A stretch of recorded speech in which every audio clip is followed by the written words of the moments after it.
You're saying you can cut objects in half? Yeah, like that. Okay, now apply that to art. So, okay. When I need to find the middle of an object, I just press the transform tool and I look at where the dot is in the middle. And admittedly, that is the transform tool, right? And like split it in half manually, and then draw all the internal organs. I'm just not sure where you're getting at. Fun fact, though, the geometric average of all the points within an object is not the same as its centroid. Its centroid is a different thing, with a very mathy explanation. But it's essentially where the center of mass would be, assuming that the polygon had uniform density. Anyway, where's your center of mass? Where's my center of mass? It's at about the same place as almost everyone else in the world, which is slightly above the point between my hips. Whoa! Just at the base of the spine. I beg you, Feck, please just take a calculus course, and you will be so amused. Please do. Please. I've never taken a calculus course. I know, but I think that I've probably learned most of it just by floundering around and doing it. That's why it'd be fun, because it would just bring it all together into that oh, that's exactly what I know already and what I'm doing. This just gives you a clever little. Yeah, it would feel real good. You misunderstand. I don't like formal education. I don't like to learn that way. To see whatever. I think it'd be entertaining for you. I like practical education. I like to learn by doing. Learn by using. Okay, fine. Anyway, hello, welcome to Wildfolk episode 80. When we left off last time with this group, you guys had entered the secret island prison dungeon lair of Lachalache, Luteon. You were party to a conversation between Lachalache and Jet Shemet, a known accomplice and minion of the Desolate King. They were having some sort of a negotiation. You didn't overhear it, but you saw that the conversation was happening, and then they stormed out and gave you some grumpy looks. There was a shade of the Desolate King with them, who in particular kind of locked eyes with a couple of you and had some scathing words that were pretty quickly shut down by Athan with a couple spicy remarks. They continued to mill about outside for a while. You guys spied on them with the Old Blood for a little bit, and eventually they teleported off somewhere. You guys went in to have your meeting with Lachalache to begin negotiating for the release of some prisoners that she has that you're interested in. Namely, Branch's father, Wince, and two of Kaz's siblings. Branch was able to trade all 10 of the prisoners for his dad. Done. Easy. Business deal. Branch sent him on his way to go run down to the docks and get to the ship as quickly as he could. Kaz, on the other hand, Lachalache kind of stonewalled, and it quickly became clear over the course of the conversation that she never...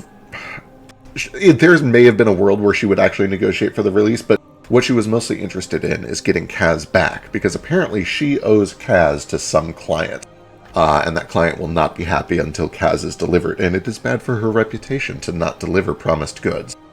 When she made it clear that what she really wanted was to get Kaz back, things escalated into combat pretty quickly.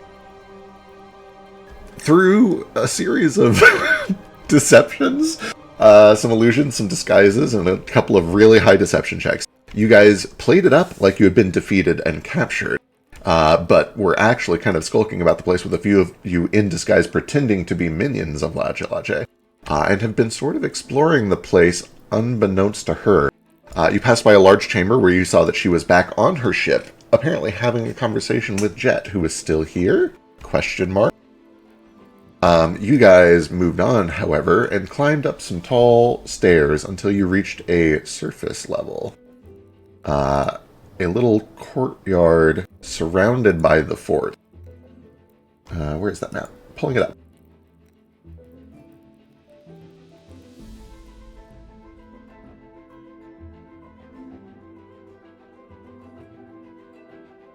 Kind of just tucked away in the middle of this island, surrounded on all sides by the fort itself. You found a shrine. Beautiful marble and ivory. True, Kaz. Yeah, you're irreplaceable merchandise. You should be flattered.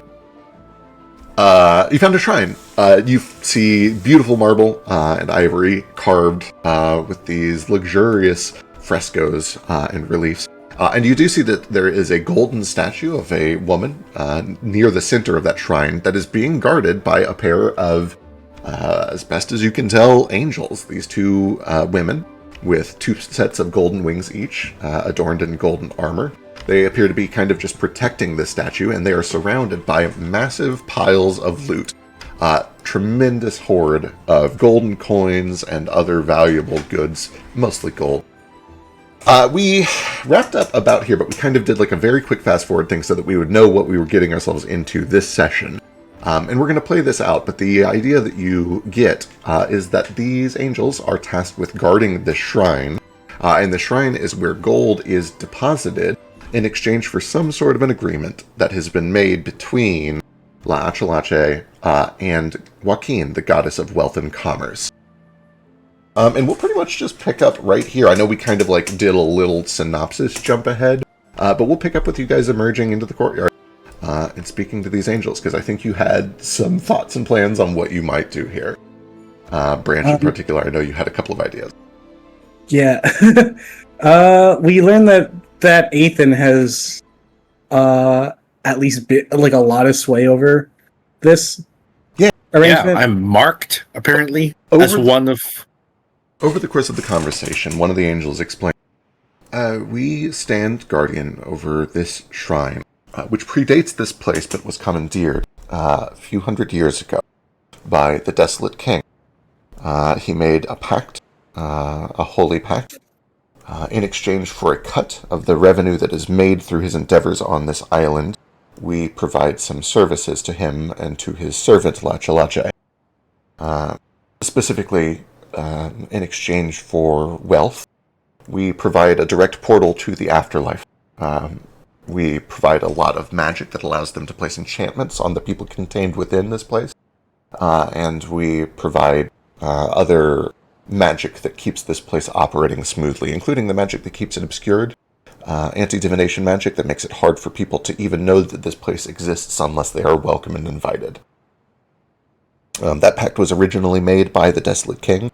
The Desolate King is the executor of this contract, and it can be negotiated only by the Desolate King or those who bear his mark.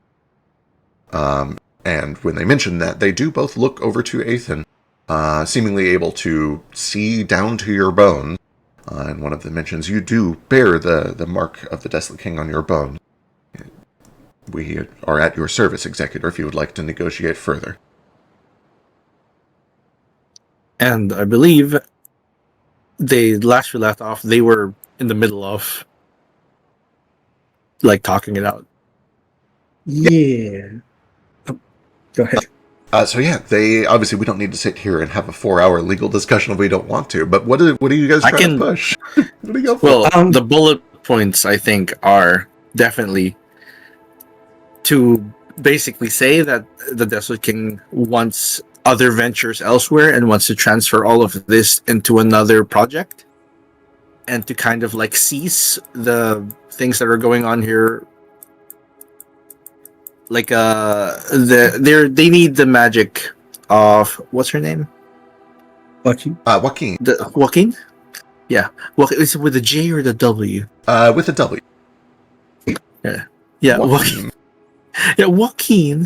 They need Joaquin's magic for this place essentially to function properly. Okay.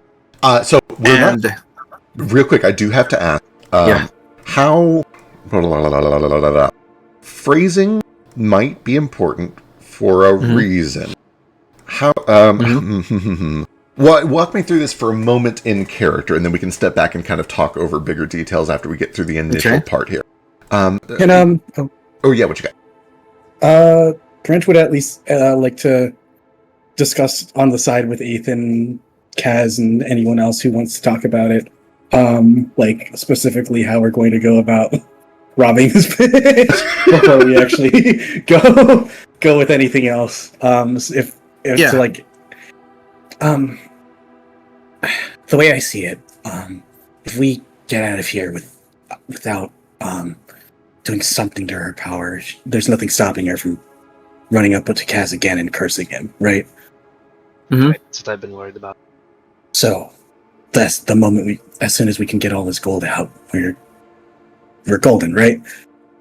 Well, I'm also considering spending some of it to export the prisoners here out of here.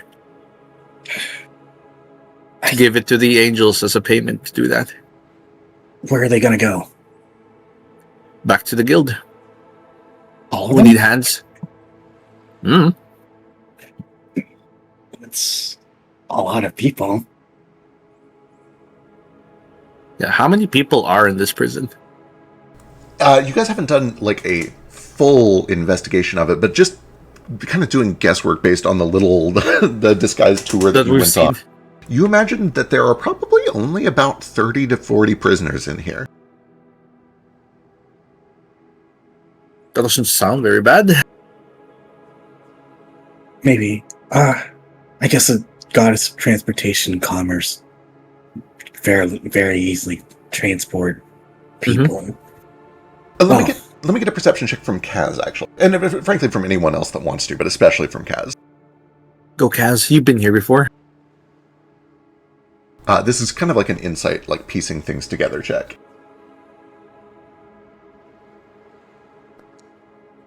Oh my god. Woo! There we go, Kaz. First roll of the game. Kaz, it's noteworthy based on your comment in chat there. It occurs to you that she has gone to the ends of the earth, or at least the ends of the sea, to find you, just one prisoner. And you start thinking about why this place exists and the conversation that you've had with her, the negotiations that you've had with her. And it occurs to you, she is not moving thousands of slaves to do menial labor back and forth through this place. She is interested in high-value targets. There is a small group of valuable people being held in this prison. This is not a mass slave trade.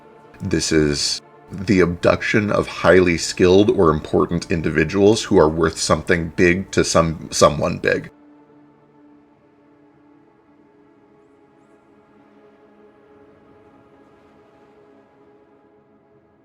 Yeah, I'll kind of like pass that along. Right. Toot my own horn, but I mean, this prison is obviously very big, but not too crowded at the moment. I think she's going after very particular high-value targets or peoples of interest, especially if they might have political value. You are very valuable. I can think of a lot of nations that might want to have Divatsi's family personally working for them, or executed, or maybe both. This includes your brother and sister. Yeah. Explains why they're here. They're only children. Alright, the other guy. I remember that she just wanted to lure him in with them, but yeah, the sooner we can get it. If it comes to it, and we need an angle for why you're requesting this in the first place. Well, the matron, as they're calling her, wasn't able to deliver on on a really valuable target. As we can see, Kaz is still here. She's proven herself to be unreliable. And we had that conversation with her down there. She doesn't like her station under the Desolate King either. I guess that's enough of a reason for anyone to not want to deal with business. Well, not want to have business deal with someone else, right? She may not like it, but she has spoken about him like a servile dog. I simply need to tell them that as executor of the Desolate King, I outrank her in this decision, and I'm taking it. Her, what's hers is mine, and we have uses for these bodies. After all, necromancer. Yeah. Okay. Is that what we're going with? My father doesn't really lie. He just kind of forces his will upon things. You think she's gonna take that without a fight, though? I think if we can get she's this... not here. She's not here right now. And I think if we can get this gold out of it here as quickly as possible, it's not gonna... Whatever divine power she's getting from it, we can take it away. Yeah. Then she won't have control of the tides anymore, I believe. I'm not. Even if she can't strike back, it puts a huge target on the guild for the Desolate King. And Well, he it doesn't need to definitely go to the. It doesn't need to go to the guild. Yeah, we can specify a place. Let's say, what's the name of where the Magi are again, Feck? I haven't seen any of the places in a while. Like the Unyo. map. Unyo Yeah. is the capital city. Yeah. Yeah, I can specify Unyo, and I can have us all move through the gates to the guild. Through the gate. And the guild? Can I come clean with something real quick? Hmm? You saw I dropped my visage in the while we were fighting the fucking Cyrillian pirates and all that, and I had a conversation with the captain where I essentially told them that we were part of some anti-Cyrillian organization, anti-Cyrillian group. Mm-hmm. Doesn't exist, obviously. I mean, just fucking with her. we exist now. Fuck Cyrillian. I guess. Hell yeah. Yeah, fuck Cyrillian. They're on my list. It doesn't have to go to the guild. It could go to that. It could go to this new venture that you think is worth investing in. Whatever the hell I'm trying to start up. The slaves? No, you know The how, money. The money, yeah. Oh, I was gonna have it sent to Narafi's account. Those are highly protected. Oh, that's actually a lot smarter. Then I'll withdraw it myself. If this venture works, You it have sounds like it could use some funding. Hold on, you have a 401k? Narafi does. I didn't know you were so financially savvy. Okay. I'm from Cool. Unyo. Yeah, I should have expected that. Sure, I guess we have everything we need. Honestly, your little mark, I think, is enough to sway everything, so why not? I don't even know where the mark is. Is it inside me? We can figure that out later. Nathan, you'd be well aware. Your bones are etched. You've revealed to Oh, other right. people. The Yeah. whole thing. Yeah, like you have etchings all over your skeleton. Heavy marks. I was expecting the little thing on the forehead, you see. My marks are more intricate than everyone's. Colt so deep you got a tramp stamp on the back of your skull. Do I have a tramp stamp in the back of my skull? I don't see behind my head. Sure, you Oh, probably yeah, haven't it's- seen behind your head before. It's right there. I'm it's sure just- I'm sure I've had mirrors behind and in front of me at the same time. Yeah, Before. probably. I'll leave it up Surely. to you what is on the back of your skull. That's a very personal decision. I would never want to dictate that to you. We'll have to That's figure out later. love. Oh no. You can't do this to me, father. You actually don't have any runes carved on the back of your skull, but there is like a little etching in charcoal, and it just says "Cackles was here." Perfect. Wonder he was etching stuff while riding on my shoulders. So we got it. Contingency plan. Ruko can still teleport us out, right? Okay. Ruko? He's doing a big smile and a thumbs up. Nervously, but confident enough. I'll take that as enough. And hell, they were offering to transfer us with payment, so what's the worst that can happen? Yeah. I'm going to make a few bullet points here to see if we can all agree on it. Please keep talking, and we'll update these bullet points. Go ahead. So we tell them that Ethan requests the funds be withdrawn and given to Narafi, I guess, for other ventures. We let them know that the fucking Matron is unreliable. We have them fucking fly us out of here in style, and we never look back, right? Oh, and I guess the slaves too. Put them somewhere safe-ish. Yeah. Seems to be the plan. Okay. I'm Any say- not saying we shouldn't do this. I think it's a good chance to kind of take a strike at the Desolate King where maybe he's not expecting it. Mhm. But he saw us. He's gonna know who did this, no matter where we send the money or the slaves.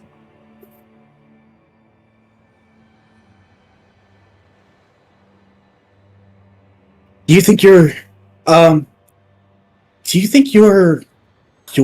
executor powers extend to writing other executor powers, right? Ethan? I believe so.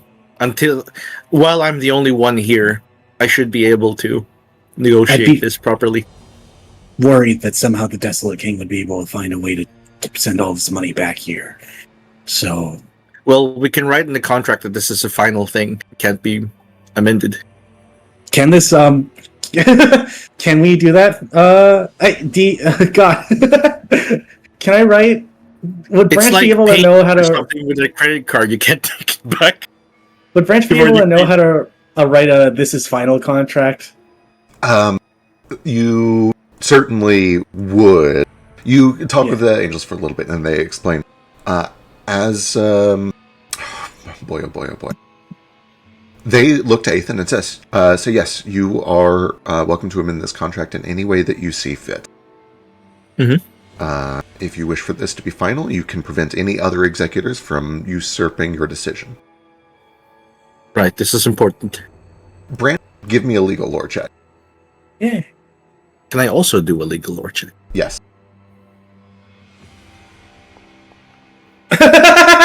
Oh no! Fuck it, I have a habit of not using the fucking hero points. Oh, sure, why not? This is funny. You have hero. Okay. Ethan, I'm going to whisper you something. Okay. This is scary. Are you gonna lick my ear?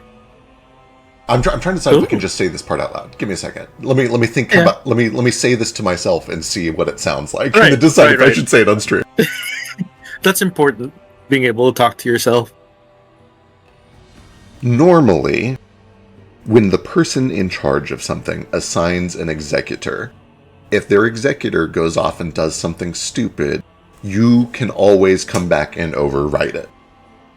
Mm-hmm. An executor typically does not have the power to override the ultimate authority of whoever made them an executor in the first place. Mm-hmm. The angels are allowing you to make a large and final decision. Right. So in theory, if the final decision is this is final and the transaction cannot be taken back because this is going to be used for something important. Right. And I am speaking on behalf of my master ETC. Right. Perhaps, and not myself. Perhaps even more than that. The impression that you get from the conversation with them is you have been made not just an executor, but the admin. You are... Oh, shit. For one reason or another, they are treating you not with executor rights, but with admin rights. These etchings are way better than that one little forehead etch. Let's go. My dad wrote all his credit card details and social security number on my bones. Daddy's credit card and a really cool cryptic tramp stamp looking thing. It's awesome. So yeah, do it that way. I have his social security number. Yeah, okay. Wait, is that the information that Branch got, or with a natural one? You are just told, oh yeah, he can do that. Like they're willing to let you write the things that you need to write.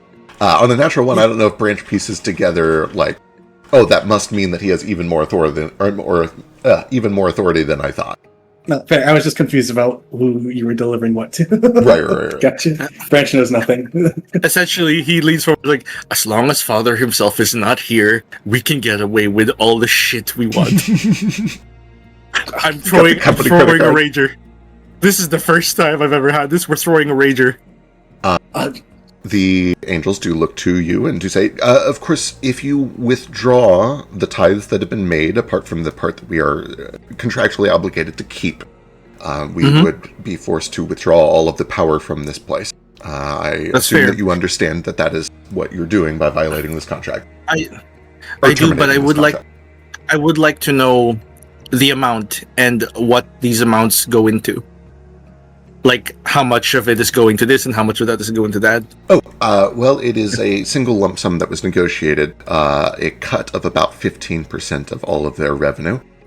In exchange for that cut, the biggest and most important thing, the part they were most adamant about, is that we maintain an open portal to the afterlife. That was a fairly recent amendment. Prior to that, we were doing 8% in exchange for all of the magic that powers this place. Us to watch the tithes and to ensure that they are kept safe, and a tremendous amount of power to keep the place protected from divination. Joaquin herself provides a veil of protection over the mere knowledge and existence of this place, so that only those who are allowed to know about it can know about it. Okay, cool. And then, of course, a lot of lesser things like control over the water. The truth is that this island has risen by several feet since the contract was first established, and so we have amended it to include the ability to pull water up into the cave. Otherwise, Lechalache would not have a locker to reside in, and deprived of her locker, she would be in a tremendously weakened state. You may have noticed the water being pulled up into the cave. That is our doing. Impressive. I say our. We are mere guardians. That is our lady's doing. Right, yes, the lady. Joaquin, praise be her scales. Praise be her scales. Praise be the economy. Yeah, Joaquin, the real OG. I know, I get you. Her holy rights. Still, like, we'll circle back and just a bunch of corporate speak, probably. For my last email. For my last email. Company meetings. Yeah. So, go ahead, Ethan. You wanna bring this stuff out of here? Writing these bullet points down.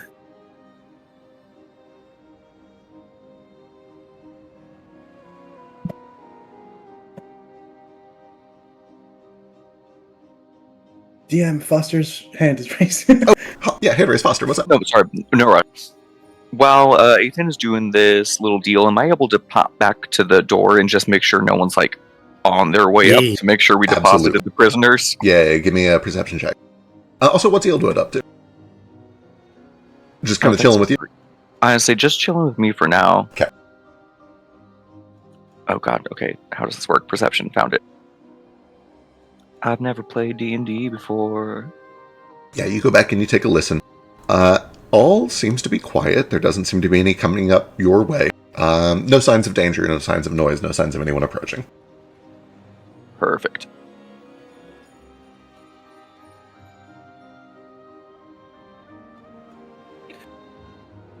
Ruko and Kaz over on the side, as they're kind of discussing all the legals, Nairi and Laguna kind of look to the two of you, and you guys are, yeah, you're adventurers. You're fighting. What's it? What is all this? Who are these people? We're friends of Kaz. Kaz has friends? Yeah. Wow. I thought he was too much of a nerd for friends. Oh, he is, but I think we all might be nerds in our own way, but maybe a little cooler. I'm not sure. Nairi kind of says, oh, kind of like a found family sort of deal? Oh, don't call it that. That's way too sad. Business partners, then. Yeah. Yeah. I've had some very lucrative dealings with them. That's great. That's great. I gotta say, I didn't think... I didn't know if I'd see you again. I'm real glad. Where Mom and Dad?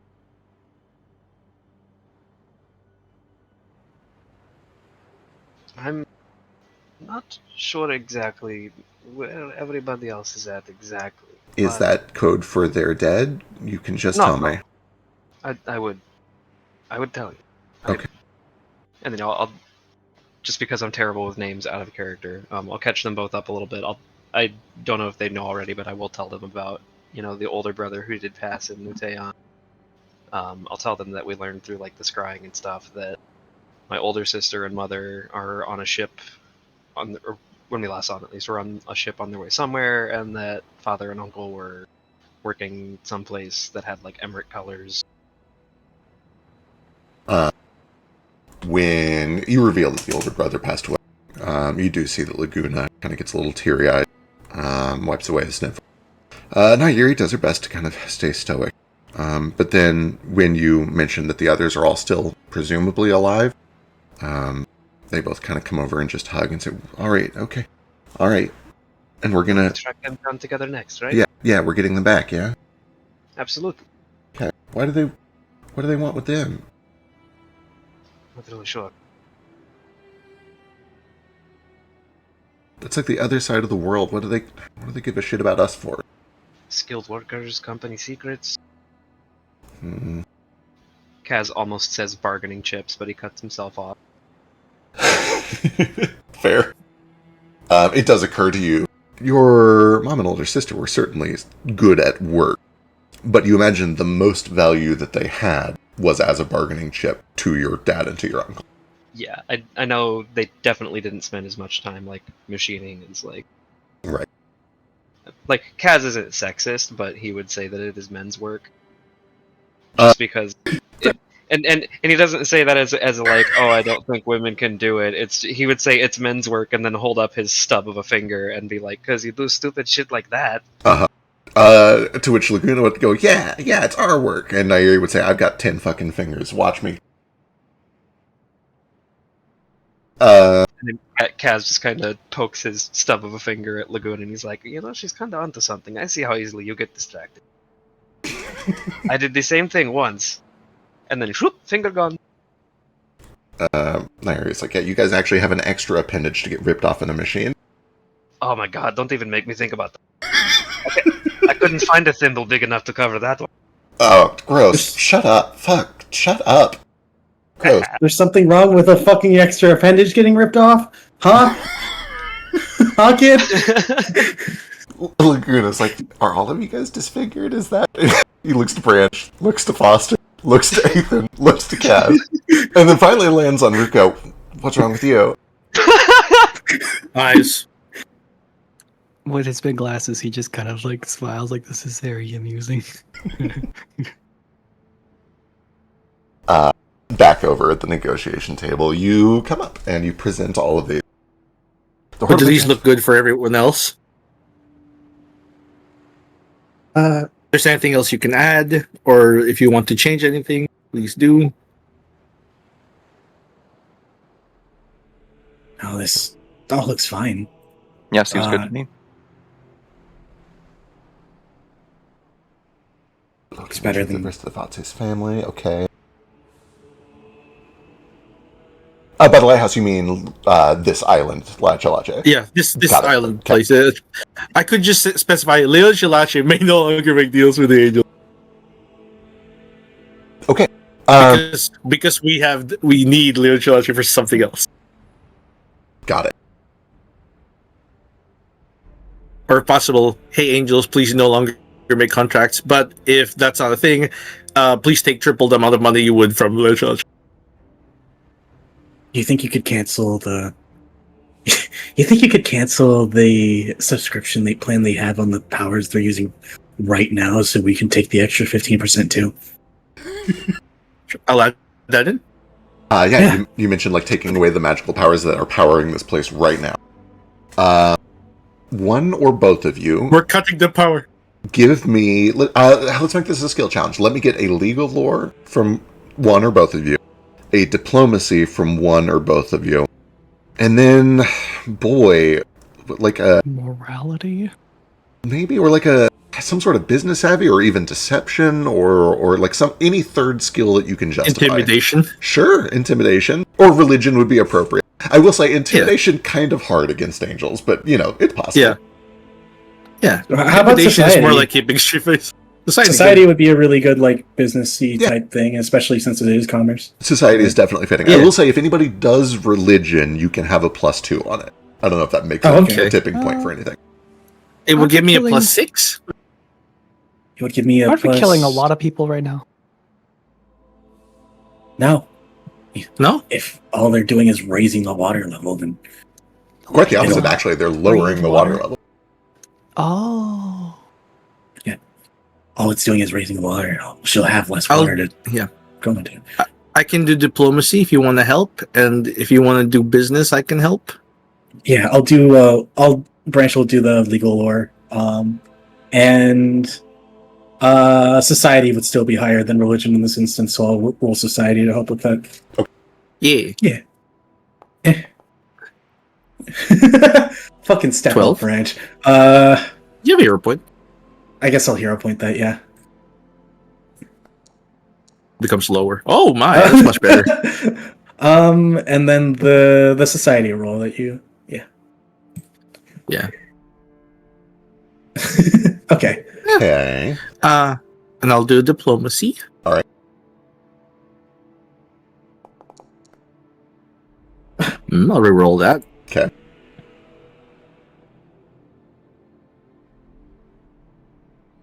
Did it reroll? Yep, there it goes.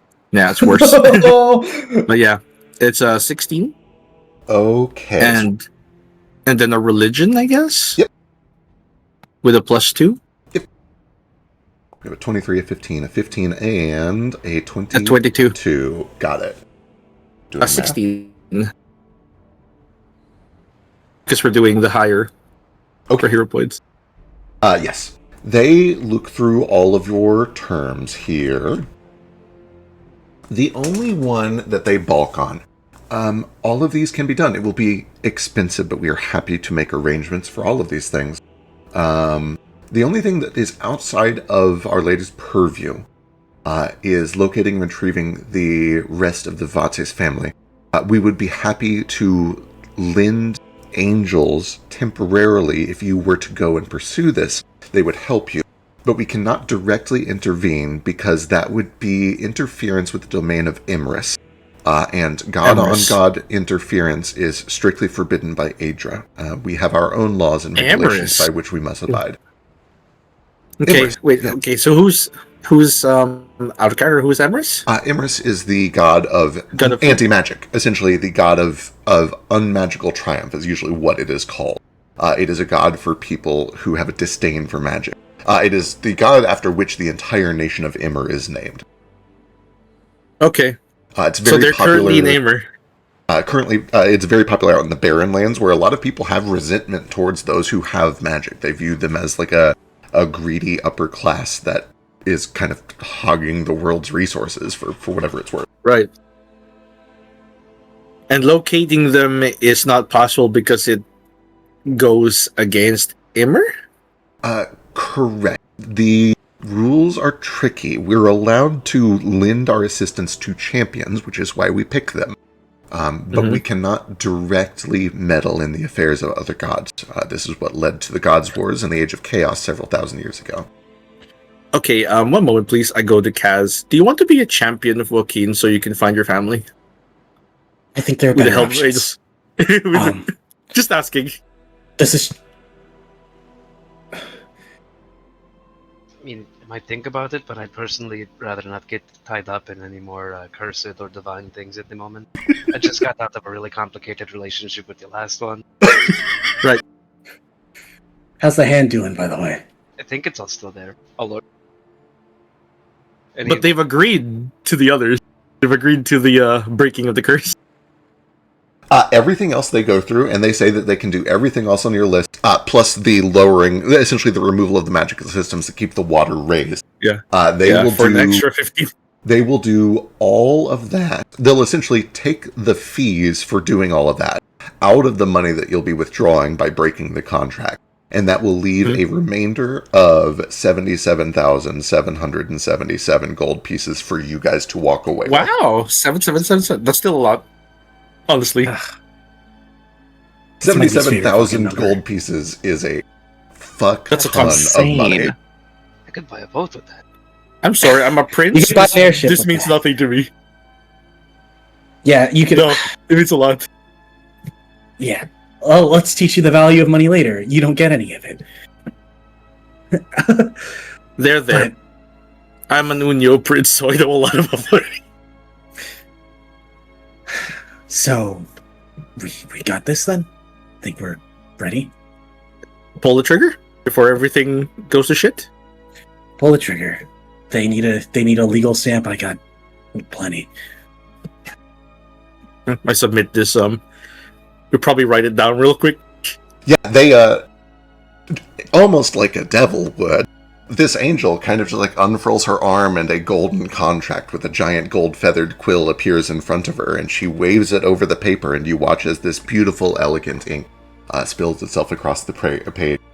Branch, you look it over, and with no check required, not only is it visually beautiful, it is some of the most like concise and beautifully written legal code that you've ever seen in a contract. It's like divinely inspired in its elegance and simplicity.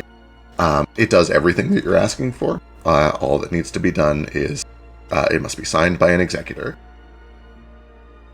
Okay, I'm actually going to step AFK, but I had to get a quip in for... Now I know Yeah. these are actually devils because no lawyers are angels.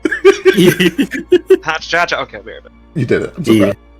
It's also all devils and demons here are technically angels, right? Yeah, in this The world, they're setting. basically the Yeah. same thing. The defining characteristic is which of the two primary sun gods they sided with in the quote-unquote Holy Civil War. It's really just aesthetics at this point. It really is. It honestly, truly is. Angels and devils are both just creatures made out of sympathetic energy that became daemons and then took on an allegiance to a god. Okay. We all shake hands. Yeah, Shake you hands with shake Brett. hands, you sign. Yeah. Go ahead, executor, sign. Let me sign. All I right. probably use just as a fuck you, I guess. I signed my real name in. What are you signing that? I'm gonna. There's a lot.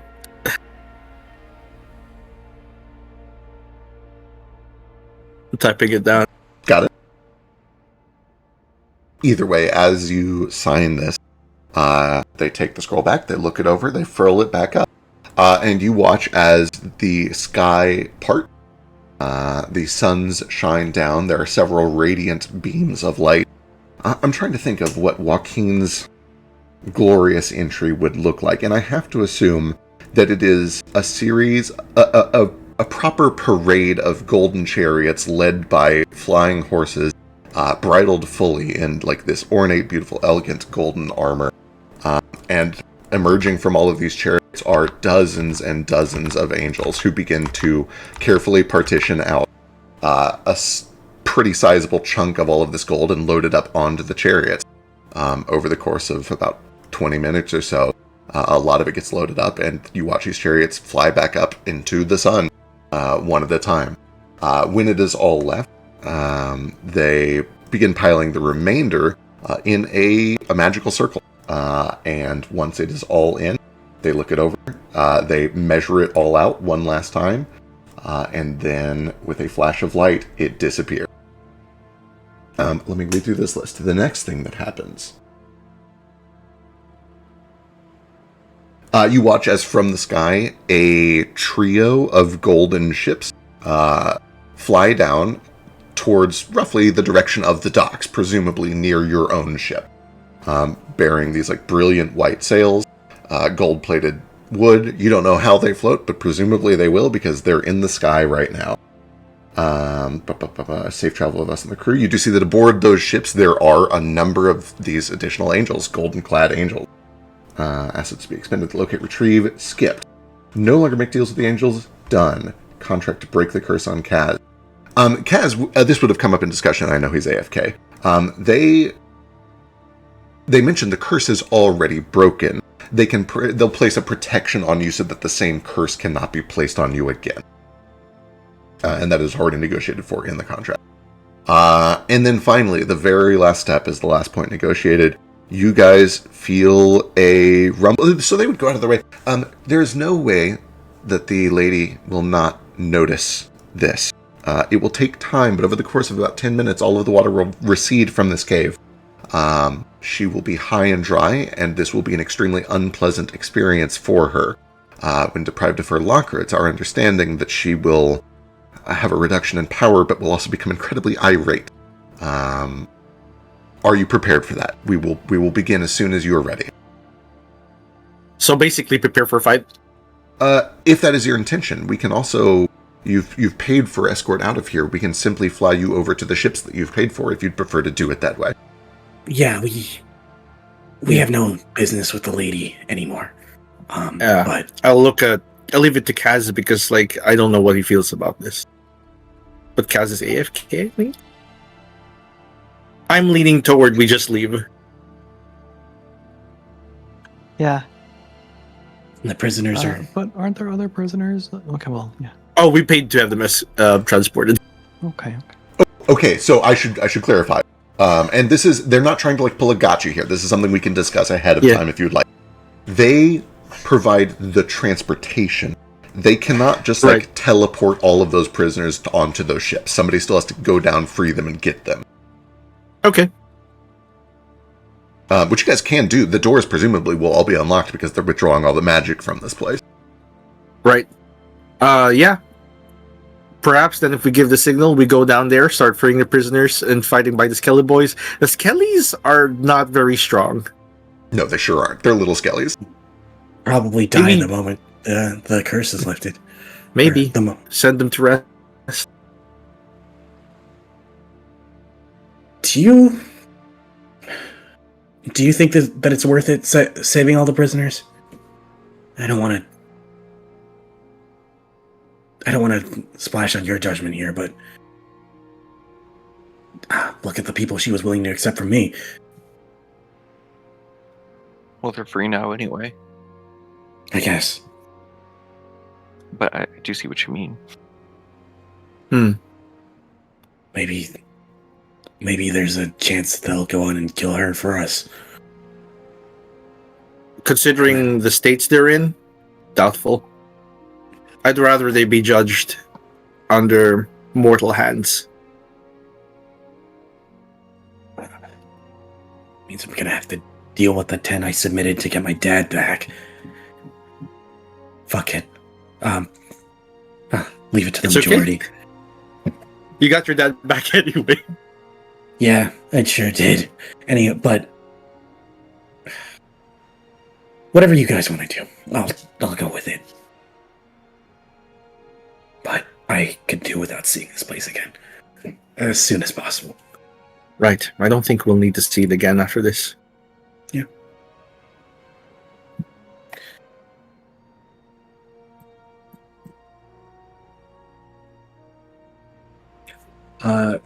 Cass said he's down to leave in the group chat. Okay. Then barring any objections, it sounds like the plan is to literally get ferried over with the group that you have up here on the surface right now to the ship and bounce. Leaving the prisoners behind. We're going to leave the prisoners behind? It's up to you. Are you guys going down and fighting your way through to get the prisoners?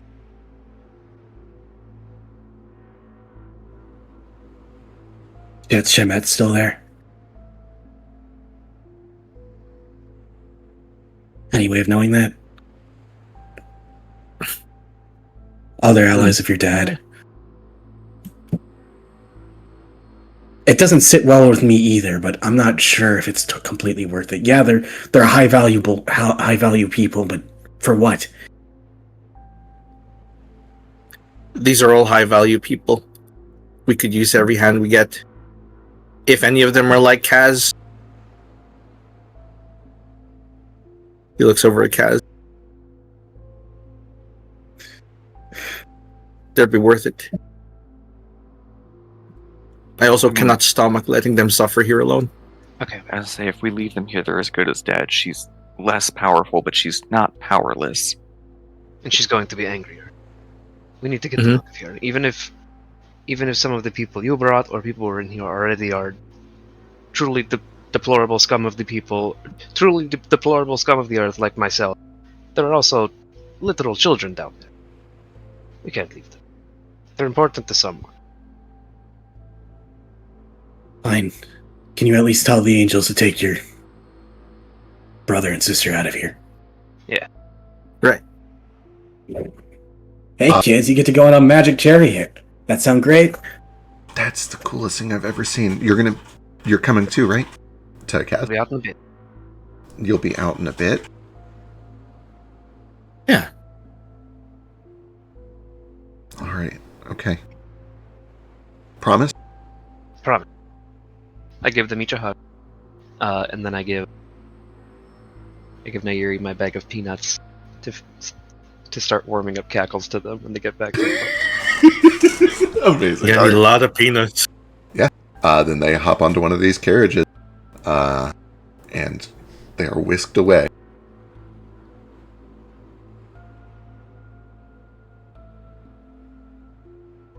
Now the rest of us, let's get those prisoners and get out. If you're ready, we'll go ahead and withdraw the magic from this place. Appreciate it. Uh, This contract is sealed. yeah. They look around. They make sure that everything has been cleaned up from the shrine. They do kind of look to each other, and they speak in their own voice. I don't know if anybody speaks, but in this kind of melodic, angelic tongue. They say, Zione? yeah. Which you might actually... Yeah. Branch speaks it. Yeah, you recognize that they are essentially singing to each other. This place will be quiet again. I will miss the company. But they both nod to each other. And there's a gentle glow. And the first sign that you guys can hear that anything is happening is the sound of water sloshing and wood turning against wood. As from down in the pit, you see the essentially pile of shipwrecks and bones that had been accumulated begins to churn and lower. And within about 30-40 seconds of that, you hear just this horrible shrieking wail, presumably Lache, realizing that something is going wrong. What do you... Quick question. Yes. Has it been an hour since I initially cast ventriloquism? You guys have moved pretty quickly. You had a combat, and then you had like a 20-minute what do we do next, and then you did skulking around for about 15 minutes. You're probably coming up on about 40-45 minutes since then. Okay. I just want to know if I can project my voice down into the pit as close to her and as loud as I can. You should have talked business, bitch! You... Well said. Give me an intimidation check.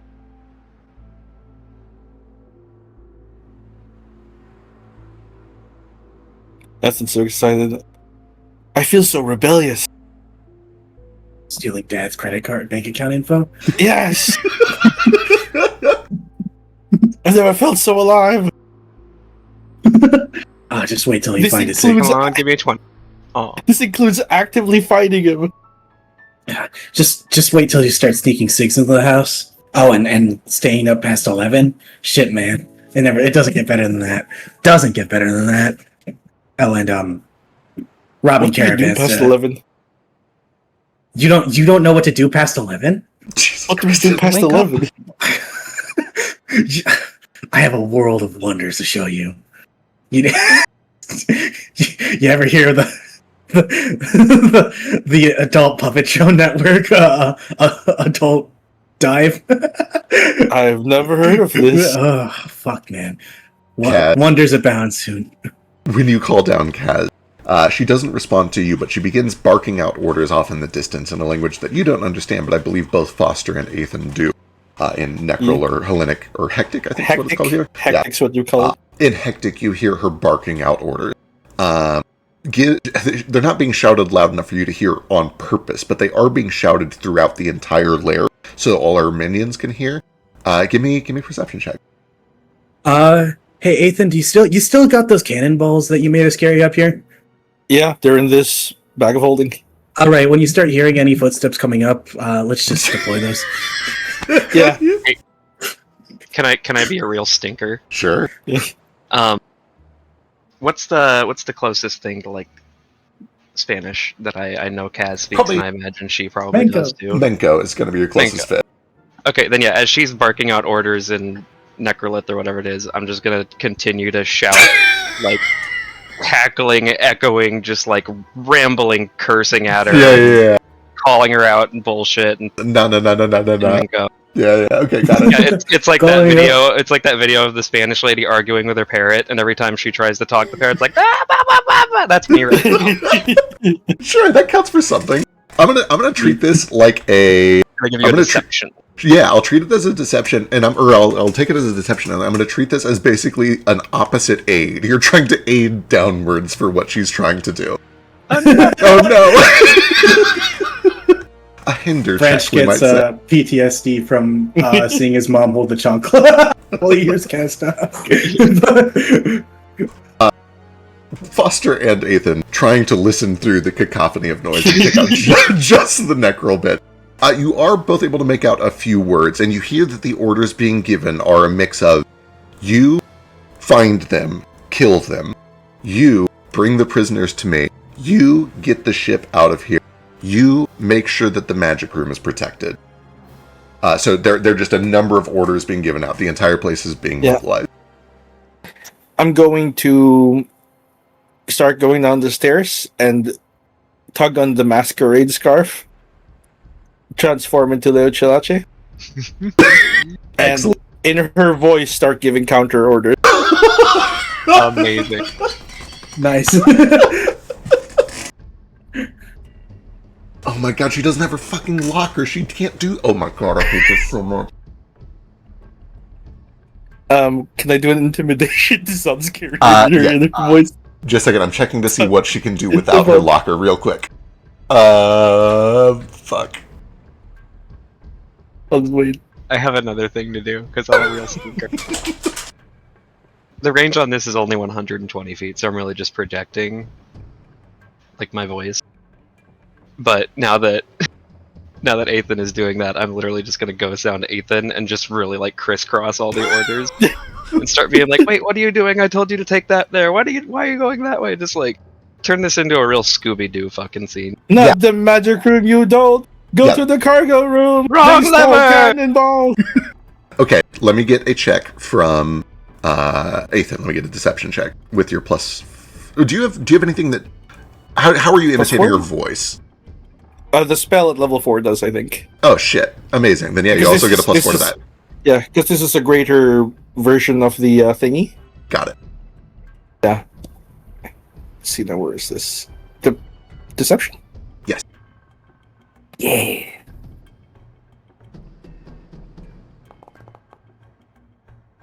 Uh, 13 plus 4, 17. 17, pretty decent. The place descends into chaos. You hear fucking Mines of Moria, the sound of skittering skeletons all over this place springing into life. You hear metal doors clanging open and shouting as prisoners are being dragged out of their cells below. You hear rusty swords being taken off of shelves as everybody starts to scramble to come do something about all of this. It's not clear immediately how much your interference is interfering, but you are certainly interfering. Yeah. Let's keep going. I guess we have to start with the prisoners first because they're alive. You start to head down, and you basically just begin rushing down these spiral stairs. After about, 10 or 20 feet down, you hear footsteps rushing up towards you in this tight stairwell. What do? You can tell that they're probably about 15 feet below you. There's a gaggle of skeletons Cannonballs. approaching. Cannonballs? Cannonballs! Fucking sick. Let me pull this over I just here. tip the bag of holding and just start rolling them down.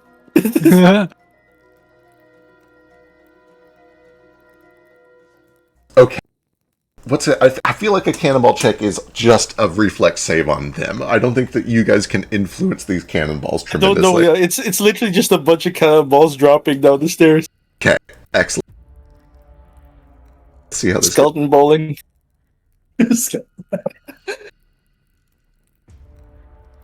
They're in tight quarters. I'm going to give them a -2 to all of these.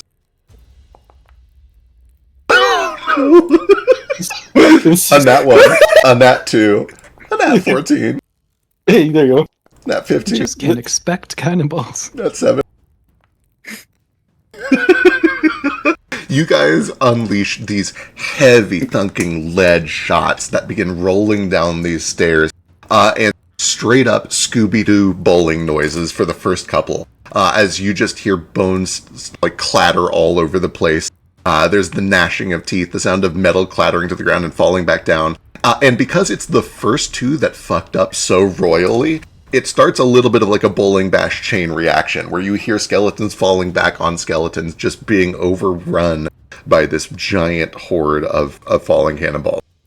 As you continue down, rushing through, you find that there's only about 2 or 3 of these skeletons that didn't get just like completely wrecked by these things.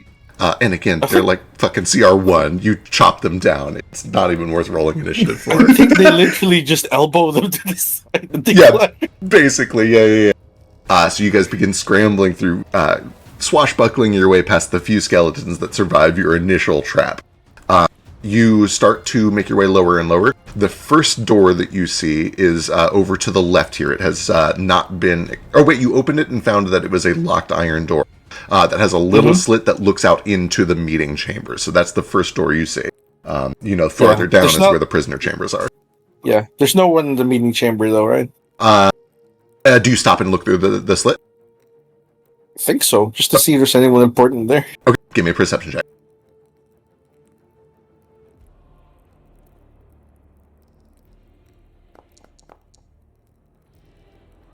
You take a moment, you stop, you spend a couple of seconds to go over, open the iron slit, peek through, there's nobody in the meeting room. Close it.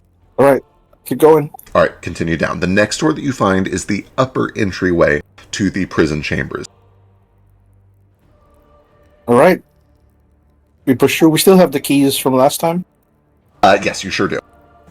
You push your way into the prison chambers, and you begin, essentially, I assume your plan is to just go through and find any living prisoner that you can access, get them out. Yeah, have them run behind us. Perfect. The first few doors you pass by are empty, and then you find one that is locked, and you do see that inside there's an Aarakocra man, probably in his 60s, who is at the door, just like hands on the bars, like, what's going on? We're escaping. Break. You want to be free? I never thought this day would come. Yes, please, please, please, I'm useful. I can help. I'm a banker. I look like a Chilachi. Oh, shit, right.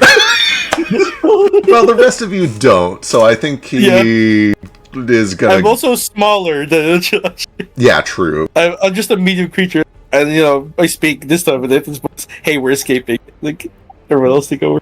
Yeah. We're busting you out of here, old man. Okay. Does wings still work? It's been a long time, but they didn't clip me. You can run at least, right? I can run.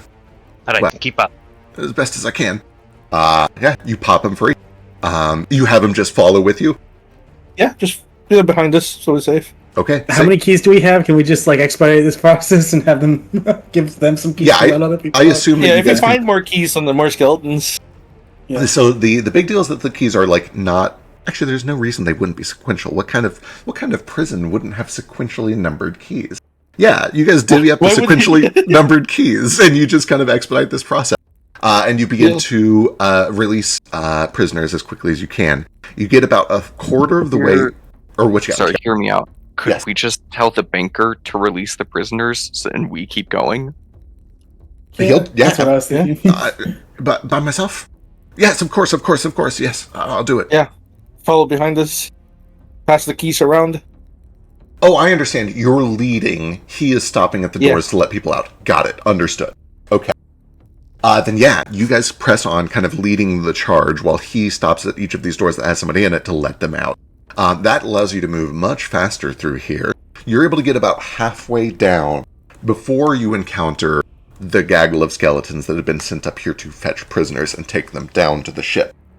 You see that they are essentially, in the absence of keys, using their fingers as lockpicks. A thing that does not work in real life, but explicitly works in this system, so I'm going to allow it. Fascinating. As the Ochalachi, I'm like, come here, lead us to the rest of the prisoners. Okay.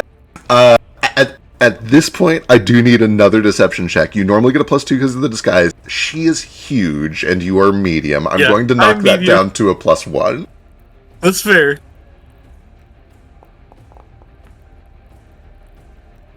$21. Checking the wisdom of these skeletons.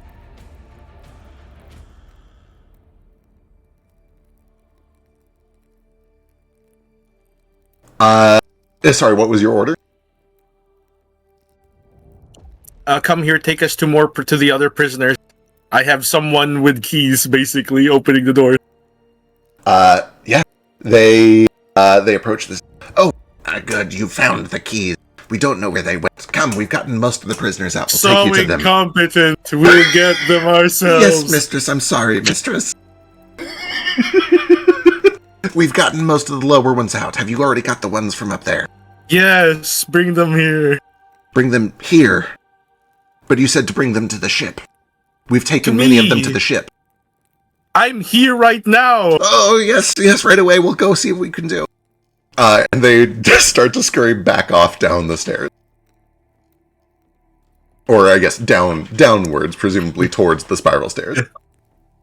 We open these doors. Yeah, you start opening doors, getting more prisoners out. Time passes. Do you continue to just... So eventually you get down to the bottom, or you find that there are a bunch of already open doors that they had gotten prisoners out of. We have to get to the ships anyway, so we'll see if we can... we direct these people to our ship, while we go maybe see if we can do something on her ship. Perfect. Okay. You get to... They mentioned a magic room, right? They did mention a magic room. You eventually get to the point where that shit. It seems that they have already gotten the prisoners out. At that point, you've freed about 25 of your own prisoners.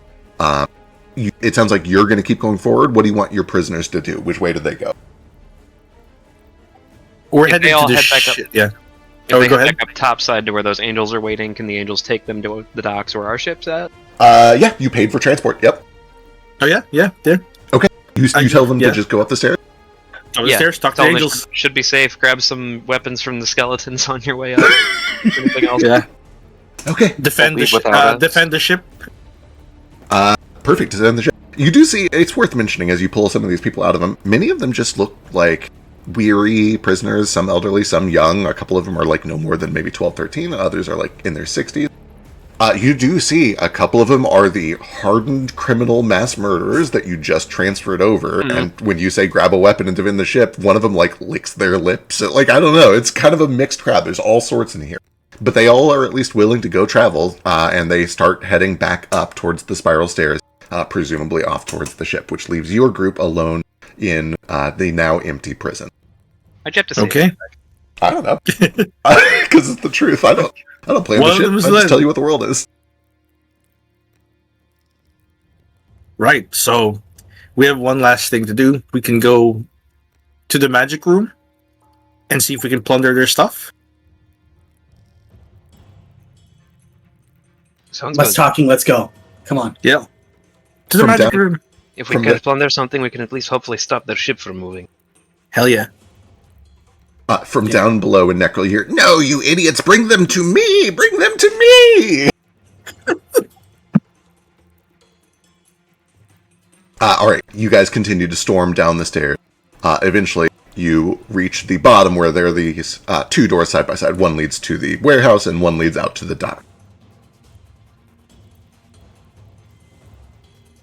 Are there skeletons nearby?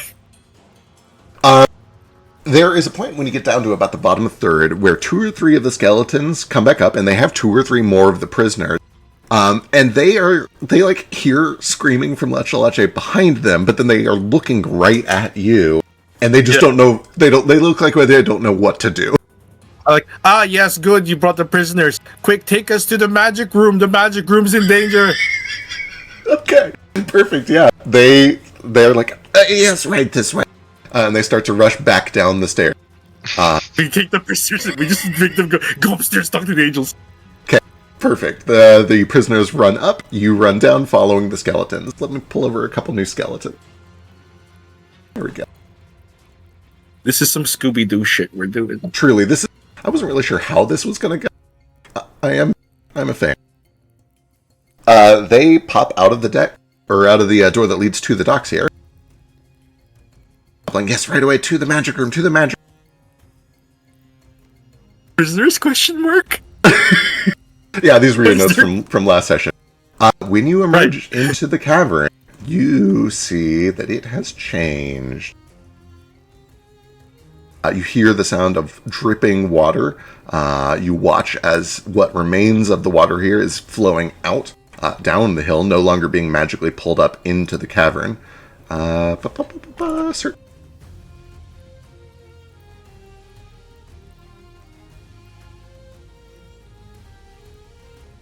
And you hear the creaking of wood as you see her ship has not been evacuated from the pool in time.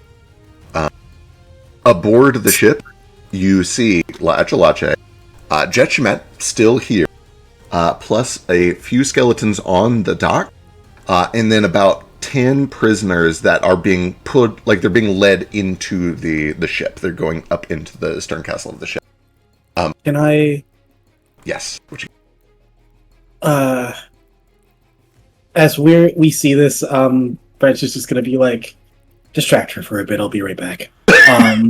Okay. And head to the cargo rooms, which it looks like there's another exit out of there that we saw, and I want to prepare some firebombs to throw at the ship. Okay. It is worth mentioning. That's like a lot of stuff.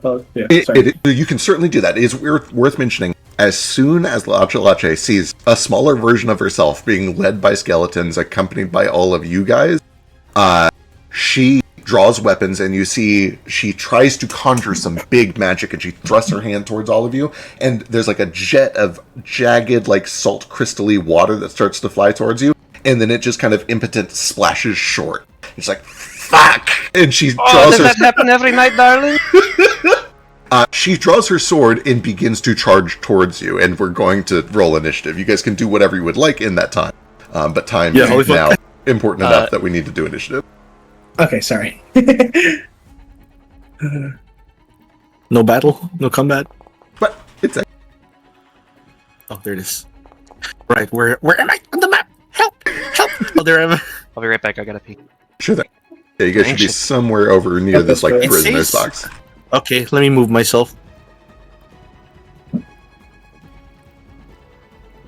Near this prison? Okay, makes sense. Can I have a smaller Lucilace token? Yeah, I think so, actually. That's one of my costumes. Can I do this? Let me see.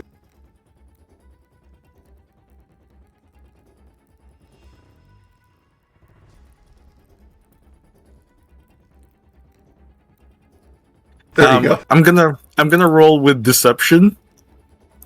That's my initiative. Yeah, that's fair. At the very least, it works against the skeletons. I'll take it. I like it. I do this like double take when I see Lucha as if to say, "Who is that? Someone's pretending to be me." Jesus Christ.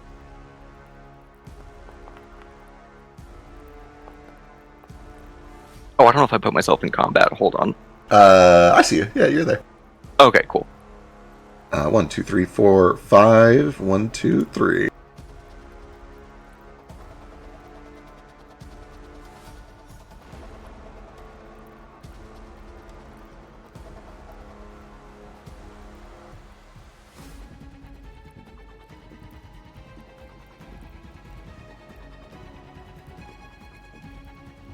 Okay, as she draws her sword and starts to spring into action, Foster, you're the first. Oh wait, they didn't actually roll. They should probably roll. That's a cool thing for them. Oh yeah, Kaz. A small reminder: if you attack Lucilace, you trigger her weakness. He's pissing girl. He's pissing the one.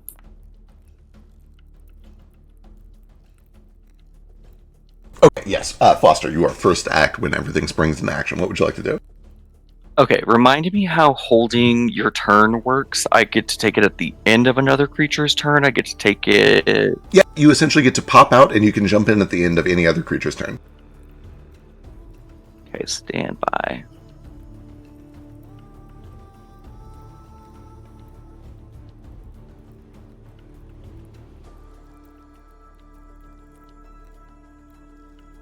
Hold on, let me do some measuring. I'm sorry. Was not expecting to go first. You're good. Escalato Ichulacho is such a funny name. I What would does tell it you- mean? I've really done like a butchered Menka Spanish nonsense thing for all of it. I like it. Are you mixing Portuguese and Spanish? I was trying so hard to figure out what root the name Echolache came from, and I couldn't find anything. It is straight up gibberish. I made that one up. It is not actually based on anything. Yeah. You were driving me insane with that for the longest time. I know, I'm so sorry. We're really good at making gibberish that sounds kind of like the language. If you've seen those videos where, like, this is what English sounds like to non-English speakers. Right. And it's all gibberish, but sounds English. Words are fun. How deep is this like pit that the boat is in? The pit that the boat is in is very bowl-shaped. It looks like it may have even been artificially carved here, which is to say, at the edges it's shallow, but it's kind of almost like a skating ramp style thing. The lowest point is about 30 feet down. The How edges low is like a steep drop. This point. That point only about 5 feet down. It's just kind of steep. Okay, and then I have another question. So, independent says that if I don't command my familiar, they still get one action. Do I have to go through my whole turn before independent can trigger, or can Eildwoad move before I take my turn? Normally, things that happen on your turn when you hold your turn happen anyway, even if you hold it. I'll essentially let you decide. You can either have her go right now and then not when you take your turn, at least for this round, and then it'll sync back up. Or you can just wait and have her go all at once. Okay, so if I had her move, I could take my turn directly after hers. Is that what you're saying? Yeah, I'm into that. Yeah. Okay, sweet. I am going to look to Eildwoad, and I'm going to say, I'll bring you back, okay? And Eildwoad is going to take her independent movement. Oops.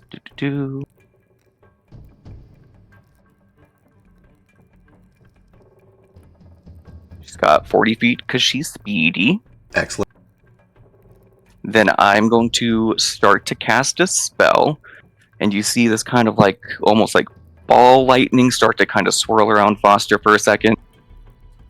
Then I'm going to use... Sorry, I'm doing this in cinematic timing. I promise it'll all make sense when it comes together. Yeah, you're good. While this like ball lightning is kind of swirling around me, I'm going to use Cackle. And you hear kind of just like leaves rustling unnaturally. Sounds like a forest is almost laughing at you between like twigs breaking and things like that. And Eildwoad, when I sustain, is going to start to kind of like rot, and mushrooms are going to start to sprout from her, and she's going to just look a little sickly and undead. And she is going to use Synchronized Spirit. So you temporarily synchronize the spirit with your familiar. The next time that I cast a spell, it deals spirit damage instead of normal damage. Gross. Don't like that.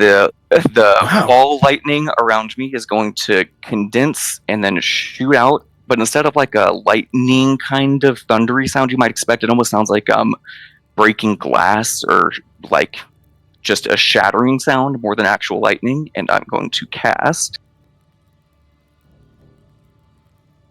Chain Lightning, which is going to bounce from these three here to Eildwoad,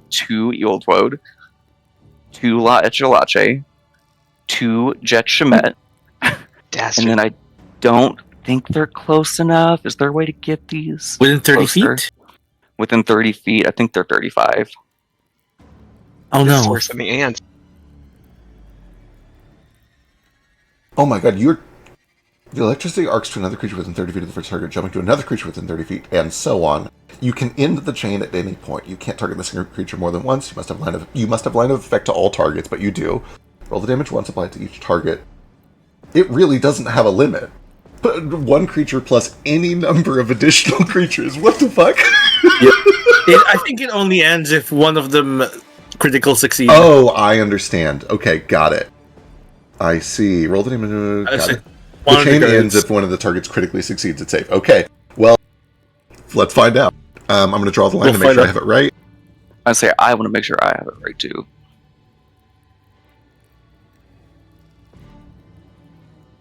There are more visible lines. Let's see. Is it able to get 10, 20? Not, unfortunately. Okay, still, that's a pretty Yeah. impressive change. I understand now why Ildwood had to do what Ildwood has to do. I get it. Yeah. Okay. Clever. This is the Clever, worst thing clever. you've This ever is- done with her. And this is spirit damage. This is so cruel. All right.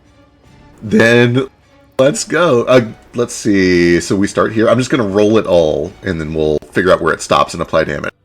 Okay. Failure. Regular success keeps going. Failure keeps going. You can go ahead and roll Ildwood. He's up next. Can Eelbo choose to fail? Is that a thing in this system? Yes, absolutely. Yeah. She chooses to fail. She chooses to regular fail. Okay. Well, go ahead and roll to see if she critically fails on accident. Okay, yeah. But she can't get any higher than a failure, I'll say. Or I'll say, like, a success keeps it going. Like, if you just want to say she can't critically succeed, that's fine. Yeah. Yeah, okay, yeah, she can't critically succeed. I'm into it. Hold on, I don't even know what the save is for this reflex. That's fine, Kaz. You can be there. Since she can't critically succeed, let's go ahead and do Lache. Does she have reflex? I don't see reflex on her, like, character sheet. Great question. Oh, up at the top right. Top right. Oh, thank you.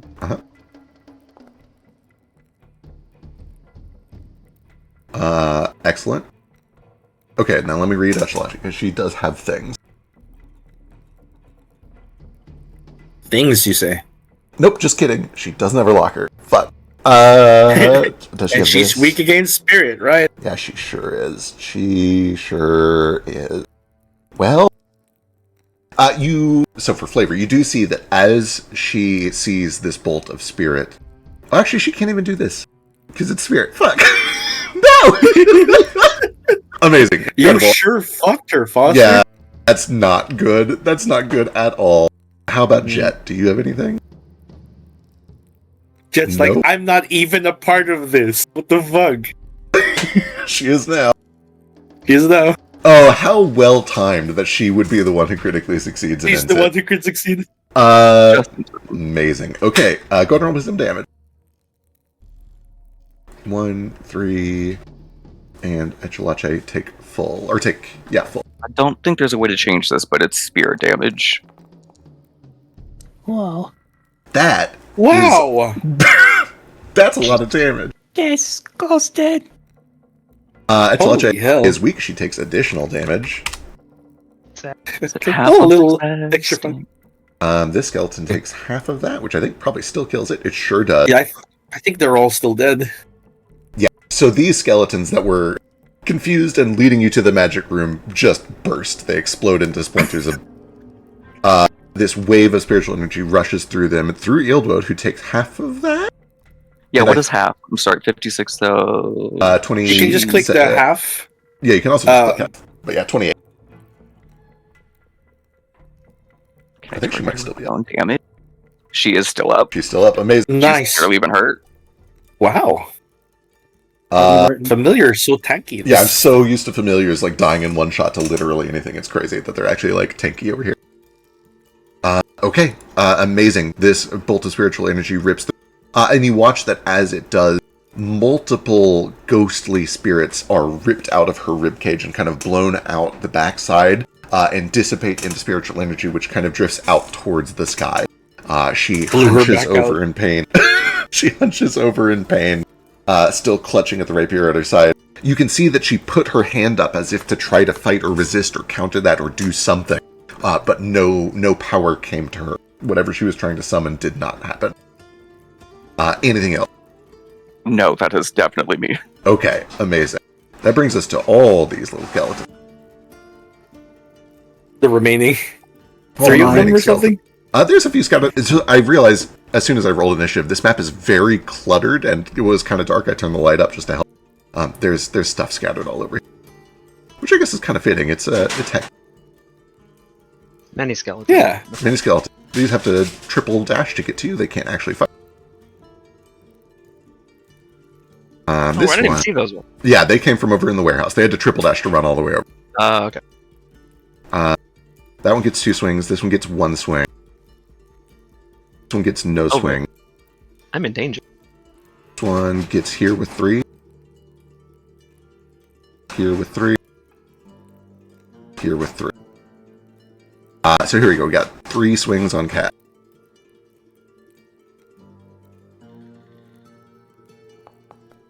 I made myself too presentable as always. 1 hit, 2 hits, and 3 hits. Oh my god. Thankfully, well, I shouldn't say anything. I wouldn't want to jinx it.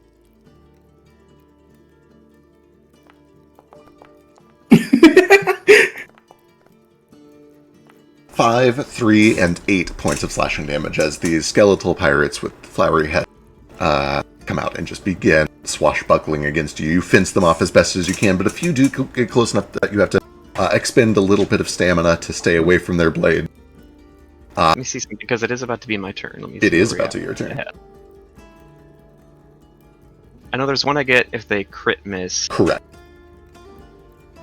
Do any of them just do like a trigger the normal attack of opportunity by moving into my range? Only if you have reach. I mean, I do have the whip. Then yeah, both of these 2 and this one had to walk through your whip range if you have your whip out. Cool. I want to be a bastard and try to trip them, but I feel like the damage will just maybe take them down, hopefully. It might, so yeah, let's see how it goes. For the sake of not undoing things, we'll say it's this back one who has not been able to swing on you yet. 25 is a hit, almost a crit.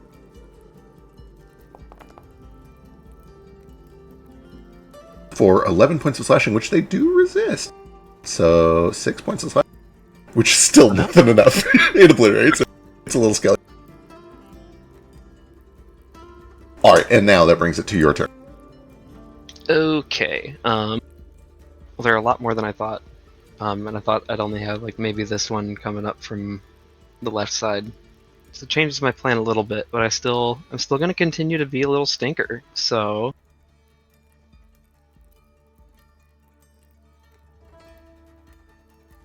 let's check some actions real quick.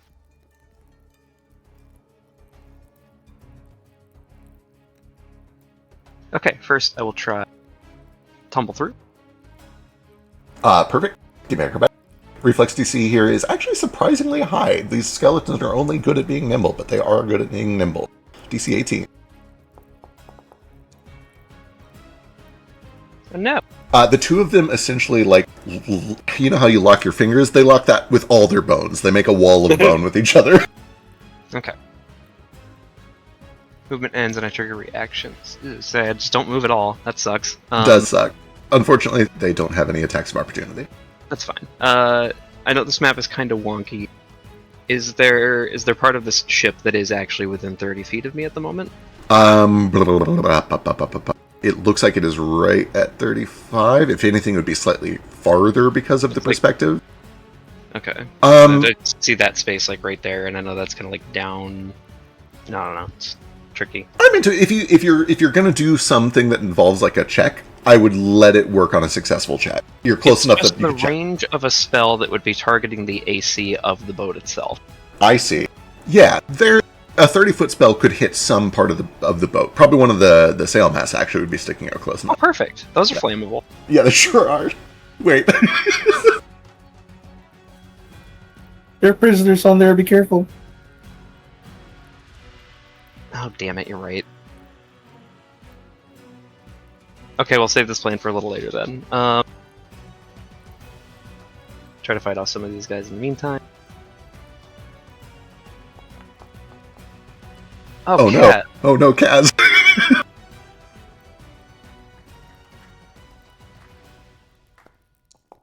There we go. 18 is plenty.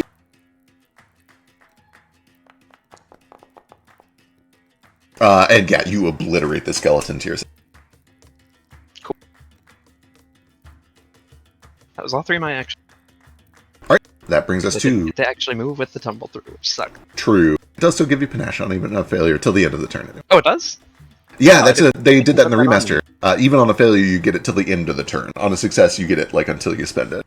Okay. Well, I was about to ask if that might have made that other one a hit, but it was a 1, so definitely not. Yeah, no, Confident still. finishers. I'm not even gonna bother putting panache on since it's gone now. But cool. All right, that brings us to Ruko in the back. Oh boy. Ruko on the backs, on What? the ones and twos. Sorry, don't confident finishers always hit? Uh, I wasn't doing it as a finisher. yeah, it Oh, wasn't fair, finished. sorry. Although, you know what? If I had known that I had panache, I might have.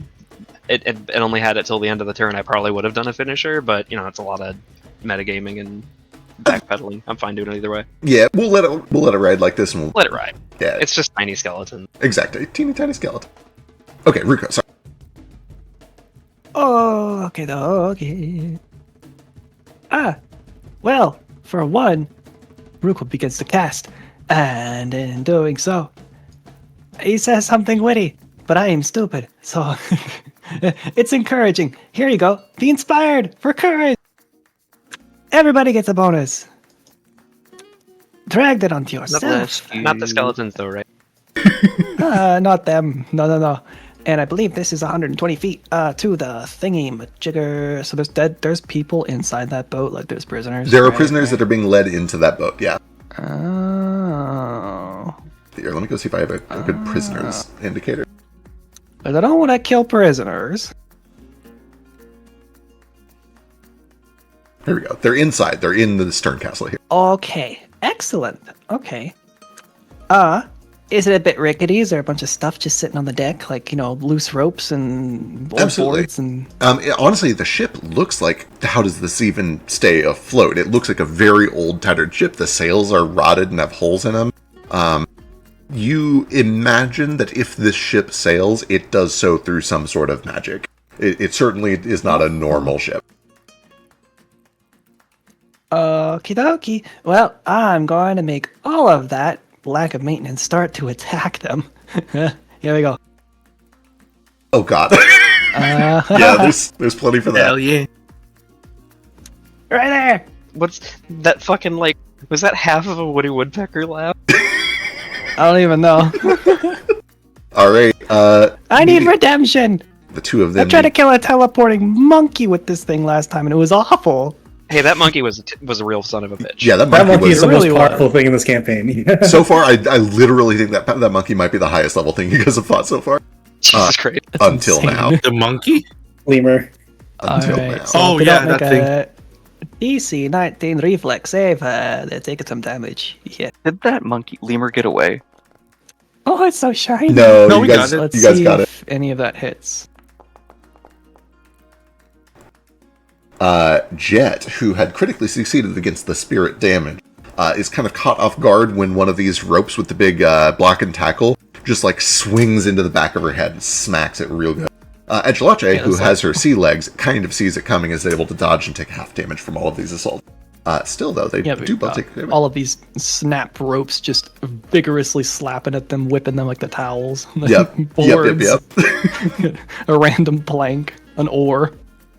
Okay. Okay. Excellent. Sweet. That's 3 actions. That brings us to Jet Shemet. She starts to, like, she growls under her breath, and she starts to speak to Echelache, but then she says, fuck it, I'll just ask them, did you take that moonstone? And she begins hurling a stone.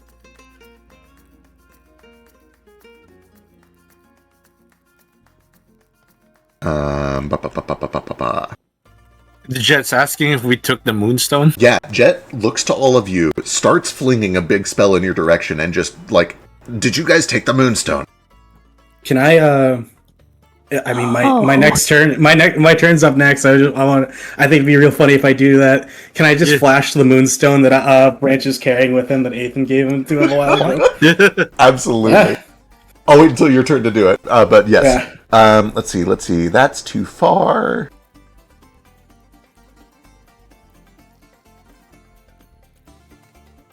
Is it too rude to moon her? Can if you want.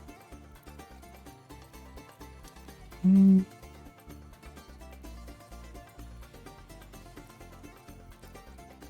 Oh my god, why is your stuff also short range?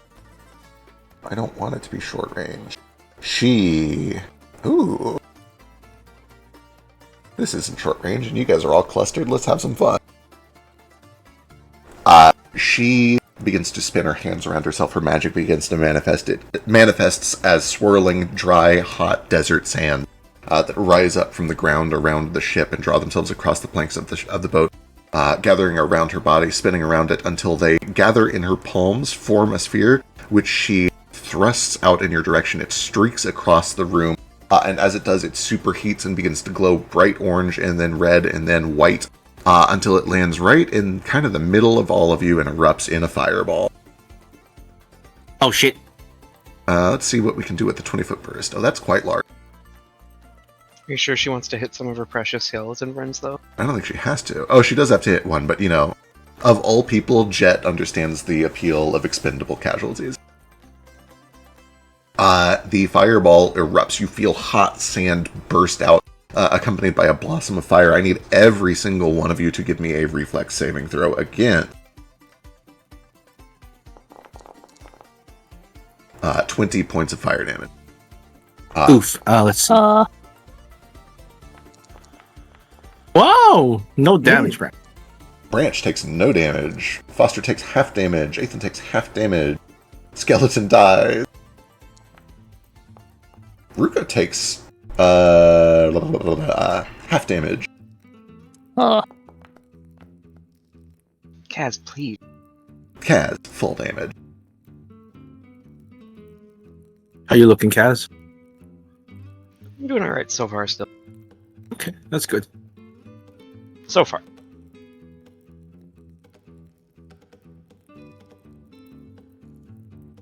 With her last action,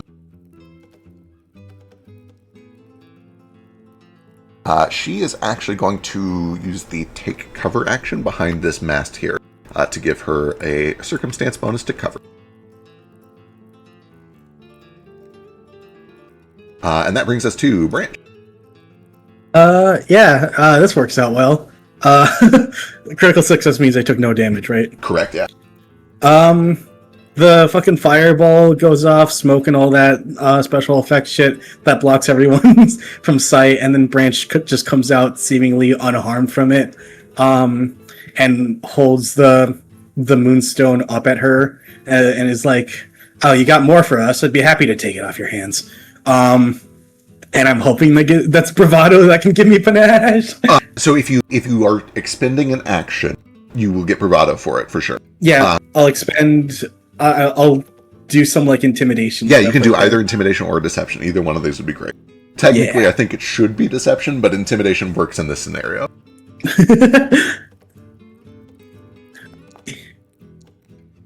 3. So you still get it just for this one turn. You do seem to have drawn her ire, but it's not enough to like tilt her essentially. In fact, you almost kind of see she maybe seems like maybe she thought this was the case. It's hard to say. She turns into Necrol, not knowing that you guys speak it. Says to Echelage, "I knew Cyrillin didn't have it." And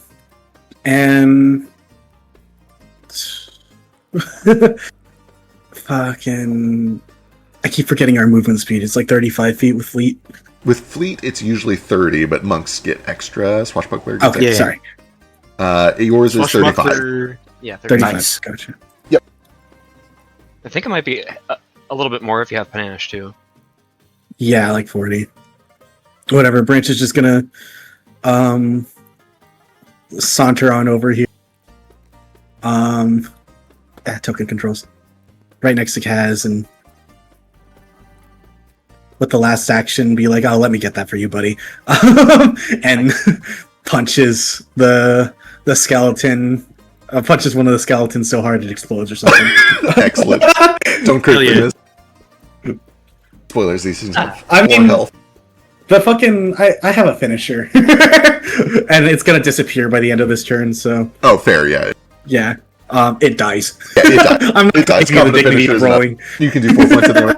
Okay, perfect. Excellent. That is 3 actions, I believe. Yep. Brings us to... Aha! My backup finally arrives. You know, I built him that fist. No, you didn't. Oh, did You not put a get- Zippo lighter in it. Thanks, by the way, and he just lights up a cigarette. She doesn't heal because she's not lockered. Fuck. Yeah. Fuck. Fuck your fast healing.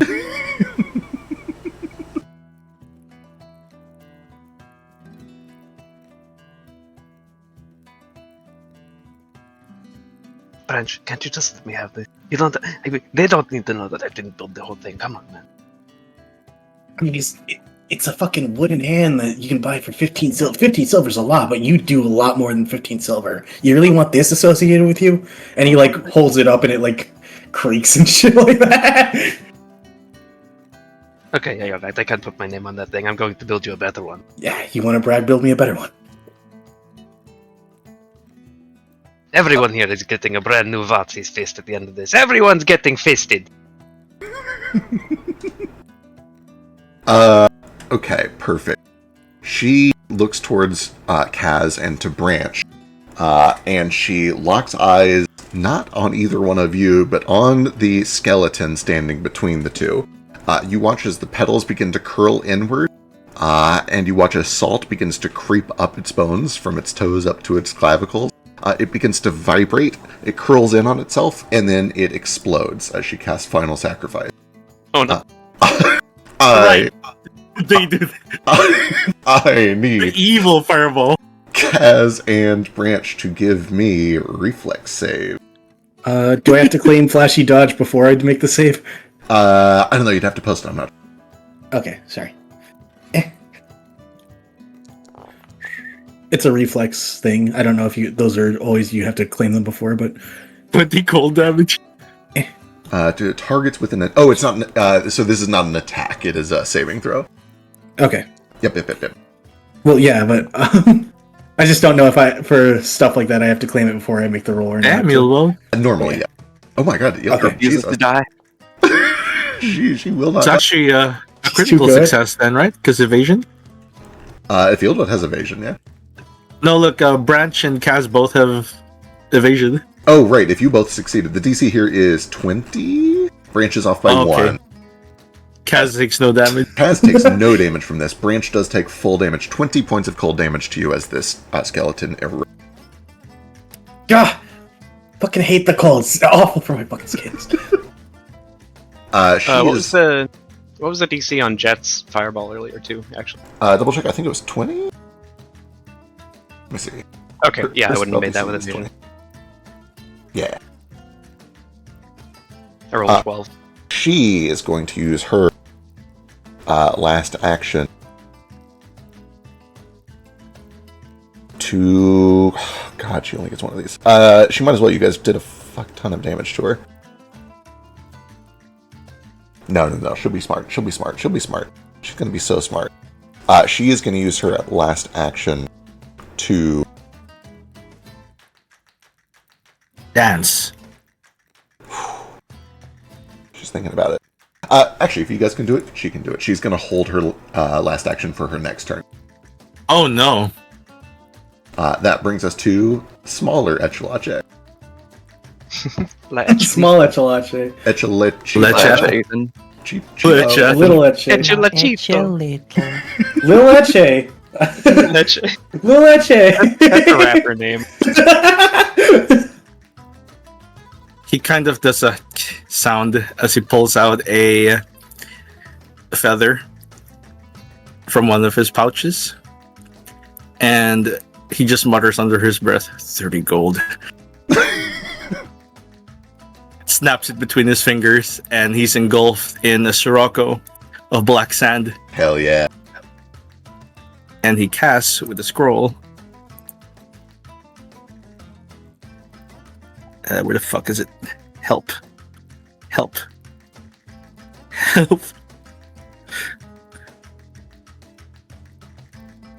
It's Blazing Dive, Okay. but I'm trying to find where I put the fucking scroll. I do know that. So I think Oh, there it is. somebody had that spell in 2.5.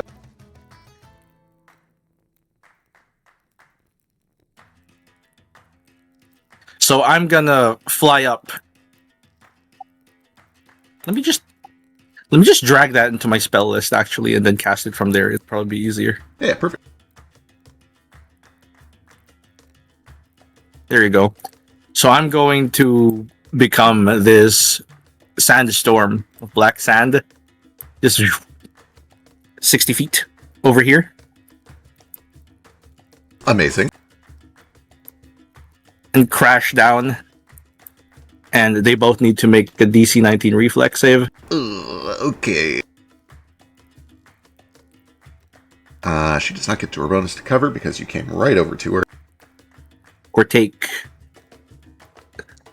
22 damage. Oh my god, those are both so bad. Those are both... I can't believe those are only regular fails. They both fail. They both take full damage, bludgeoning, and fire. Let me check. Full damage there. Full damage there. Growth. It's divine, if that helps. Is it divine? It's a divine tag on the spell. Got it.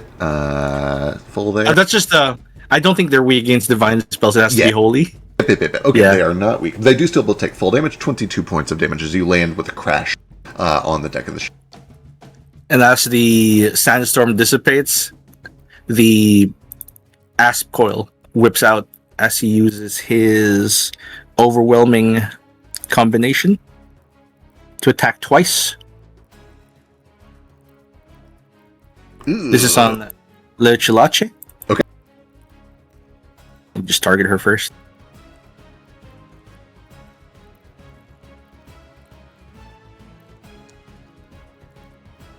No. That is one regular miss. The next attack, she's off guard to it. Okay.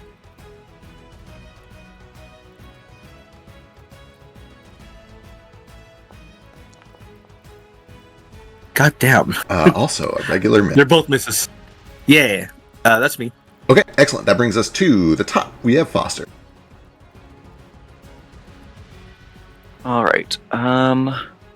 Do unfortunately think I have to move. So let's start with movement. I like your little meta game of doing most combats without ever moving. Dude, It's I really hate it. fun. If I can not move for a combat, that's my best day. Bring back I'm the so ant. excited to get money again so I can buy more scrolls. Yeah, you guys are about to be fucking loaded, by the way. Ewold's gonna get so fat. It's gonna be crazy. I have literally like 3 gold and 1 copper in my money. I'm gonna buy Cackles its own little hyena friend. Okay. That's movement. And I'll just do a nice simple electric arc on these 2 skellies. God.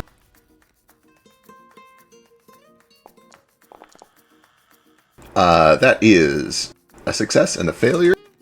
They have 4 hit points. They both just explode. All right, I believe that's all And then 3. Eeldwoe. Oh, right, Eeldwoe. Yes, Eeldwoe is fine where she is for now. Okay, perfect. Excellent. That brings us to the skeletons. Most of them are dead. Is it just the one? Oh no. Oh. The real little handshake.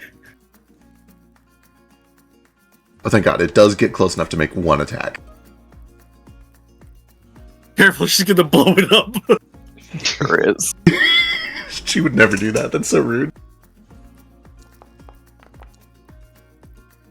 21 is a hit on branch 4. Damn. 7 points of slashing damage. Oh. I so wanted to just, on its turn, somehow manage to fucking throw it off this plank and have it shatter. I thought about having it do a shove, but then I looked at its athletic score and I realized I probably shouldn't. Alright, that brings us to Cat. Okay.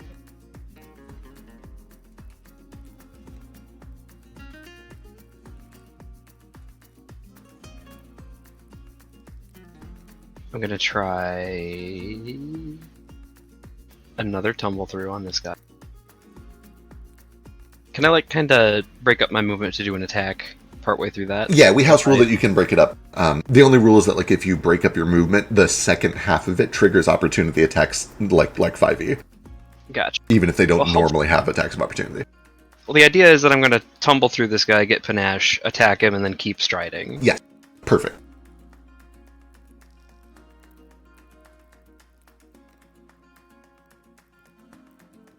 So I'll just keep myself here until in case I need to like change that plan, but I'll make the attack for now. I guess first I'll do the deception. Yep. For the tumble through. Or the acrobatics for the top. Right. DC is 18. Deception is for faint? Yeah, it's Yeah. for faint. Come on, Cat. Come on, Cat. Still Did faint. anyone hear that door? I did. I think it's part of the background noise. It's really loud. It was really loud for some reason. That is still panache till the end of the turn. Okay, so I'll make my attack here as well.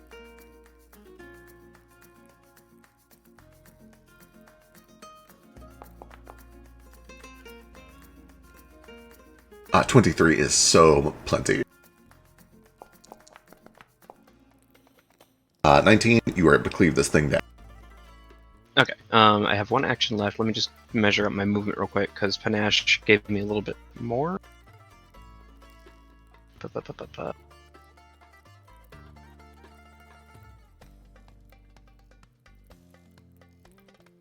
We are level 11 now, right?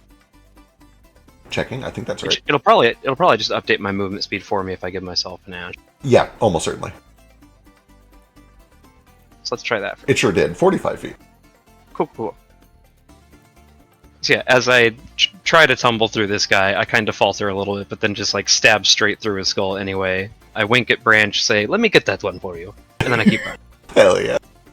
Such a gentleman. 45 gets me here.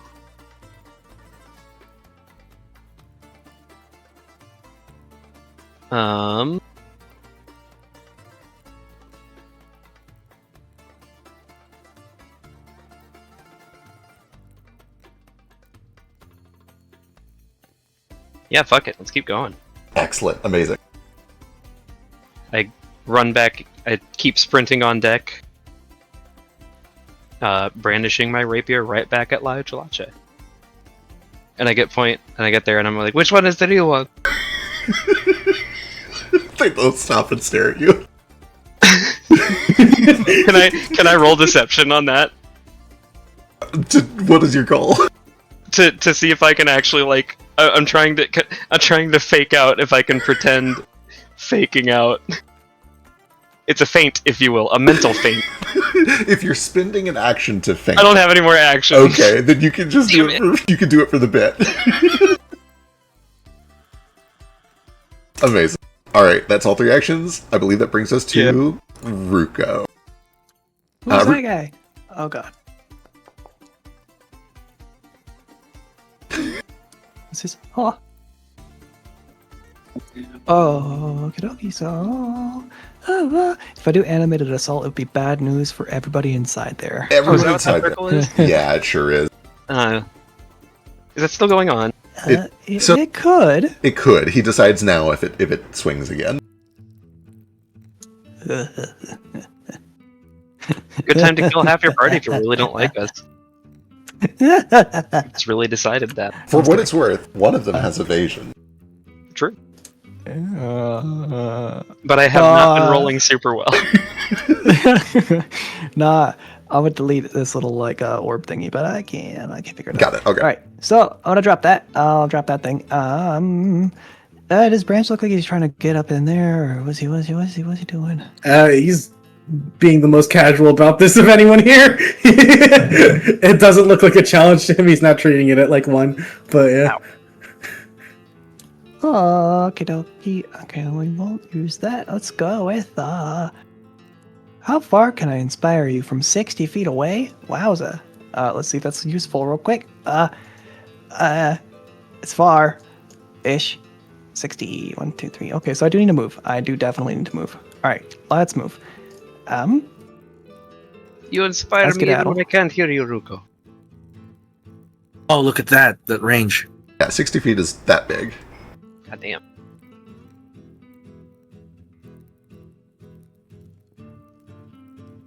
Okay, I think I'll stay here. That's fine. Alright. Yeah. So that's 1 movement and 1 inspiration! Perfect. I love these guitar sounds. Get up! Alright, I do my best. I swear, one day I'll get good at elegant inspire courage, but the magic feels delightful. Hell yeah. He's learning. I think you're Sometimes inspiring, you- Ruko. Sometimes you think back and you're like, I watched Ruko trip in the middle of battle, and yet it was inspiring somehow. It would be really least funny if that's not all me. the ways that Ruko inspires people is by accidentally making a fool of himself. Jeez, at least I'm I not think that guy. Yeah. Okay. Also, Kaz has fought enough bulls and also been in enough bar fights that literally just hearing anybody go hoo hoo hoo hoo gets him pumped up. Especially when there's like some actual magic behind it. Hell yeah. I think it's kind of charming that Ruko's a little like socially awkward. That just hearing him yell "fuck him up" is inspiring. Yeah. Wait, When the maybe I quiet could keep kid- on moving to here. Yeah, you got one more action. You can keep on moving. Well, no, I didn't use my full movement. Oh, I see what you're saying. Gotcha. There, but I did have intention to try to. Oh, It is also worth mentioning. This is like a pit. It's a bowl. okay. Yeah, I would definitely be stepping just a little bit away back from there, so I don't die. All right, I have one more thing to use. What can I do with one action? I can scream. I can dream. Can I save? Wait. Yes, you How can. does it work if I save that? You can hold it. You'll just have 4 actions in your next turn. The only thing you can't do with it is use it as part of like a 2-action thing. So you can't you can't do a 2-action spell and then another 2-action spell because you held it last turn. Oh. But it's good for like getting an extra stride if you want to move more or something like that. Right. Okay. So let's see if there's any way I can use it real quick, because I might just can only do Inspire Courage once, and I really want to give some guidance to people. Heal Vote is also too far, I imagine. The triangles and whatnot. How about a guidance? I mean, I could do a guidance. Sure.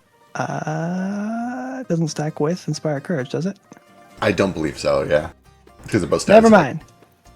Fuck you guys, be inspired. I won't guide you though. Figure it out. I'm gonna. Best thing is probably either hold it or use it to like run closer are the big two. Yeah, I'll just run closer. Actually, probably a good idea. I'm gonna keep on running. For my last action, that's geez, how far is that? It's a 1. 8. How far can I get though? Jeez. You were here 10, 25. Yeah, you're right. You got it. 50 total. Okay. Nail it. All right, that's me. That brings us to Jet Shemet. There are friends here. We can play now. Okay.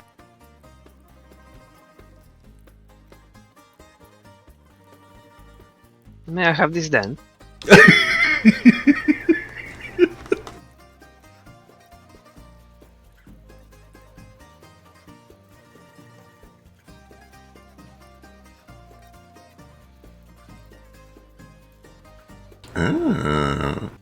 Is she fucking dead already? What? No. Sorry, I'm reading all of her cool abilities. No, I can't see her health bar. Oh, that's why. Okay, never mind. Okay, perfect. I forgot to do a thing. I'll do it next time. She is going to look at you as you ask if you can have this dance, Kaz. Yes, I think that you'll do nicely. And she locks her gaze with you, and you see the green magic that is kind of glowing out of her eyes, indicating her undeath. Kind of gives way for a moment, and you see behind them what she must have looked like in life. This like beautiful, brilliant gold, almost like actual metal in her irises, as she just locks eyes with you for a moment. And I need you to give me a will save, please. Can I give a circumstance bonus if you're going to like frame this as, oh, she's so beautiful because Kaz is very gay? I do like it. I'm so into it. Unfortunately, this is just straight up magic. She's not trying to allure you. Maybe she should have tried. Oh, you lucky son of a bitch. You feel Ill-controlled? no, or well, no, regular success is just stunned. one. You feel that she is attempting to take control of your body. And when you ask if she'd like to dance, she starts to flow and twist. Sand begins to spin around her, and she makes a quick sideways swiping motion, and you realize that your arm kind of involuntarily jerks towards Ethan, like she was trying to force you to throw your sword in Ethan's direction. And you fight it and you resist it. You are stunned. No, my lady. This dance is only for you. You are stunned 1 on your next turn. Ooh, what is this? Oh, fuck, it was a manipulate action. Shit. I love the music for this, too. Kaz, please hit. I'm begging you. Oh. God Oh, damn thank it, Kaz. God. You know what? Is it time? Hero point. It's It hero is after point. 10. You guys have your second round of hero Oh, point. perfect. Oh, thank you. Kaz, please. Kaz, look at me, baby. Thank Kaz. God. Oh. No. Uh, Wait, is he flanking? No, I'm over here. She's technically like in this space. Yeah, you're flanking. Oh, sweet. Is that it? With that said, yeah, that means the first one, you don't need to use your hero point. The first one is a hit Perfect. because of flanking. So yes, Ah, give me damage. I don't know how flanking works very well with Hex. So. Yeah. I put up a fancy illustrated thing, but nobody's got time for that. 26. Oh my god, that's a ton of damage. Jesus. Does that have the finisher in it? Yeah, it did. I had the dual finisher activated, so that is definitely not true. Let me roll that damage. Got it. Okay. I was gonna say that feels like a ton of damage for Yeah, I saw it. I saw it too, and I'm like, wait a second, that's a lot more. Wait. Yeah, there's a 4d6. It's not supposed to be there. Okay. Still considerable damage. Seems decent. And I can't remember. I see I do see the 2d8. Did that mean the thingy got updated for my melee Devil's Iron for the? I didn't touch it, so it must just be working. Maybe. Let me look at that real quick in the item thingamajig. While you're figuring that out, she is going to use her third action to, as you swing towards her, you catch her kind of in the side. She's fully undead. You stab her, and it just goes through a part of flesh that she doesn't really need anymore. And she kind of flinches as the sword catches her, and instinctively her claw goes out to grab your wrist and try to yank it out of her. It doesn't. It's still saying just 1d8 base damage for the melee usage. I don't know where that. Oh, I think it 2d8's just coming automatically changes the dice based on your level. Yeah, it changed. Nice. Oh, that's a critical hit. Oh, shit. Oh god. Oh shit. Oh fuck. She locks eyes with I you already and used my reaction too. says, sure did. I will have this dance. Critical hit by. Oh, it's a natural 20, right? It is a natural 20, yeah.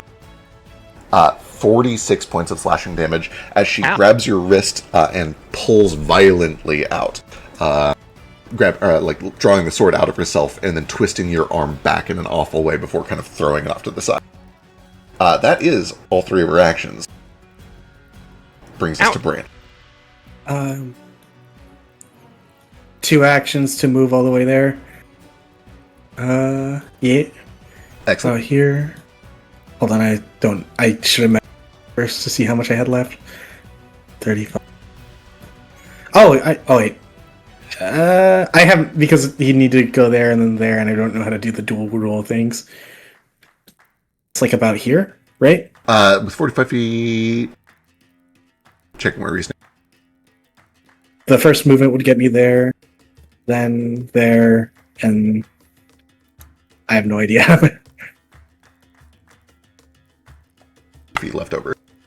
All right. Because your speed is 45, right? I think so. With panache, it should be 45, yeah. Oh, I still have that too? Okay. Yeah, can I...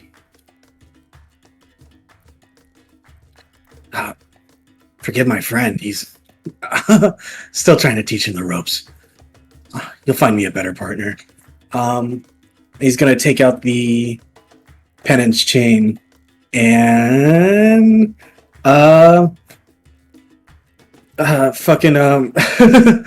confident whirl it around his leg and confident and fucking targeting finisher her head.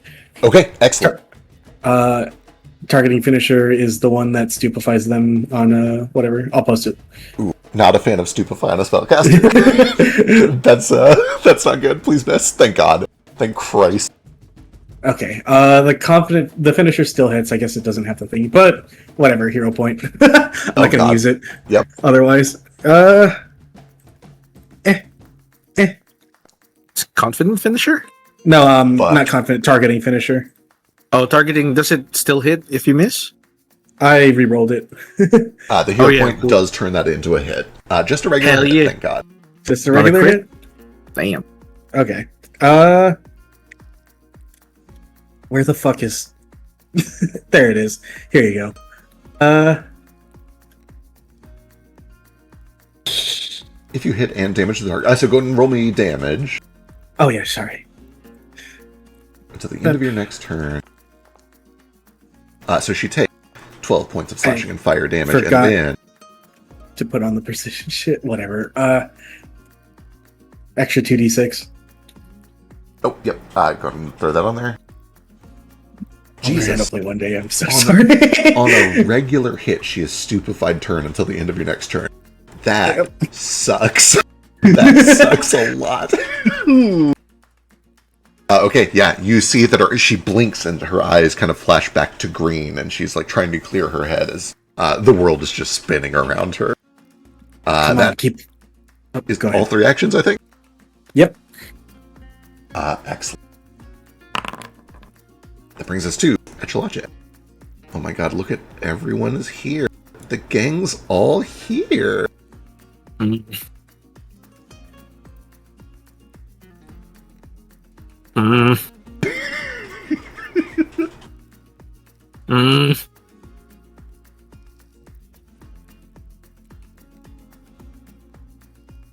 What you doing, Echelache? She will Die. not here, not today. Not today.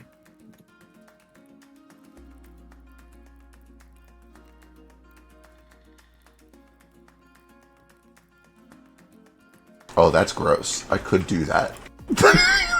That would be fun. Do you need your locker for that, lady?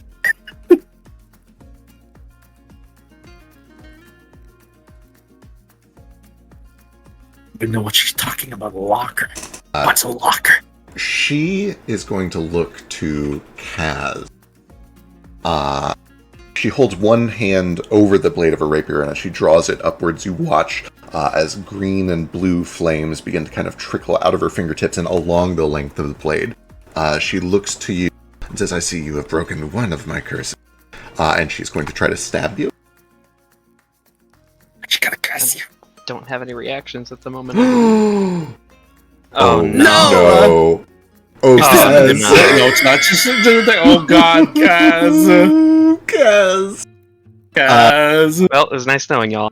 Oh no! So, let's see how this goes. Cast spell requires a spell attack where she imbues the effects of the spell into a skewer strike using the results of her attack It's a roll. spell strike. It is a spell strike to determine the outcome of The the triggers spell. attacks opportunities. If that is true for normally for PCs, then it's true here. I don't know. Yeah, it's true for Maguses at least. Because she has to cast the spell as a part of the spell strike, I believe. Yeah, 1 or 2 actions to cast requires a spell attack roll. Yeah, I mean, she I still already has to used cast the spell. I already used my reaction. But she's weak to me currently, so I do get to attack her. Okay, yeah, you get to attack. She does have to cast a spell to do this, and so she has done a manipulate action. Am I 5 feet from her? I don't think I can attack of opportunity to You are her. 10 feet from her. Yeah, okay.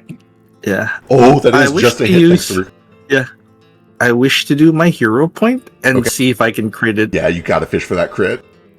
I believe. I'm counting on you. Ethan, my hero. It's not. Okay, you It do is still just a do hit, though. damage. Yeah, roll me some damage. Yeah. This is this plus her weakness to spirit. 21 plus 5. 26 total damage. Oh, nice. Unfortunately, it is not enough to disrupt her strike. Oh no. So let me see. Does this also do the damage of the attack in addition to the spell? Use it to determine the outcome of the spell. Yeah. instead. Okay, this is going to be so gross. Let's see how this goes. First, I'm so sorry, damage. guys. Oh, that's so much damage. God, what's she spell striking with? She rolled really high too. Oh my So- Oh my god! Holy fuck. So, she looks to you, Kaz, draws magic along the length of her blade, And it says, I see you have broken one of my curses. Fast as lightning, skewers you straight through the solar plexus. You feel one of your lungs punctured. You feel air escape. Oh, God. With no control over it. You are mechanically unconscious, effectively down to 0 health drop. Yeah, I had 52. Yeah. That's actually closer than I was expecting. That's not as much Wow. overkill as I thought it would be. Yeah. You have 2 failed death saves. True, that does Or you're put you at dying dying too, yep. And then let me read, this might just immediately end the spell, but let's find out together. Oh, I as a thought you were going to say family. this might just immediately kill you. No. That's where that was going to. Tether another creature spirit. You guys watch as the magic that she had imbued into her blade floods through Kaz. You see his skeleton begin to glow through his skin, this like faint ghostly outline of blue magic. You tether another creature spirit to your own. Each. Got it. If either you or the target is reduced to 0 hit points, any damage from the spell is resolved and the spell ends. Well, that's a real damn shame. Shouldn't have crit, you dumb. Yeah, she Said a word. I'm about to say a word I shouldn't say on Twitch. I'm gonna say a gamer word. She just well, you can make a save, I guess, to lower the damage a little. I mean, there's no need to. It immediately ends because he dropped to 0. Oh, okay. Yeah, fair enough. Okay. She watches as you take a gasp and then just kind of collapse on her sword, and she looks down. She's like, "Oh, well, that's no good. I wanted some leverage." She pulls the sword out, and she will take a second skewer on Brand. 2 more actions because she held her. This one is just. Oh, right. She did hold an action. Thank you. Trying to remind you. Yeah. You're so right. You're so real for that. Thankfully, this does have map. 20 is a regular hit on Branch for 30 points of damage. And then finally, one with map 10 on Athan. 16 is a miss. That brings us to Athan. Okay. First thing, 1 action overwhelming combo. 1 asp coil.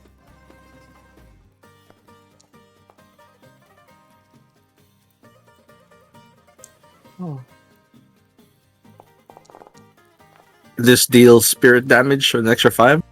Gross, 23 points of damage. She's off guard to this fist then. Hate that.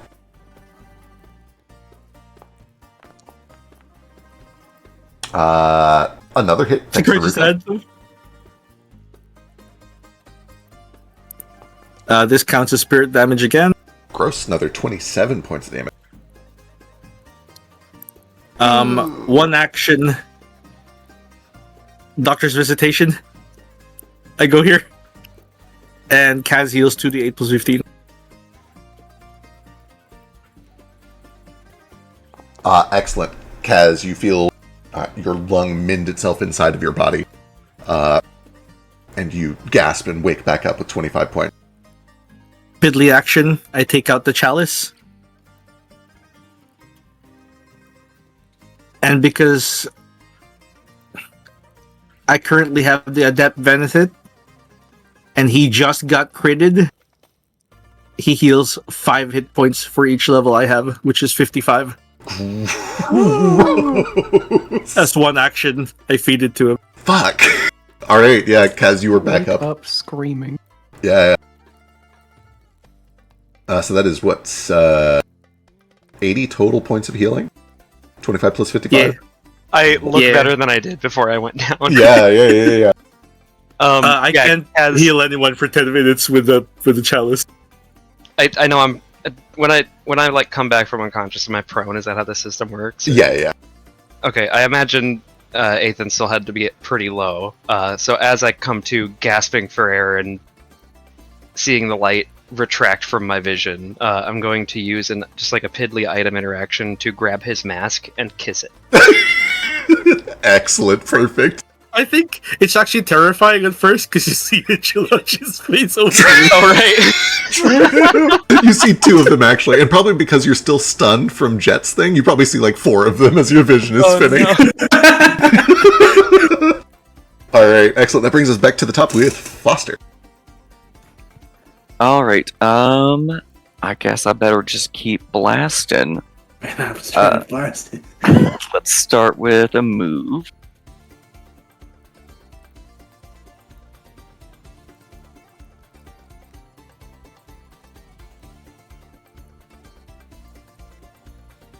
Alright, then in my range of anybody, do I have to move again?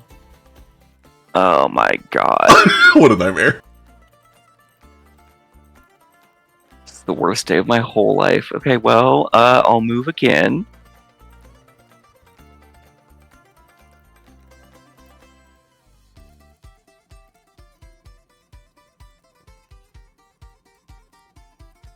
What can I do with one action?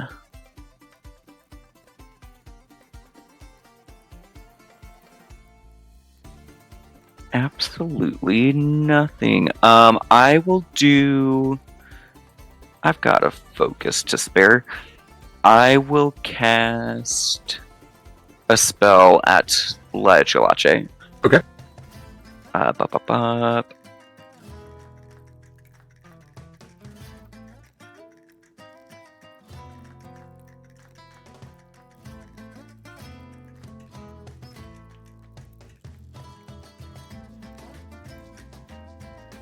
So she needs, just a will save. You see she kind of instinctively raises a hand to just kind of sever the weave as you launch magic toward her, but the magic, once again, she's like, oh, right, fuck. She does regular succeed. Takes a -2 status penalty to hurt you.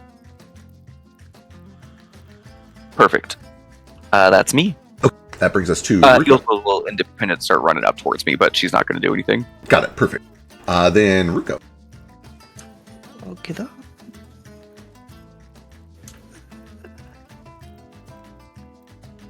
Hold on. Vengeful spirits. I like my vengeful spirits. But it's poison. Okay. I know about skeletons, right? Poison. Is this a thing that's just like a ha ha hee hee? Almost That's all lemon undead juice. are totally immune to poison, yeah. That's disgusting. Okay. It's kind of funny that the vengeful spirits do 0 spirit damage. They just hurt with very real damage. Yeah. Okay. Let's I just watched Kaz die, and he's alive. Okay. I'm gonna do. You know, it's always very helpful to courage everybody. Everybody needs courage all the time. Everyone's courage. Yes, please. Please. For what Courage. it's worth, as you're deciding, the damage type of your Vengeful Spirits depends on your reading for the day, and your reading for the day was cold damage. That was oh. Oi. Hold on. How do I? What? Okay, but cold. Would that be useful? I would think so. I think it's just poison and void that I don't want to use on them. Seems reasonable. So if you, for free, you don't know. If you want to spend an action about it, you can, or you can just kind of go with your gut. Yeah, she's made of water. She's kind of soupy. Maybe she doesn't like being solid. Maybe she doesn't like being solid. That's one way to find out. Who knows?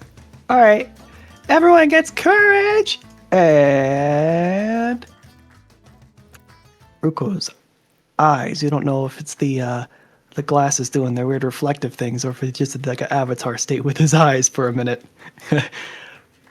He links with things inside that boat.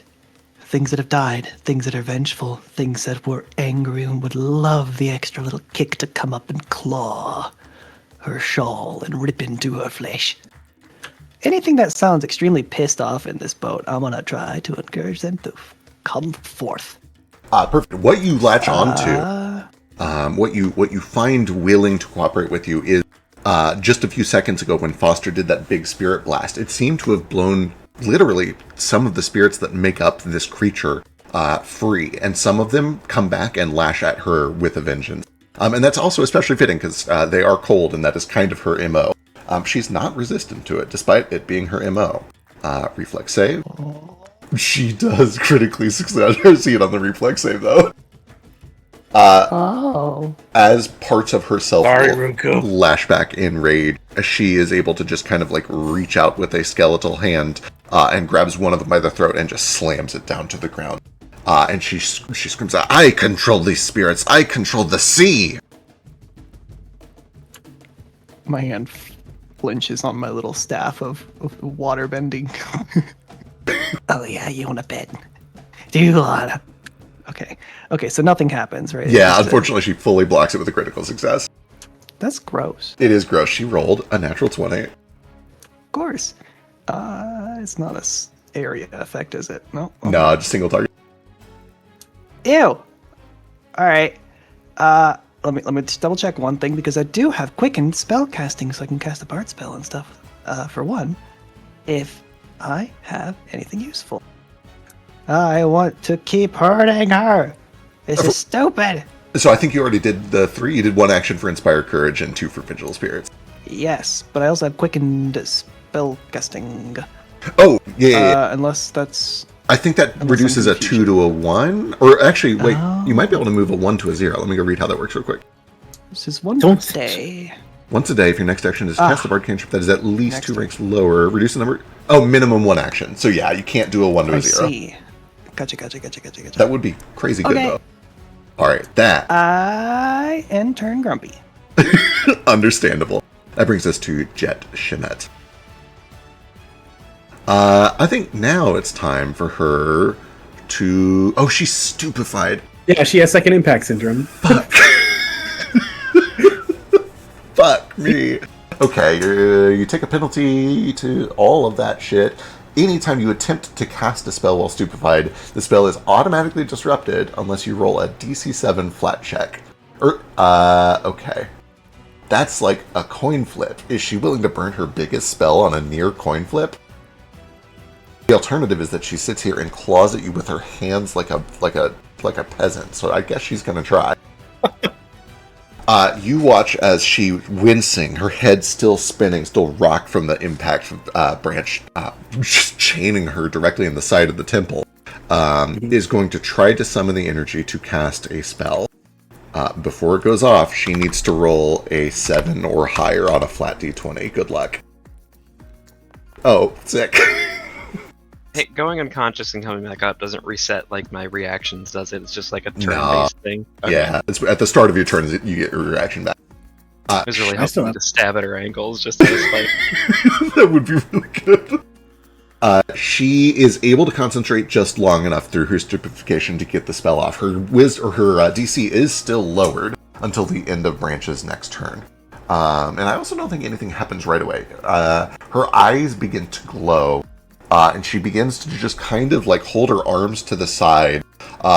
Wind begins to swirl around her. You guys feel a warmth that feels foreign to this cold, dank cave. You just feel that there is like a supernatural draw towards her. Not entirely clear what it will do right away, but things will happen on your turn. Attack of opportunity. Yeah, absolutely. It's a manipulative action. All right.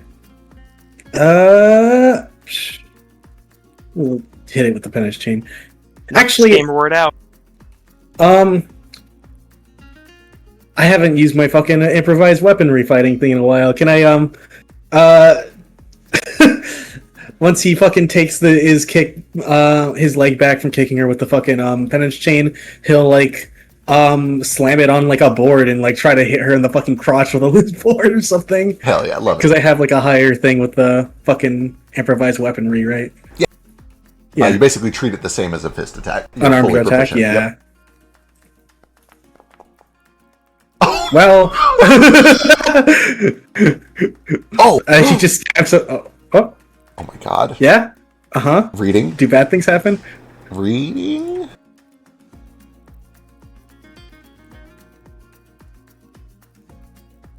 Holy shit. As you go wide on your opportunity attack, Echelache is going to use Opportune Repose to skewer you. Damn it.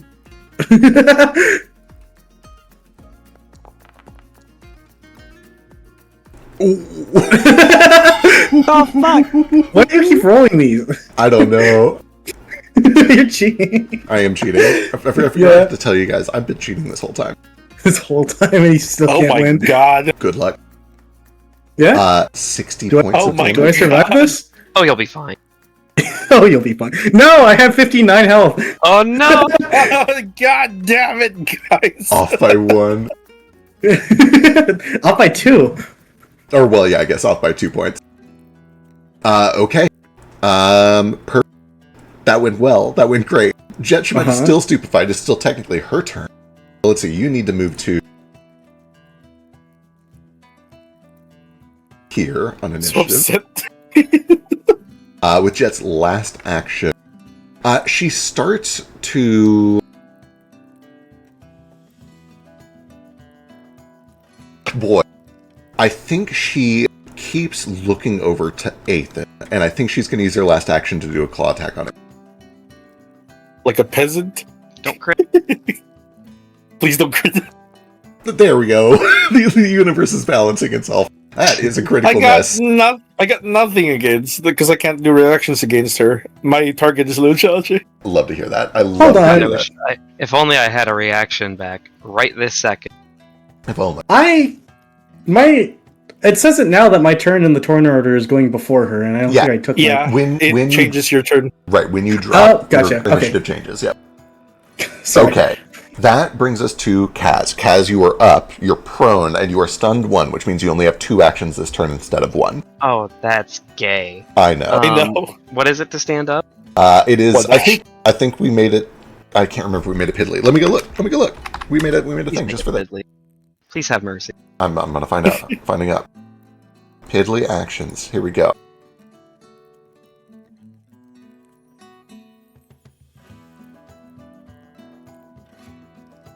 We did not make standing up a piddly action. Yeah. You could get the kip up feat at some point and make it a free action to stand. Yeah, if you already have kip up, it's free action. And when I'm prone, basically everything is fucked, right? Like even making an attack. I think you have a minus, it's just a -2. Yeah. You can also bravado standing up. That's true. You could absolutely try to bravado standing up. If you if you tack acrobatics onto it, you can do like a kip up, basically. Can I tack deception onto it? Sure. Since I'm a swashbuckler? Yeah, absolutely. You're the type of swashbuckler that's good at fainting, right? That's the one that like my deception is. Absolutely. My I will let you spend an action to feint a kip up with deception, and that will let you stand up and get panache with 1 action if you succeed on a deception check against their perception DC. Okay. I'm going to do a thing. Or since I'm using an action for this. Where is it? There's that as well.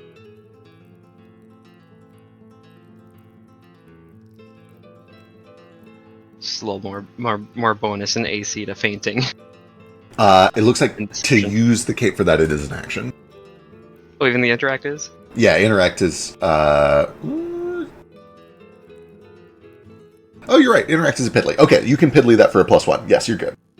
Cool. Then yeah, like as I'm lying in a crumpled heap on the ground, I'll kind of like pull my shoulder cloak over myself and also try to just like push up at the same time, so they like don't know which way I'm coming up from. Because love that. I'm Very a bold crimson fighter. blur.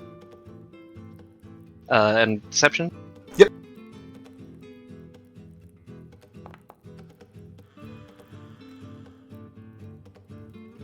That is a failure. You still stand up and you still have panache till the end of the turn, but it's not permanent.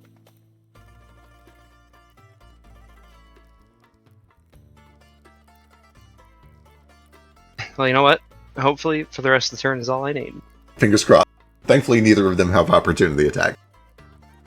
Not normal.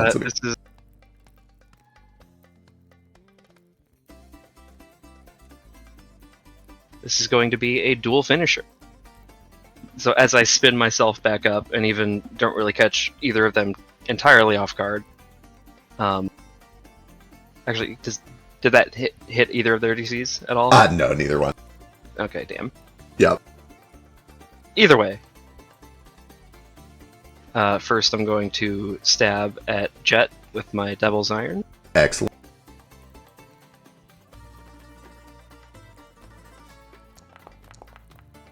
Oh, wait, hang on. I'm not prone anymore. Oh, true. Add 2 to that, makes it an 18. Does that hit? 18 is exactly her AC. Beautiful. Hell yeah.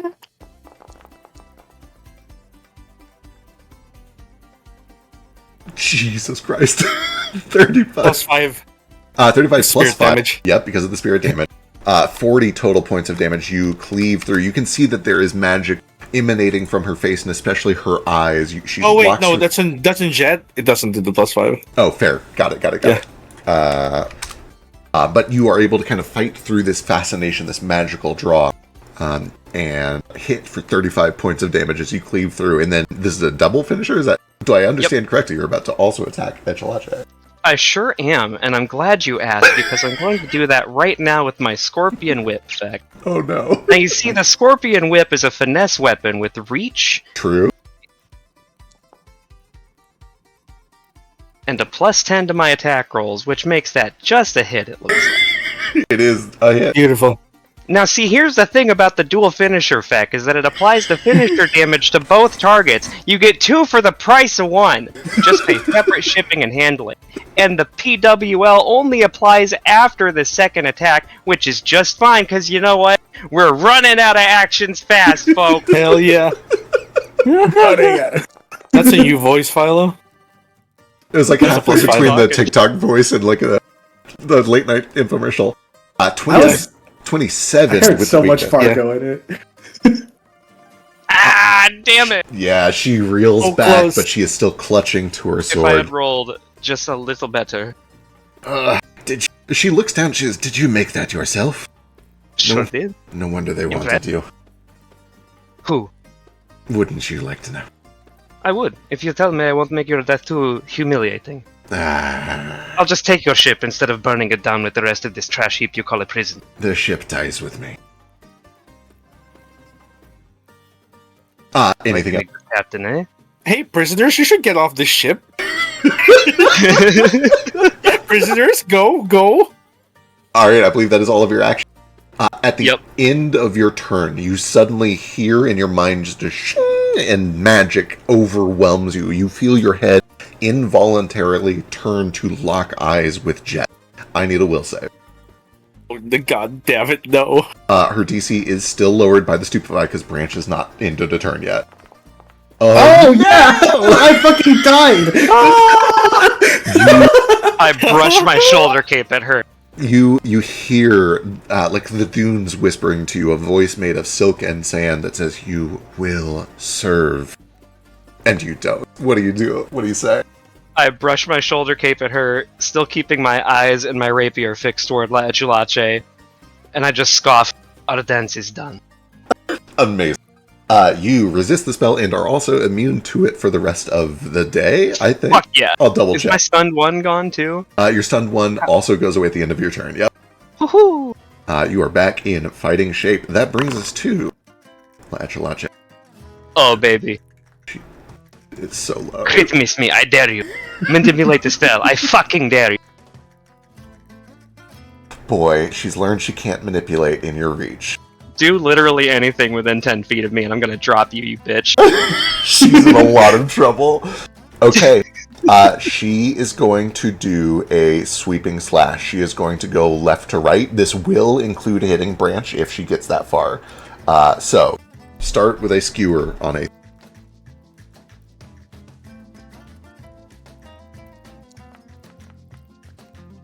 Uh, 26 is a regular hit for... Oh my god, 9, 9, and 10. 42 total points of damage. Oh.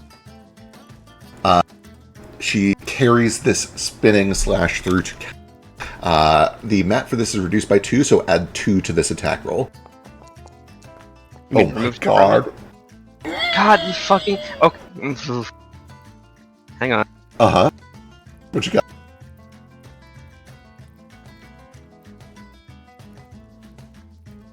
Not again. Not the fuck again. How much is that a crit by? It Crit by is... plus 10? it's Oh plus- my god. It's a natural 20. So you would have Jesus to make it a fucking miss Christ. to make it not be a crit. How many have you rolled? Yeah, I've rolled nothing but nat 20s and nat 1s all day. Got anything for it?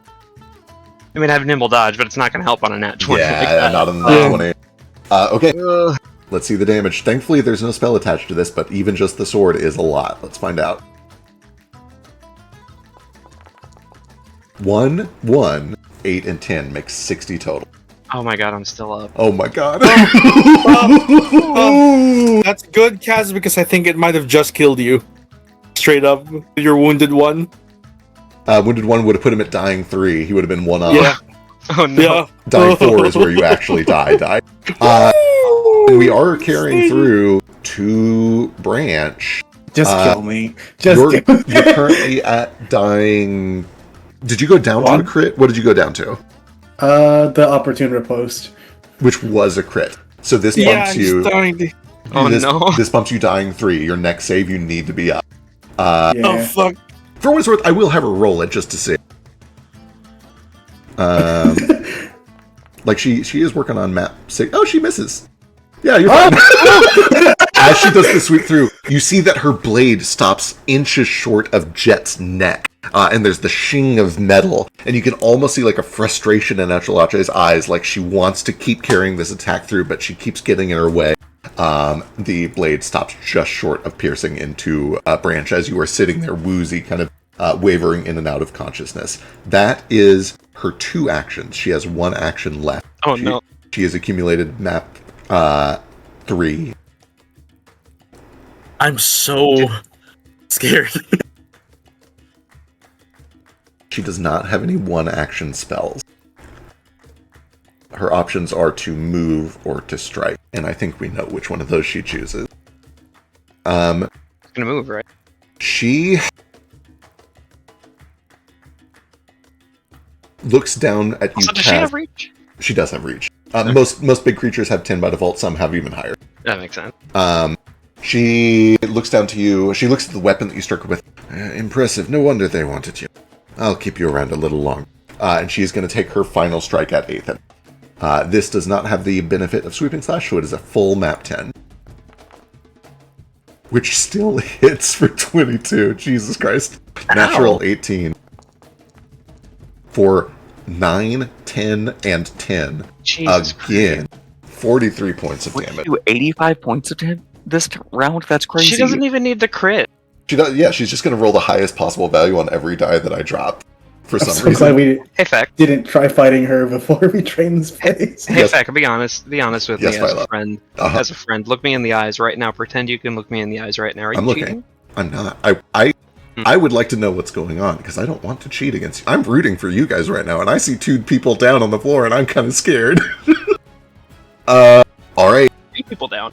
Well, I guess you're not down yet. You're still up. I ain't dead yet, bitch. You're not dead yet. Alright, that brings us to Foster, top of the round. Wait, you misskipped me. Yeah, Oh, you I can- did. I'm sorry. I skipped Ethan. How could How you? dare you? It's just because you Because also you look. look, yeah, it's because you look like Echelache. You've confused even the DM. Got I it. didn't. I've accomplished my goal. Now I can die happy. Even if you die here, you've won the game. 1 action overwhelming combination. 2 attacks. Please try to save La Chulache for me. I understand if you can't, but it would feel so good. I'll try. You want me to take her down for you? I'll try. I mean, Jet's got more health. Yeah. 18. Once again, a hit thanks to Ruko. Oh, and to flanking, actually. This is for both. Yeah. 21. Sorry, this is on Echelache? Yeah. 16. Leaves Plus her with... 5 for the Oh, fuck. weakness. She had 17 health. Yeah, with 21 points of damage. What does it look like when you disephemerate her? I What's that think word mean? disephemerate. Use in a sentence. You disephemerate her. You disephemerate her. You remove her femur. Yeah. The asp coil kind of lashes upward, right underneath her skull, and he pulls her down face to face. I am the captain now. Oh yeah. Hell yeah. And he pulls down a little harder and unzips the front, Amazing. basically. releasing all the souls. Yeah, you watch as the cloak is pulled down, that this conglomeration of skeletons and spirits spills free, and there is a horrible wailing noise. Light pours out of the sockets of her skull, through the nose, through the mouth, as spiritual energy is just released, flooding the cavern with screaming wails and a cold that chills you to your bone, until finally, just a few seconds later, all that is left is her cloak, her feathered cowl, and a hat that's far too large for any of you to wear. Damn it. The second attack is the second attack of overwhelming combination is wasted because they all go on the same target. Got I it. still have 2 actions. I'm going to use my medic dedication ability that allows me to do a battle medicine twice on the same person instead of just once. Got it. Once per day. So Kaz will recover 2d8. Real quick, Yes. just looking at the way the tokens are laid out right now, does anyone else see Branch's crumpled corpse as Yeah. a big red feathered hat on Kaz's head? It does, yeah. Also, Kaz, you have magical crafting. You do know that most magical items resize to fit the wearer. Yeah. Sorry. Yeah. Got a little hard there for a second. Oh yeah. With the fist, can I, instead of punching, grab the hat and put it on Kaz? Absolutely. Let's see. So Kaz, you heal 22. Bless you. And then I'm going to Doctor's Visitation, go kind of around in a circle, and do Branch. Mm-hmm. Heal my broken wing, babe. Do it. Heal you. Come on. Here you go, bro. Oh, I got you 27, bro. my spleen's all good. Good. Popped it back My into word place. is back inside of me. So I can't heal either of these two anymore with battle medicine. I Got can it. heal anyone else. Maybe I'm good. Okay. Anything else, or is that your turn? That's my entire turn. Okay. That's 1 action to overwhelming combo and 1 action to battle medicine, another action to fucking do the thing. At the end of your turn, you feel your vision is snapped towards Jet. I need a will save. Oh shit.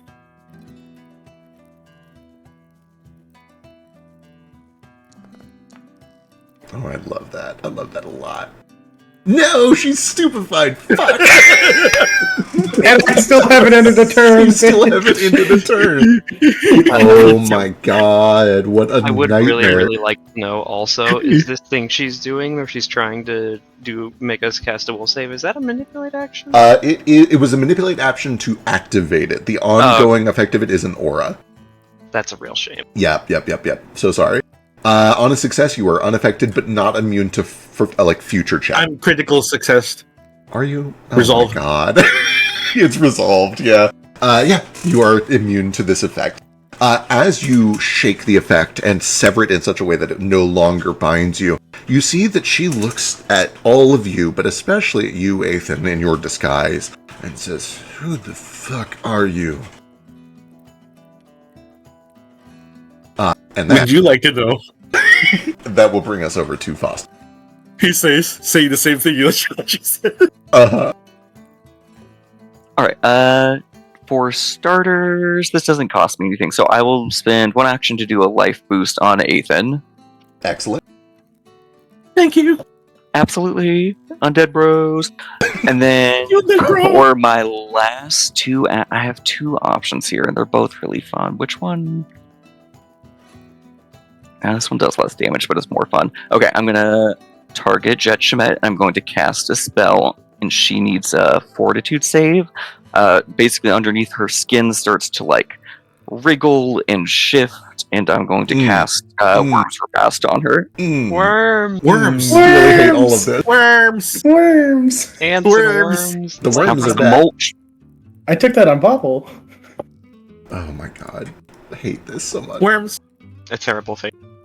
That is a regular success by 3. For Unfortunate. full initial damage, but no persistent damage.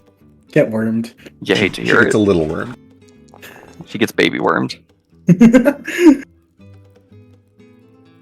16 points of piercing damage. as worms begin crawling and gnashing and chewing in her flesh. That is so gross. I hate everything about this. This is the worst.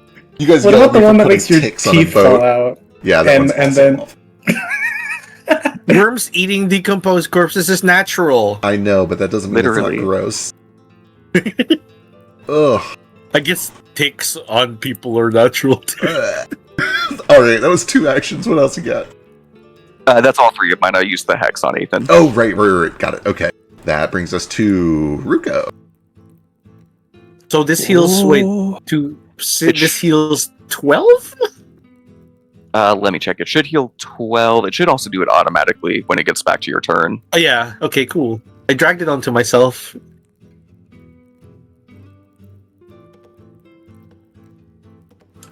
Okay. So vengeful spirits linger around, right? Like it says, I can Yes. reactivate it. Correct. Yeah. That's They keep delicious. going until you spend a turn not using it. Okay. Well, initially on that first casting, Ruku had tried to synchronize with the boat demons, or the boat spirits, but there's so many spirits in the body of that great evil La Enchilada. And now, what happened to her exactly? What's the state of her whole deal? For Jet, Gone? No. the The body of Echelache- Enchilada. I'm going to use her as a weapon. essentially, what is left behind is just her clothes. The skeleton poured itself out, releasing spiritual energy. You're very familiar with this sort of thing. You've trained a spirit weaver. She was an entirely ephemeral being made from the coalescence of a lot of spirits. You freed a bunch of spirits that she had consumed to make herself. She was an amalgamation of spirits, and those spirits have been freed. Presumably, they're now traveling towards an afterlife, but they're lingering in the cavern for a moment. All right, imagine if you will, there's 3 kinds. The ones that fled and they're gone.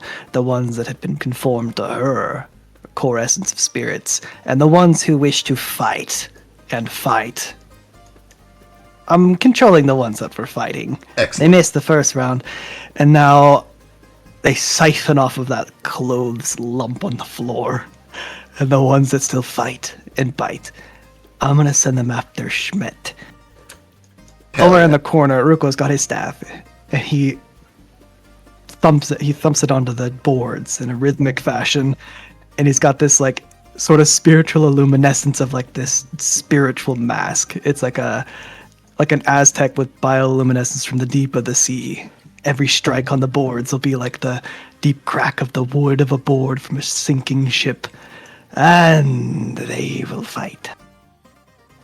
Let's go, please hit. All right, let's see if she decides to nat 20 again. Most likely. No, that's a natural this is- 2 for a failure. Full damage, 12 points of cold damage. You watch as many of these spirits that have burst free from Echelache now seek vengeance against the partner in 12 points of cold damage. Did you roll 12 out of from 66? Yeah. 3, 1, 2, 1, 1, 4. Oh.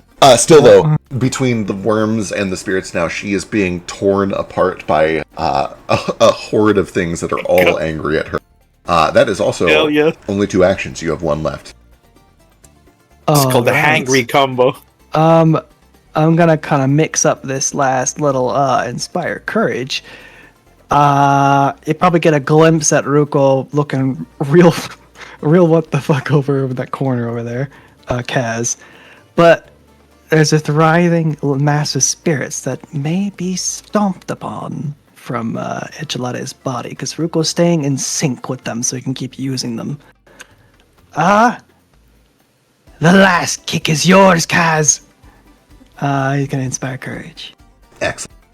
Everybody, though. Thank you. That brings It's us... been doing work, by the way. I was going to say, there have been multiple Yeah, hits that sure hit exactly with Inspired Grip. Mhm.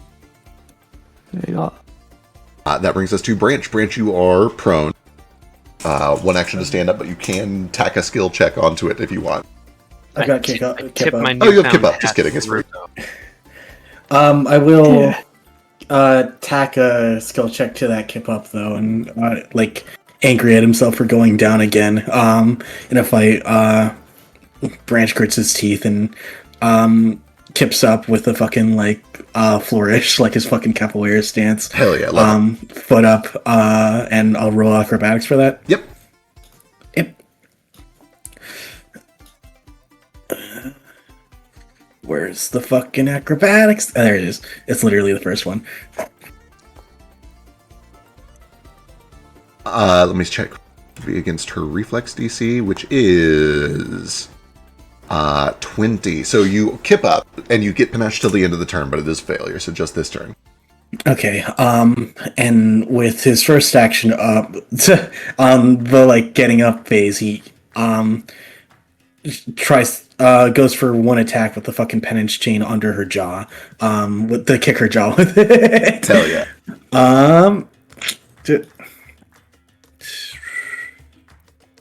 Why did I minimize it? Okay. Penance chain. Penance chain.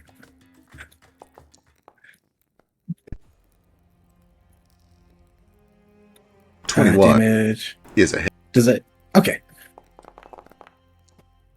Good damage. Is that max 19 damage? points of damage. Almost. 19 points of damage, a little bit of fire. You just begin to rip more and more of this flesh away, revealing bone. Bone that you discover is etched in runes very similar to Aethan.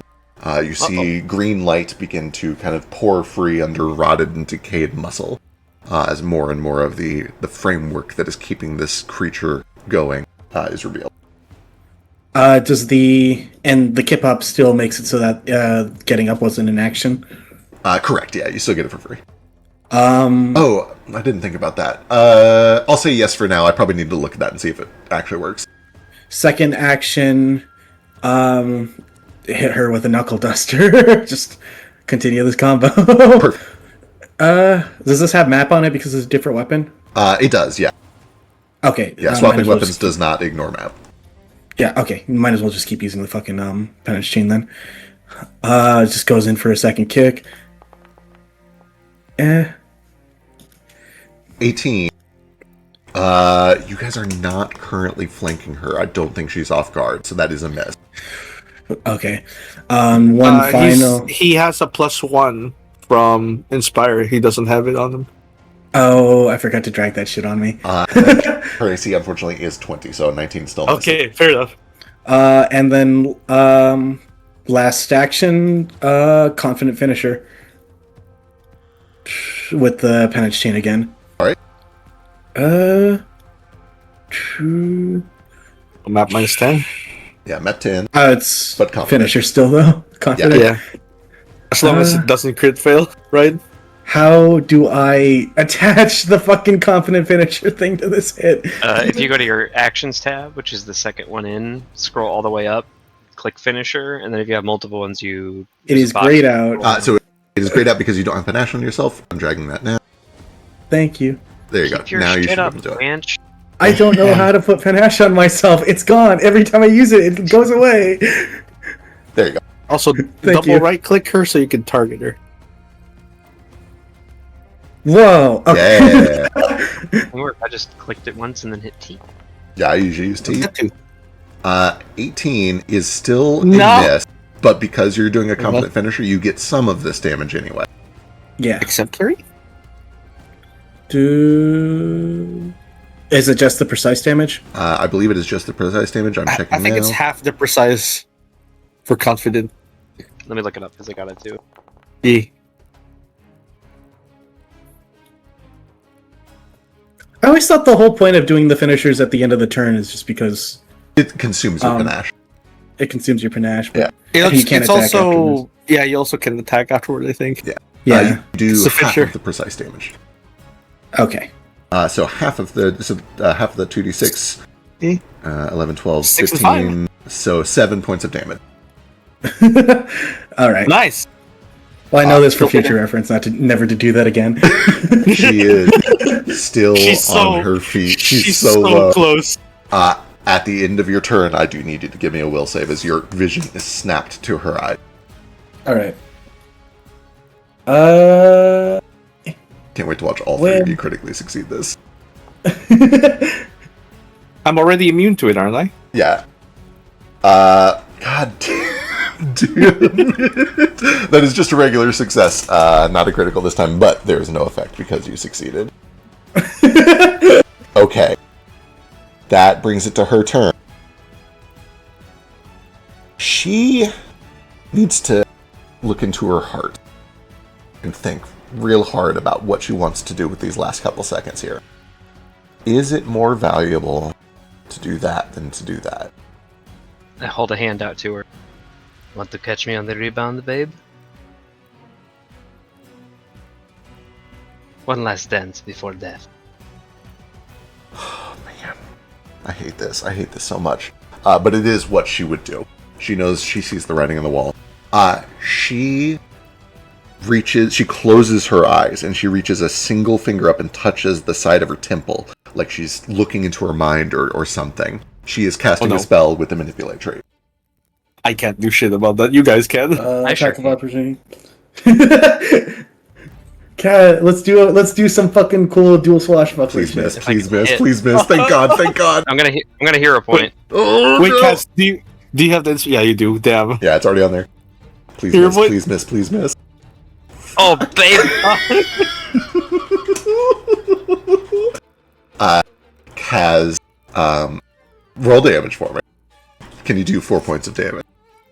I certainly fucking hope so. Surely.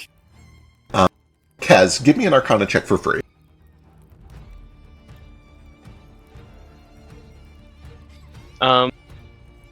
If it is applicable, can I give you crafting instead because I have like magical crafting and all of that? It is not. It's to recognize a spell that she's casting. Okay, yeah, I wasn't sure if it was like a spell or something related to like the runes on her bones in particular.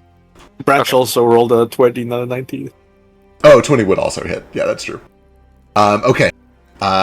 As you guys watch, as she kind of, her eyes dance back and forth between all of you, she sees the writing on the wall, and you see she kind of takes a step back, closes her eyes, and puts her finger to her temple. You watch as her mouth starts to move rapidly, like she's whispering something as fast as she can. You hear none of the words, and you waste no time. You say, whatever the fuck this is, I'm going to shut it down. The two of you cleave in. How do you do it? How do the two of you guys do it? Okay, I propose any objections to this, Branch, if you want, but I imagine like I see her starting to chant, and I kind of like dip back and like the like bullfighter preparing for the lunge thing, and I like put my sword right through the underside of her jaw and up through the skull, and then you like wrap your penance chain around her neck and just fucking rip her skull right off. Oh, sick. Yeah. If you've got a cooler thing in mind, go ahead. We can that can work. I was just thinking some dual dance things. You put the fucking bull thing up and like reveal fainted to have like Branch coming out from under it, but I like yours better. Yeah, I mean, I figured we both saw that she was like definitely spellcasting. We're both just like aim for the head right away, get that shit. Yeah. Hell yeah. Yeah, you guys lock in, and you can sense that all of this magic that you gathered, the spell that she's rapidly trying to fire off, fizzles as she does not complete it in time. You strike her down, and her severed head rolls free on the deck of the ship. And with that, everything goes quiet. Blizzard is off, right? Right. Yeah. Prisoners off. Magic room. Do you need the head? Let's bring them both. Why not? Yeah. All right. I've already got the head. I went. Kaz actually does make a point to collect like the cloak from last Absolutely. launch too. Yeah, you It's guys way too big for him at the moment, but Ruko is still looking spooky, and they still seem to flutter as if a little. Stomp it, Kaz. I saved this for you. Stop it. Foster, does this mean I heal 120 HP over a minute? Or how many rounds does it last? I think he said 4 rounds. Okay, that's a lot still. As you guys are gathering things up, Kaz, it is worth mentioning, as we are new to the system out of character, Kaz is very familiar in character with magical crafting. Attuning to a magic item in this system is a single action. I mean, It takes I'd like as to. long as it takes to put it on. I sure would like to identify any of these things before I put Are you them sure on. you don't want to just put it on blindly? No, I am 100% sure. But I know the hat is put, and I know Ethan put the hat on me, and it's definitely too big at the moment. But like, I'm gathering the hat and the cloak, and you said that like the feather cowl was a separate thing too. Yeah. I'm You're gathering going to become everything. the next Enchilachi. I hope she has a rapier too, and I'm just stuffing all of it into my bag of Oh, holding yeah. for now Perfect. until we What can are her identify it. weapons? You do see that she has a very, very large. For the record, until you attune to it, it's Large. large. It's heavy. But she does have a rapier, a very fancy rapier. Nice. Yeah. As we're ushering prisoners off the boat, I imagine I'm taking time to loot them both. I don't know if Perfect. anybody's helping me with that. Yeah. Question. Yes. Did Schmet's head rip off like like at the clavicle, like at the, or like is there an intact throat on this thing? I'll say it is kind of right in the middle of the throat. There's a stump. Okay. You want Justice Guys, Gold? No jawbone? they said there was another moonstone. It's true. That's That why might we be have in the the head. magic room. And I Kaz, suppose Kaz picks up on Ruko's paranoia, and I pick up Chet Shemet's severed head, and I'm just gonna grab like one jaw between each hand and just like fucking snap it as far as I can go, like that one bit in King Kong. okay. So,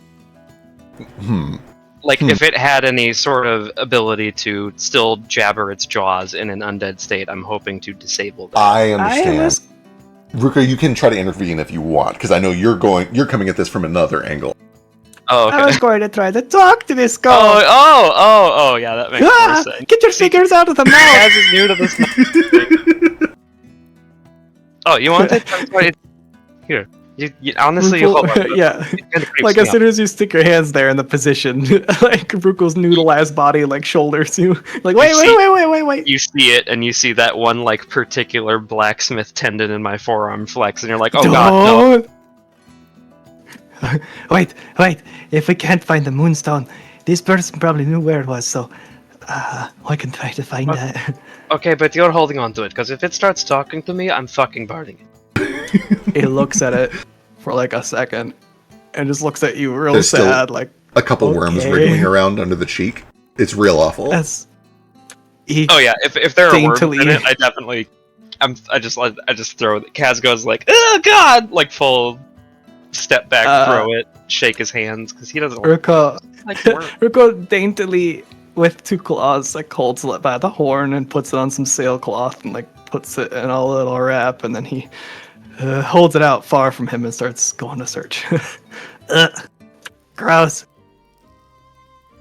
All right. You guys begin to search the bodies. You begin to search the ships. You get the prisoners out. You do find there's not a ton of extremely valuable stuff on the ship. It looks like it had been emptied. It was kind of just sitting here at port. It doesn't have like a bunch of valuable Right. stuff currently on it. What else do you look for? What else do you do while you're here? They mentioned the magic room, so I'm gonna find someone. Well, before anything else, make sure the prisoners are safe and that they're at the ship. Perfect. Because we have to make sure that because she mentioned that the ship is going to be attacked by skeletons, right? She sent people at them. That is the impression you got from overhearing. Yeah. Yeah, so I'm gonna head over there to just help take down. They're like weak skeletons, but still they could hurt commoners. I'll head over with Ethan because I have a bunch of family on the ship. But unless anybody objects to it, as Kaz is leaving this little cove, he will. I will kind of. We might want to like drag whatever's left of La Echulache off of the boat before he does this. Sure. Yeah. Just Could in do that. case there's some sort of weird magical thing. But we'll get her corpse off, and I've already got all of her regalia anyway. But once we've made sure we've investigated the ship thoroughly and got all the prisoners off, I'm going to cast Ignite. Corpse. Oh, sick. Wait, before you do that, Yeah, this is why I'm giving everybody plenty of time to do whatever they want to maybe do on this ship before I do that. But I do feel the need to do it. believe me, I want to light this bitch up as much as anyone else, but No, not as much as me. Believe me. Okay. You pull. I get it. Or what you got? Yeah, sorry. Keep going. Oh, I get it. Just leave the boat for now. I need to know where she sent some of the other people she probably had. And that's probably in the records. Yes, I'd really like to get some definitive records for that too. Yeah. What are the If I'm chances just there's finding that the... fucking bullshit than I am though anyway.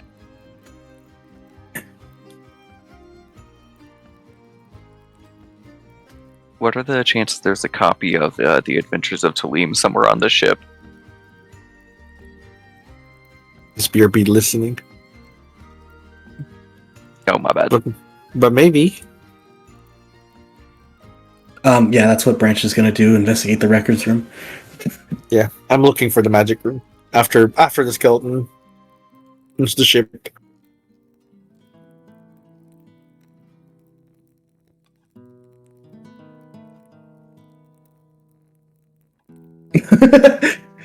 Oh, DM's done. I didn't see that.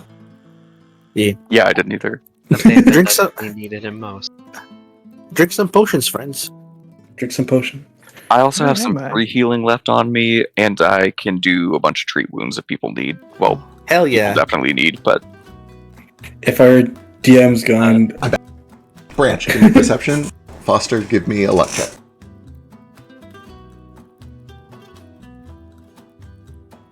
Where am I?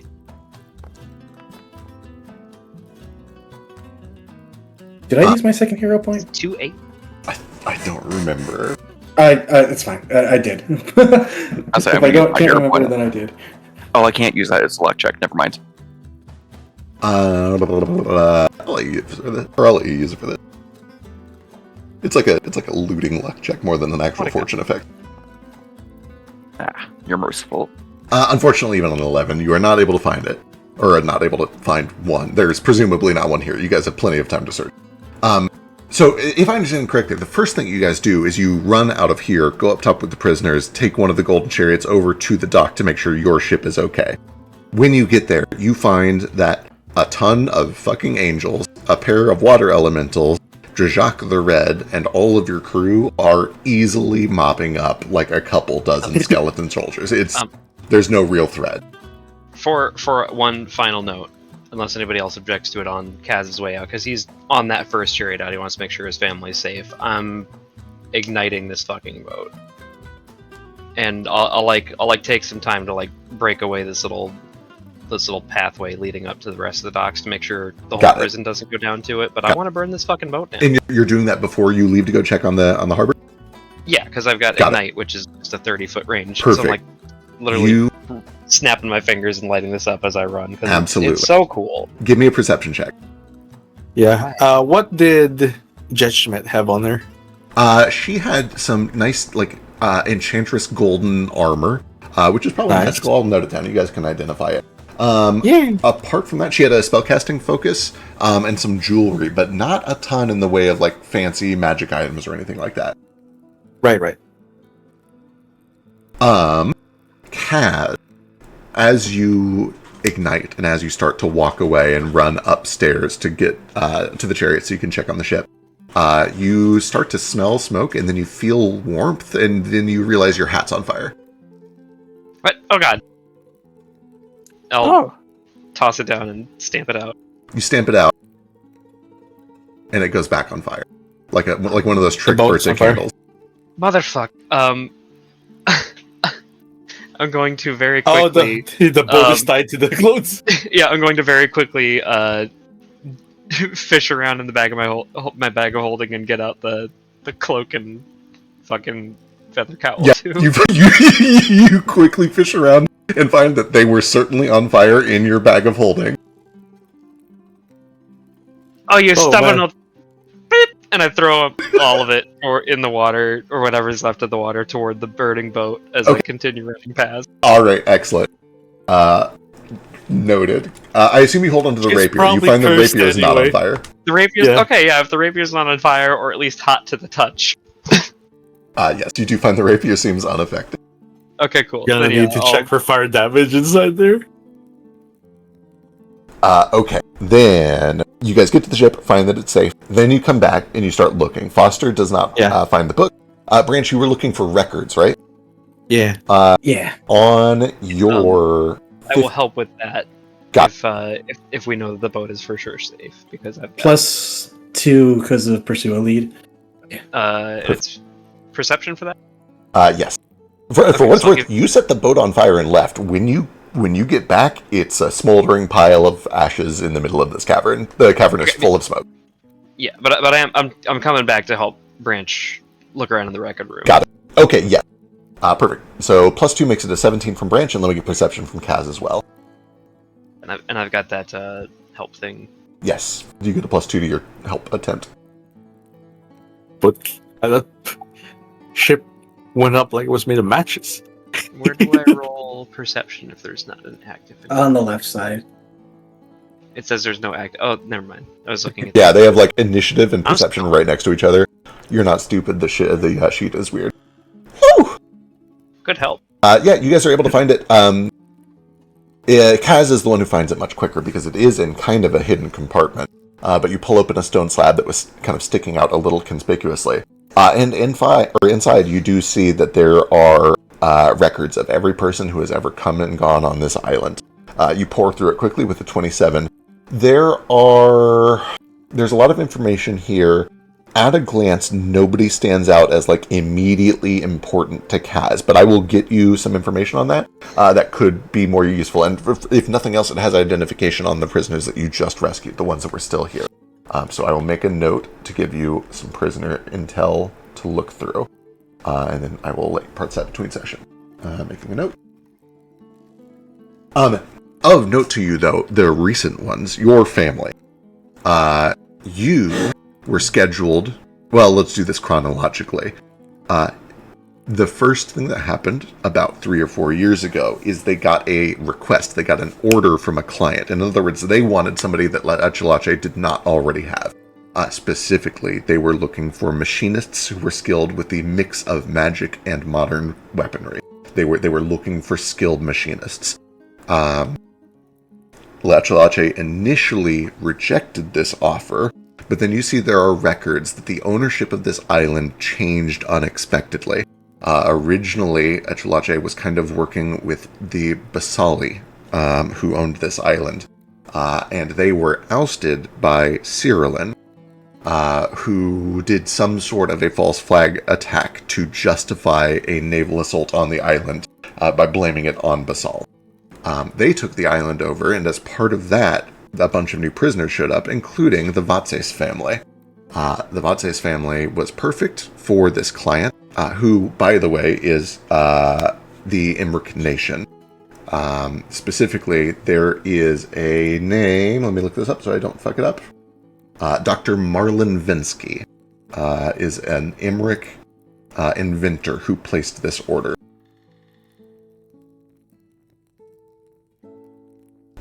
The order was fulfilled first with your father and uncle. Initially, they paid extra for your... the next person that they tried to buy was Kaz. That order failed because Kaz escaped, blew up the ship. As recompense for that, Echelache sent over your mother and older sister. They negotiated for the rest of the family, citing that your father and uncle refused to do more work if they didn't get them.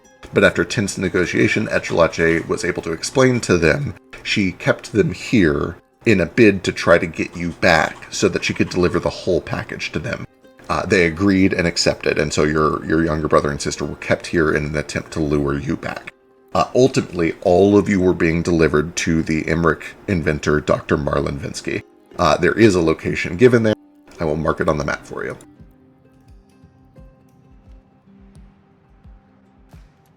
Marlin's a kind of fish, right? It is. You were set to be delivered to kind of the middle of nowhere over here in Patakak on the eastern shore.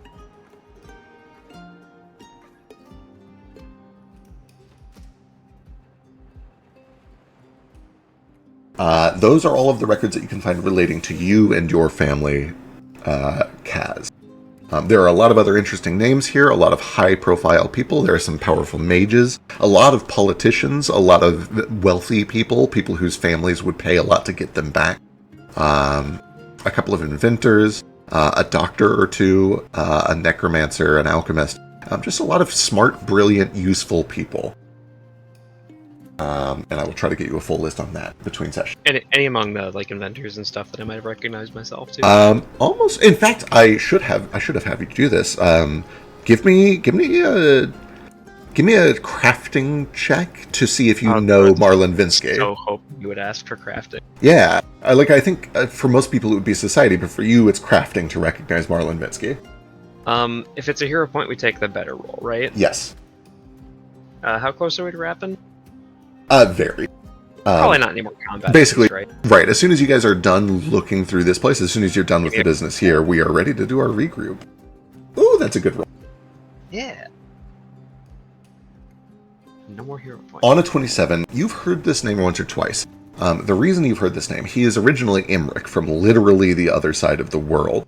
But he kind of made a name for himself because during the Imric Wars about 40 years ago, he's a Ratfolk man, he was responsible for the invention of a lot of locomotives and a very quick to build rail system. He essentially built the logistics line that made the war against Rosenrock possible for Immer and for Xantolina. He was the one who was behind the brains of the logistics of that military operation. He is famous for making trains and rails, but he's also just a brilliant inventor who's done a lot of other things. He is unusual for an Imric in that he is willing to...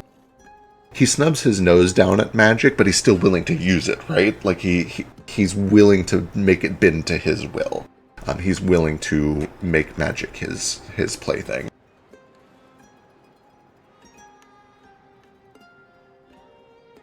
So yeah, that's what you know about Marlon Vinsky. We have a hand raise from...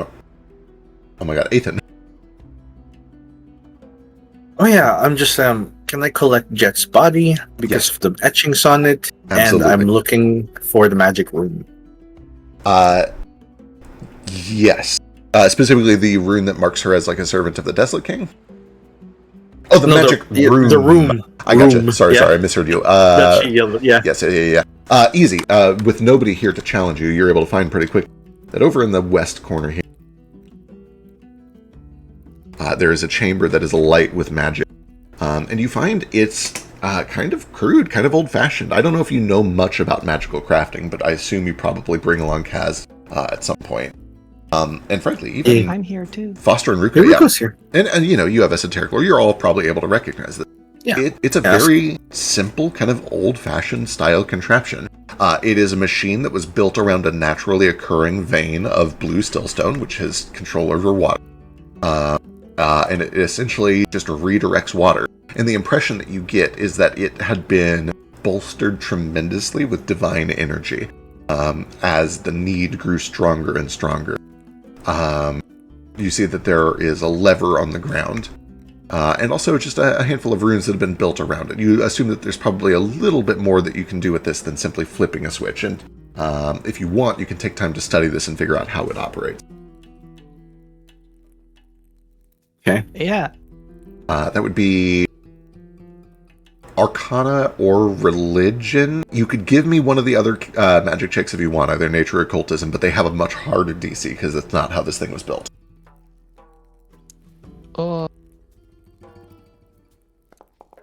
What about with my water staff, the Alaudalir spirit staff with magic and water magic? Let you get a +1 off of that, just kind of using that to control water as you do your tests.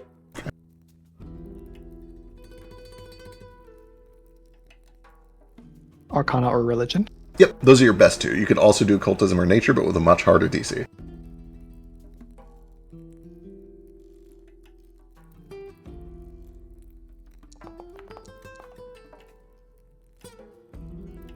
How come my occultism is so huge? Because that's your main spellcasting stat as a bard. That is for... No, I mean my diplomacy, my bad. Oh, gotcha. Ethan, you're able to determine there is certainly a lot of divine energy that is bolstering what was originally built as a purely arcane thing a long time ago. And without that extra energy, the control is loosened. This thing is still trying to pump water into the cave. It's just not happening fast enough. The island has risen too much. It no longer works as well. Ruko can tell that there is also a lot of energy that was being diverted not only to this chamber, which is her lair, but also to the other chamber that you guys were in, the big tall tunnel, the tube. Specifically, a lot of the divine energy that's been poured into that was originally being directed to keeping a portal open. And harkening back to the conversations with the angels earlier, Ruko is able to determine that this is not only a raise lower switch for the water in this cavern, it's also a raise lower switch for that tunnel. And if you lower it all the way, it opens up a portal to literally the afterlife. Literally, it is a portal to the outer planes if you were to lower it all the way so that the water recedes. That portal no longer works because you just canceled the deal, but that is how it worked. Oh. Ruko would be very well aware from his experience. The afterlife is a real place. It's called the Outer Planes. People can teleport there, and it has been done before. It's very powerful magic. It is certainly not accessible to the everyday mage. But very wealthy and powerful people have been known to travel to the afterlife and back.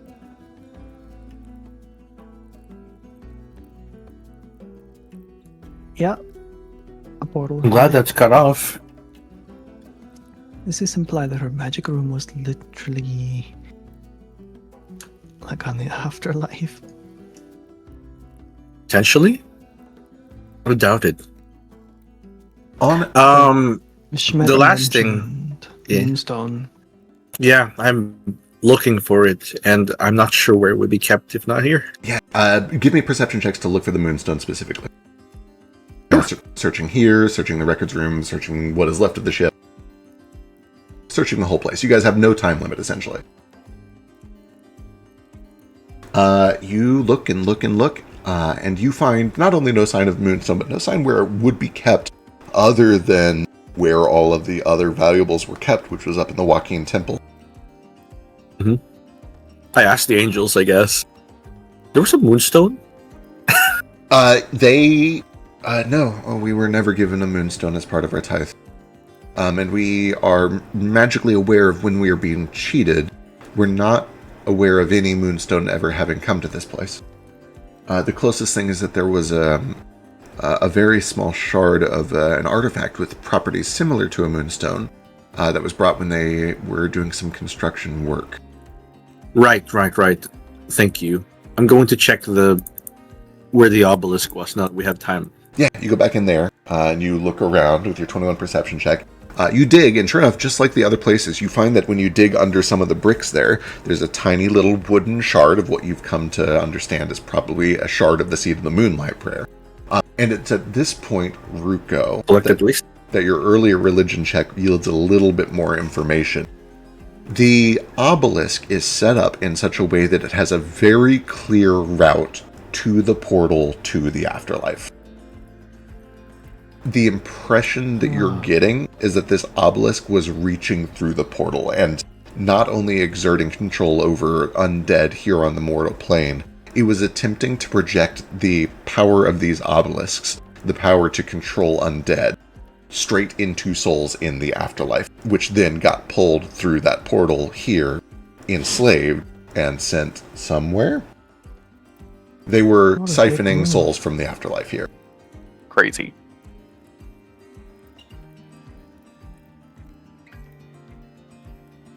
We foiled that plan.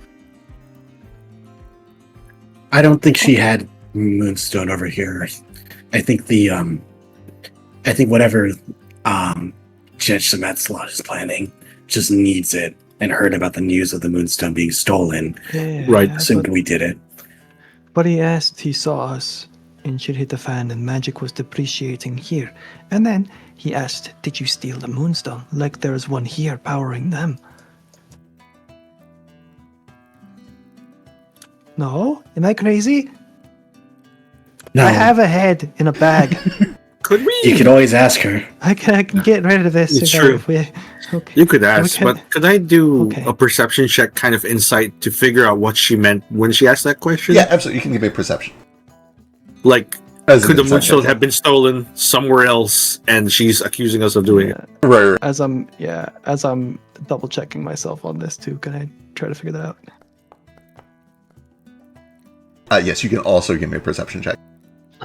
Knowing that what we actually did with the angels upstairs shut down all the magic, can I give you a crafting to see if the magic could have possibly been produced through a moonstone? Damn, Ruko. Sure, you can absolutely give me crafting. Sweet. Good shit, Ruko. Brain blast. Ah, that's close. That's good. Kaz, the Moonstone has a lot of necromantic power. You imagine it could probably do something very similar to that. You know that Moonstone can be used to bring people back to life. You can pull a person's soul out of the afterlife in one piece and bring them back into a new body. Although that body is typically called a Stygian, it usually has kind of like blue skin or scales or feathers or whatever they have. But otherwise, it is as if they were brought back to life in one piece, which is unusual for resurrection. It is similar to what is happening with these totems, although the totems seem to be about control more than proper resurrection. So kind of adjacent, but doesn't quite fit. Ethan went to 27. In fact, I'll give so Ruko and Ethan on your extremely high rolls. Both of you can kind of piece together that they were not showing any signs of distress as if something had recently been stolen from them. It seems to be a question that was on their mind, but not urgent to either of them. Ruko, on your natural 20 especially, although you both critically succeeded here, so you both get this information. The vibe you get is that they had heard a rumor and were trying to make sense of it. The thing that stands out to you on your critical successes is that before they mistakenly believed that Branch had the stolen Moonstone, their guess is that Cyrillin had the Moonstone. You don't really know for sure what that means, but you think that they were trying to figure out what was going on somewhere else in the world. And to tip the hand here, because you're about to reunite in the next session anyway, you guys are going to learn very soon that there has been a Moonstone heist somewhere else in the world. And when you get there, you realize that's probably what they were talking about. I see. Oh dear. The captain back at the ship heard about it before we did too. Apparently it was big news in Cyrillin. And they kind of think I did it now. Or at least I'm spreading that rumor. How much did you steal? I didn't steal any. I just have this one in the pocket that we got from the fucking demon back in Pi. But it's a pretty convincing argument to pinning it on me. They seem to believe it. A moonstone went missing, and then you showed them Moonstone. There is so little Moonstone in this world. Like, that is such a wild coincidence. There's no way. So they just straight up believed it. And I'm like, you always just have to be a fucking beacon for trouble, don't you? And I clap him on the shoulder, and I pull my flask out of my coat, and I offer it to him, and then like toast toward the burning wreckage of La Chulache's ship. Hell And yeah. I say, two loose ends, burned off. Two loose ends. Adios. And I'll share one with you. Kaz actually doesn't drink himself because he's got to go upstairs and talk to his younger sibling. Branch is But mind you if I pour some alcohol in my wounds? I think we have things better suited for that than rum. Nah. Always a buzzkill, ain't you? Wanted to see if I could You- get drunk with this one through other entrances in my body. I mean, there are better things to patch you up with, but here, just like drink the rest of this, and I just give you the flask for now. Gracias. And now, We have a... I'm just gonna say thank you too for saving my ass back there.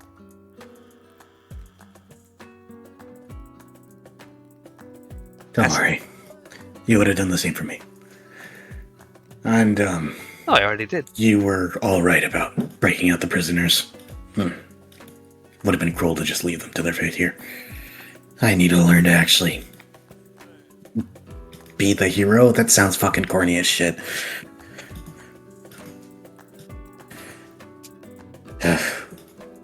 Didn't like almost dying again, though. Never get used to that. No, it's never a fun time. Anyway, go talk to your... Maybe we can compare fatal wounds later. I'll show you the scars that I got if you show me yours. Go talk to your little shits. They need some time with their older brother. As you are making your way...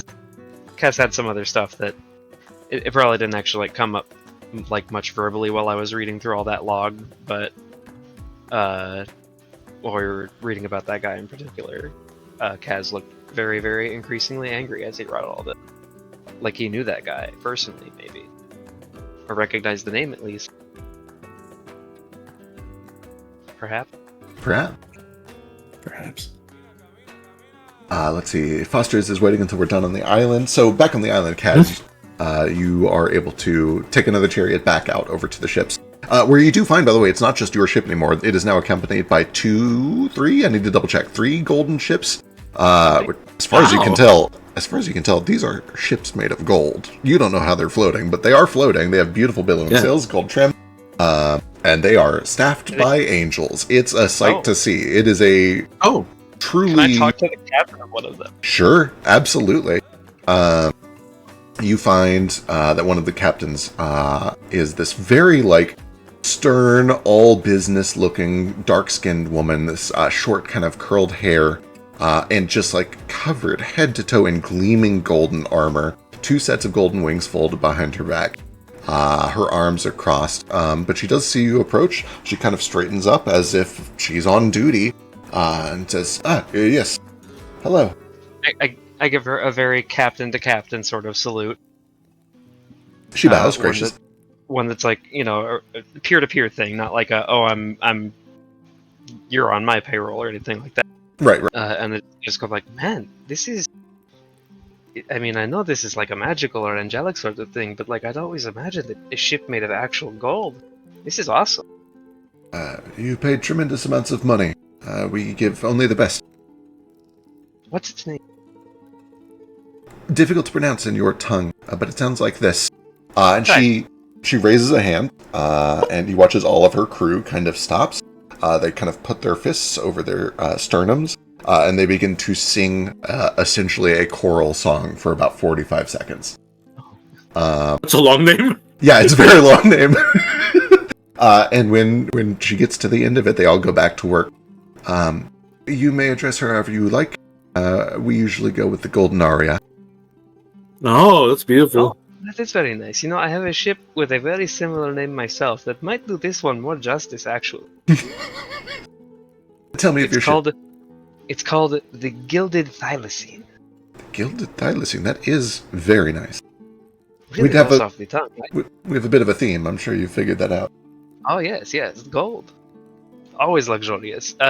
Notably, normally very heavy. How does this float? Oh, right, angel business, right. Don't worry about explaining it to me. Yes, if you are a divine caster, I could try to explain it. But she has been through a lot. She has been around for almost 4,000 years now. She has seen much war, much travel, much business, much commerce. She says, if you've got time, and I'll pull up a stool. Are you a divine spellcaster?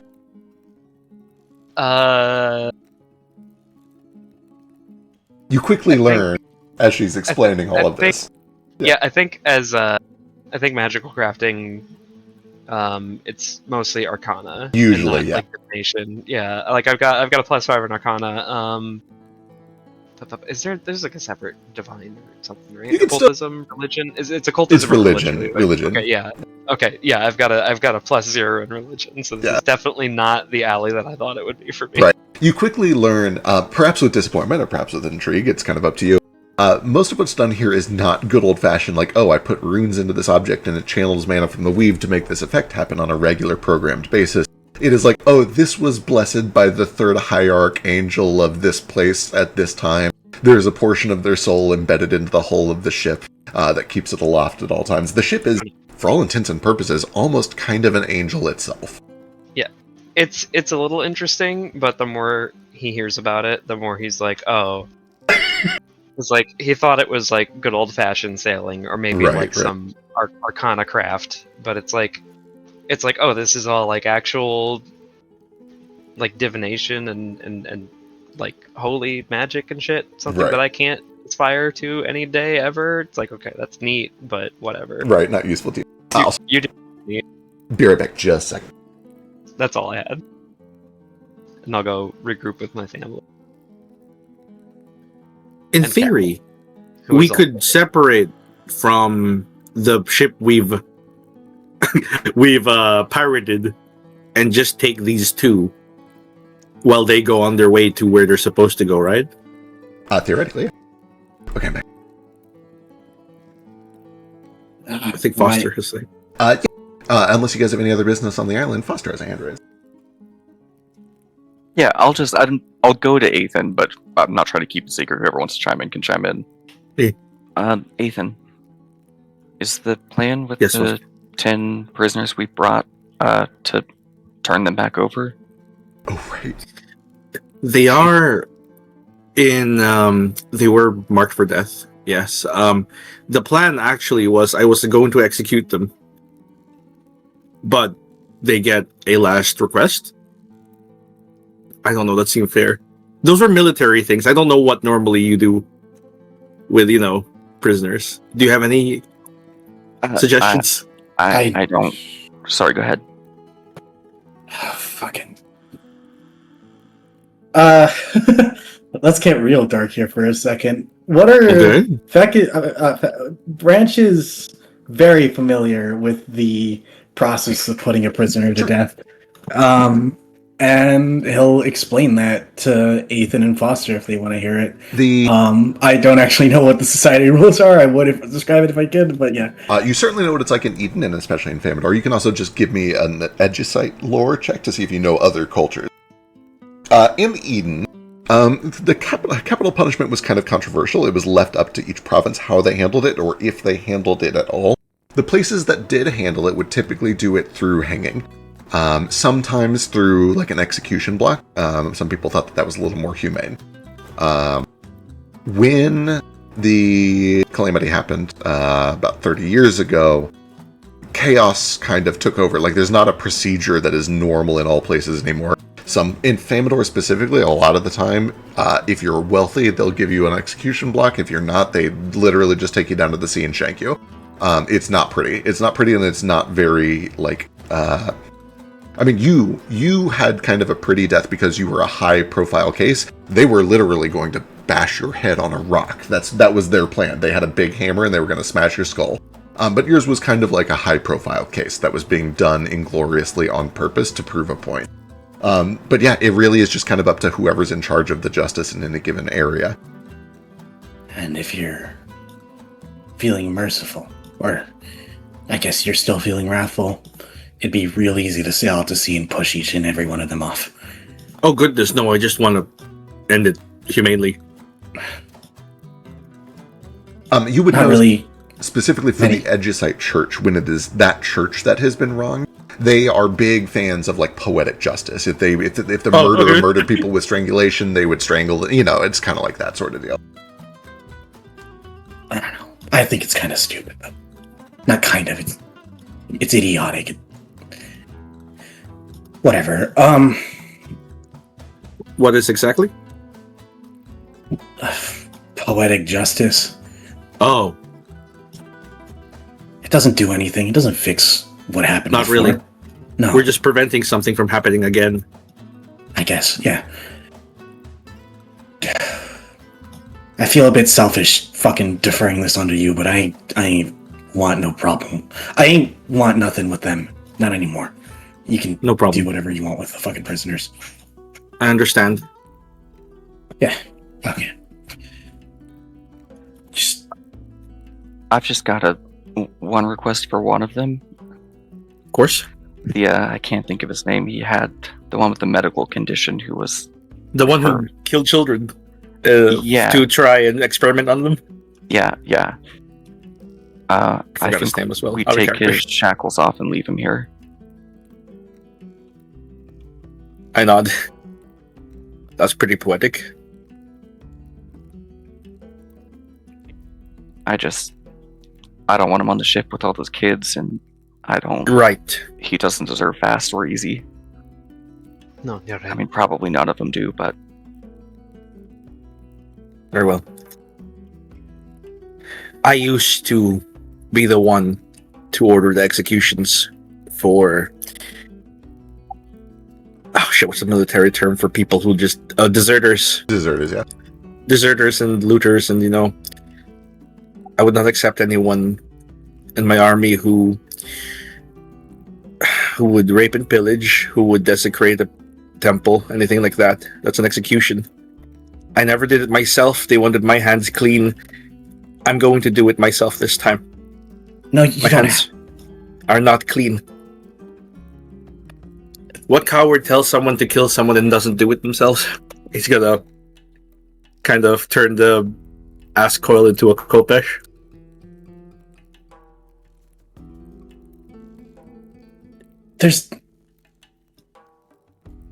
There ain't no fucking glory in this. It's It's not about glory.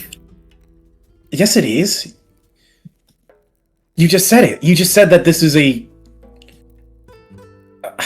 It's cowardly, is what I said, to not do it. There's no glory in death. I've learned that the hard way. fine. Arguing this point is stupid. Do what you want. I've got someone I need to talk to anyway.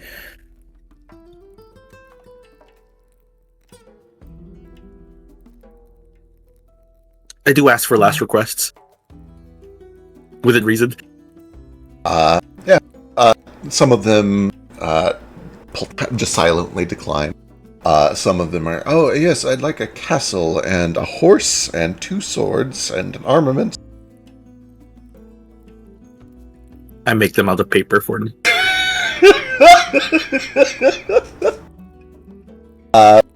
Finally, when you get down to the end, the very last one is the apothecary, Morvash the Flesh Weaver.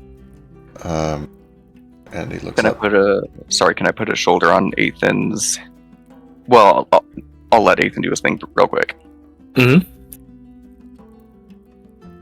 This is the one that Foster had requested be left on the island. Right. I'll leave him for last. Naturally. Makes sense. Yeah. I'll put a hand on your shoulder and just be like, I can take care of this one. What kind of coward asks someone to kill somebody that won't do it themselves, right? Ethan nods. And he turns the kopesh into a lute and just puts it on his back. And even though he doesn't breathe, he kind of puts his palms over the edge of the ship and just exhales. I'll stand him up and walk him off the ship. Yeah, he follows behind. You can hear his breathing is rapid. His knees are kind of shaking. His hands can't hold still.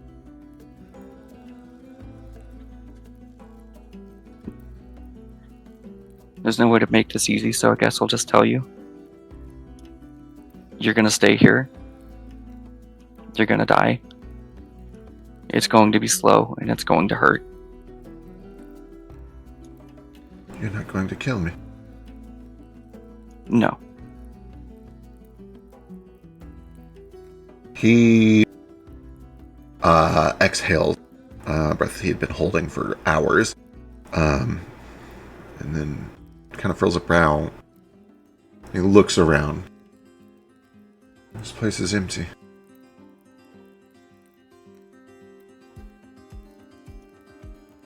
I will reach into my, whatever it's called, handy haversack or bag of holding in this setting, and pull out my old spade and just some seeds I had from landfall. Well, maybe you could spruce it up while you're here. Love this. Yeah, he takes a step up and he takes the spade in his hand, takes the seeds in the other. And he looks at the bleak, burnt, kind of barren ground around him. He sees the silhouettes of raised farmhouses in the distance. And he nods. And though I think he understands how dismal his fate is, but there's some part of him that says, well, at least I get one more day. And he just starts to walk off.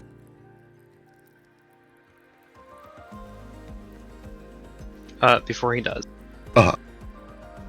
And let me say, I really, really was thinking about just like passing this guy a pistol and be like, or if you're feeling like taking the cowardly way out. But Foster's message is way more powerful.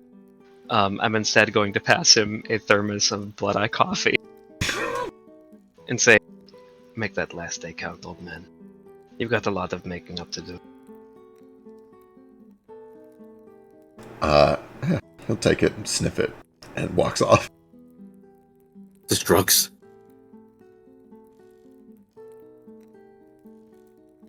Hmm. He'll die before the withdrawal set in. Yeah, I don't know how much he'll get done, but better use of his time than anything else he did.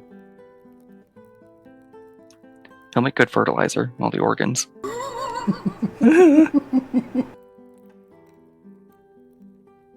Ruko is sat on the pier or whatever.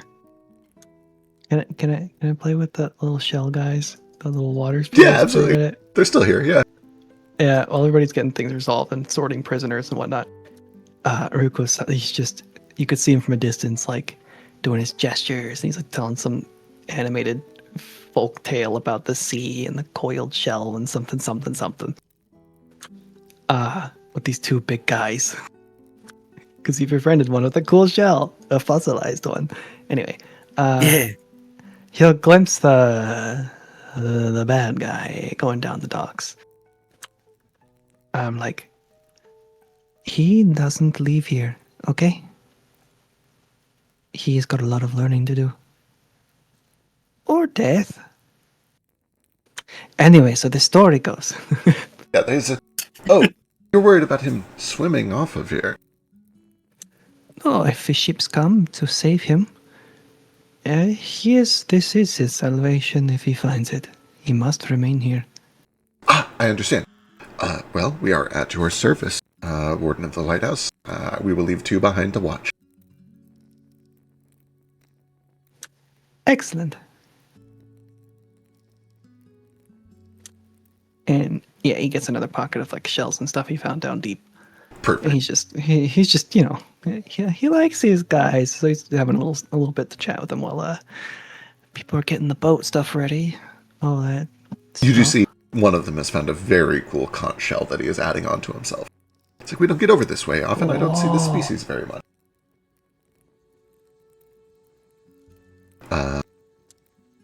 As that's going Unicorn.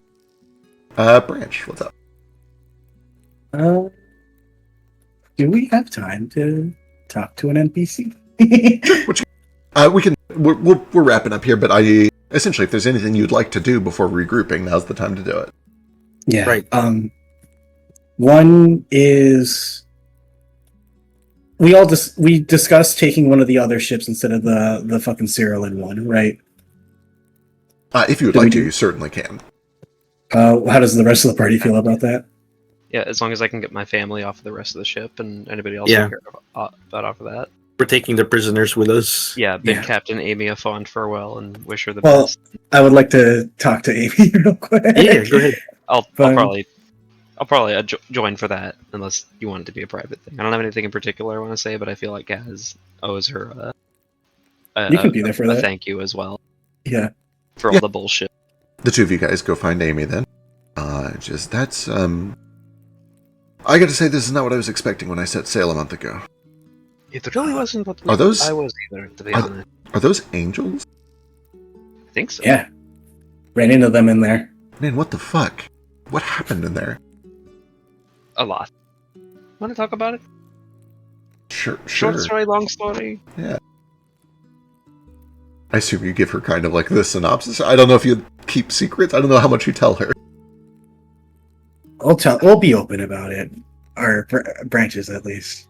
Yeah, Okay. I mean, I feel like, yeah, Kaz has no real reason to keep a secret from her at this point either. They've been through so much. There's like the captain camaraderie. So yeah, I'll go like full disclosure. Pour her a drink too, as we all kind of talk about all this. All the Excellent. bullshit that happened. Then yeah, eventually, after telling the story, Branch, there was something you wanted to talk to her about. With all that said, you're relieved of your duties. Gracias. We can go? You can go, and I feel like you're owed at least a bit of a reward, right? I guess. I'm happy to be taking my crew alive. Before you even argue, you've earned this, and I slap 150 gold on the counter in front of her. She thinks for a moment, and eventually says, fuck it. And she takes it and starts to stuff into her pocket. Goddamn right. I'm glad. We'll drink it all before we get to port. For fantastic services rendered in keeping all of this off the books, right? I did no services to you. Exactly, because none of this happened anywhere ever. Well, that is not a promise that I can make to you. They are going to question me on why my delivery is 2 weeks late and why the ship is partially damaged. I'm going to tell them that we were taken over by brigands who kept us alive in exchange for enforced servitude. You're way better at this than I am. What's the original plan? No, you'll tell them that... Oh, write the name. Hang on. Sorry. Where is it? I've written down.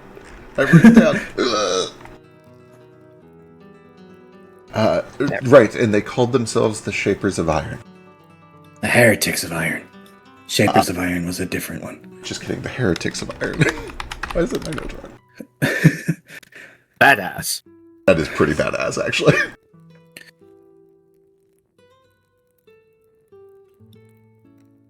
I don't know if this means much to you, but I don't think I take a lot of pleasure in piracy and overall forcing those ill-equipped to handle it or just undeserving of it to serve under me.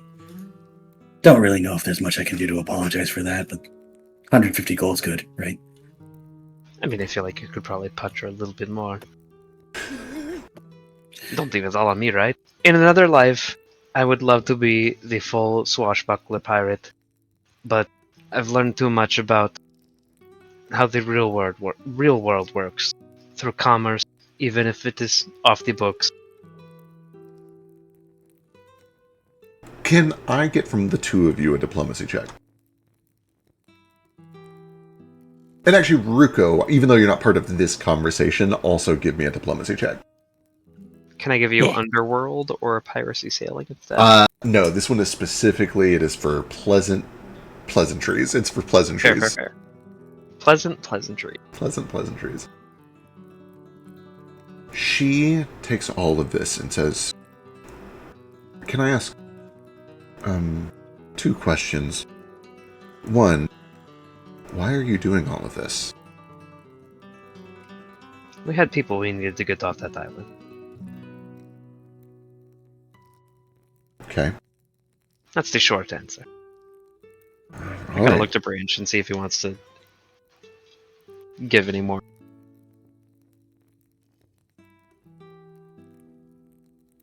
There was a chance that what we didn't know we were completely going into. And the truth be told, if it was possible, it would have been easier to maybe even buy and charter a ship. But I went with this plan because in my mind, Cyrilin was the one responsible for what was going on in that island. I've come to learn that it was a lot more complicated than that after spending some time there. And if life were to be lost because of our expedition here, it wouldn't weigh as much on my shoulders if it were Cyrilin lives.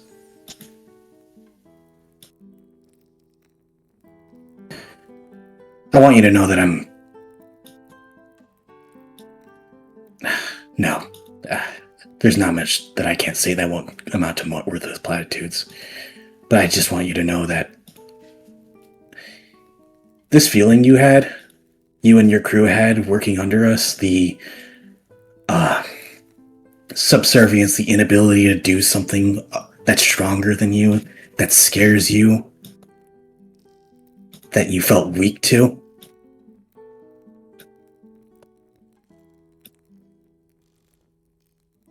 That's what it was like. Living in Famador.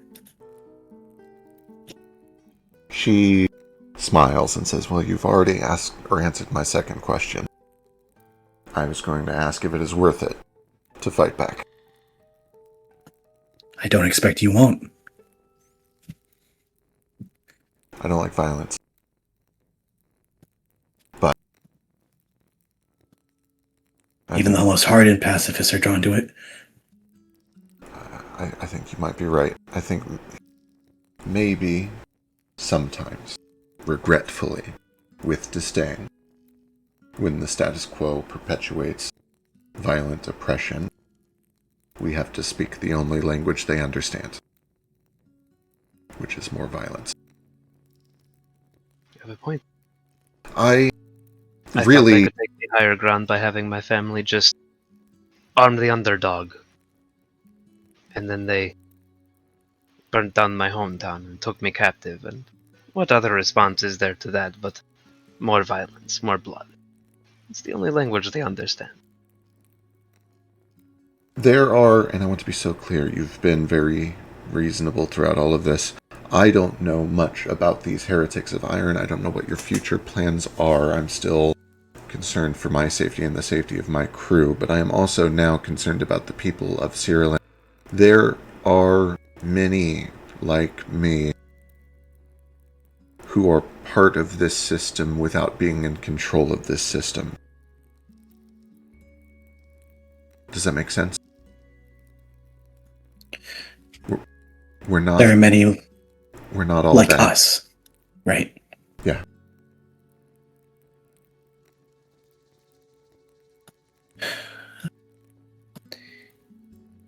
If I play a bigger role in what happens to our nations, somehow, I still don't expect it. I can't guarantee that there wouldn't be some collateral. In the same way that someone like myself would be subject to the role of Cerulean, I can't expect that someone like you won't be subject to the role of me.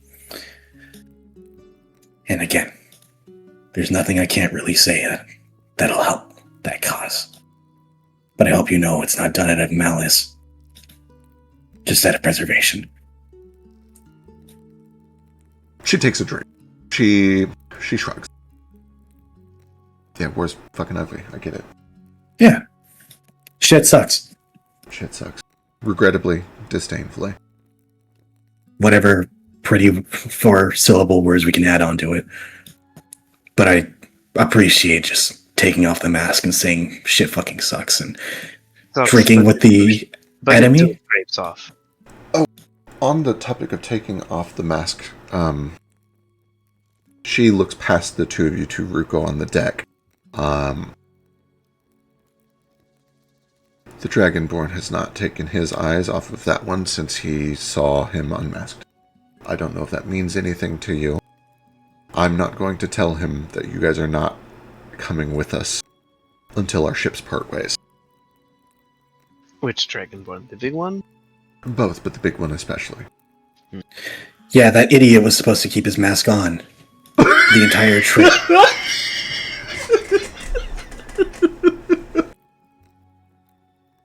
I thought I'd let you know. You can. I know. Aren't you standing here before me taking your mask off?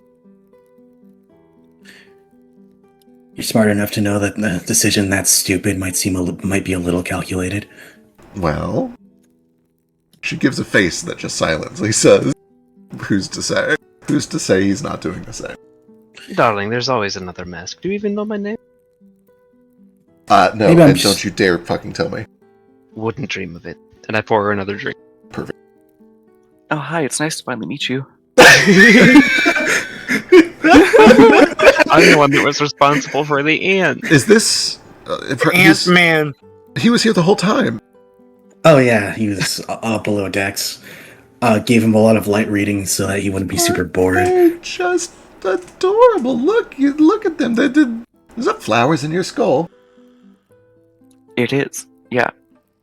That's fantastic. I've never seen anything like it. Took a lot of work. Thanks. Amy, don't tell me your name. Of course not. Yeah. Well, the skin weaver's been executed, so The Skin Weaver? She doesn't know Don't worry about about them. Got it. I heard nothing. I'm actually just going to go get my ship ready to set sail. If we're free to go, then we will make port immediately. Everybody's eager to go home. Yeah. Distribute that gold as you like. Really? You're not going to pitch in too? I've got like 2 to my name right now. I pitch in another 150. Jesus. Get yourself something nice. Patch up this boat. Forget you saw any of us. Except for me, maybe. And I wink at her. Perfect. Hey, I'm trying to fucking make my bounty go as high as possible. Don't forget that you saw me. I want to see if I can break a record with this bitch. Okay, he's getting desperate, so you can pretend you saw him too if you wanted.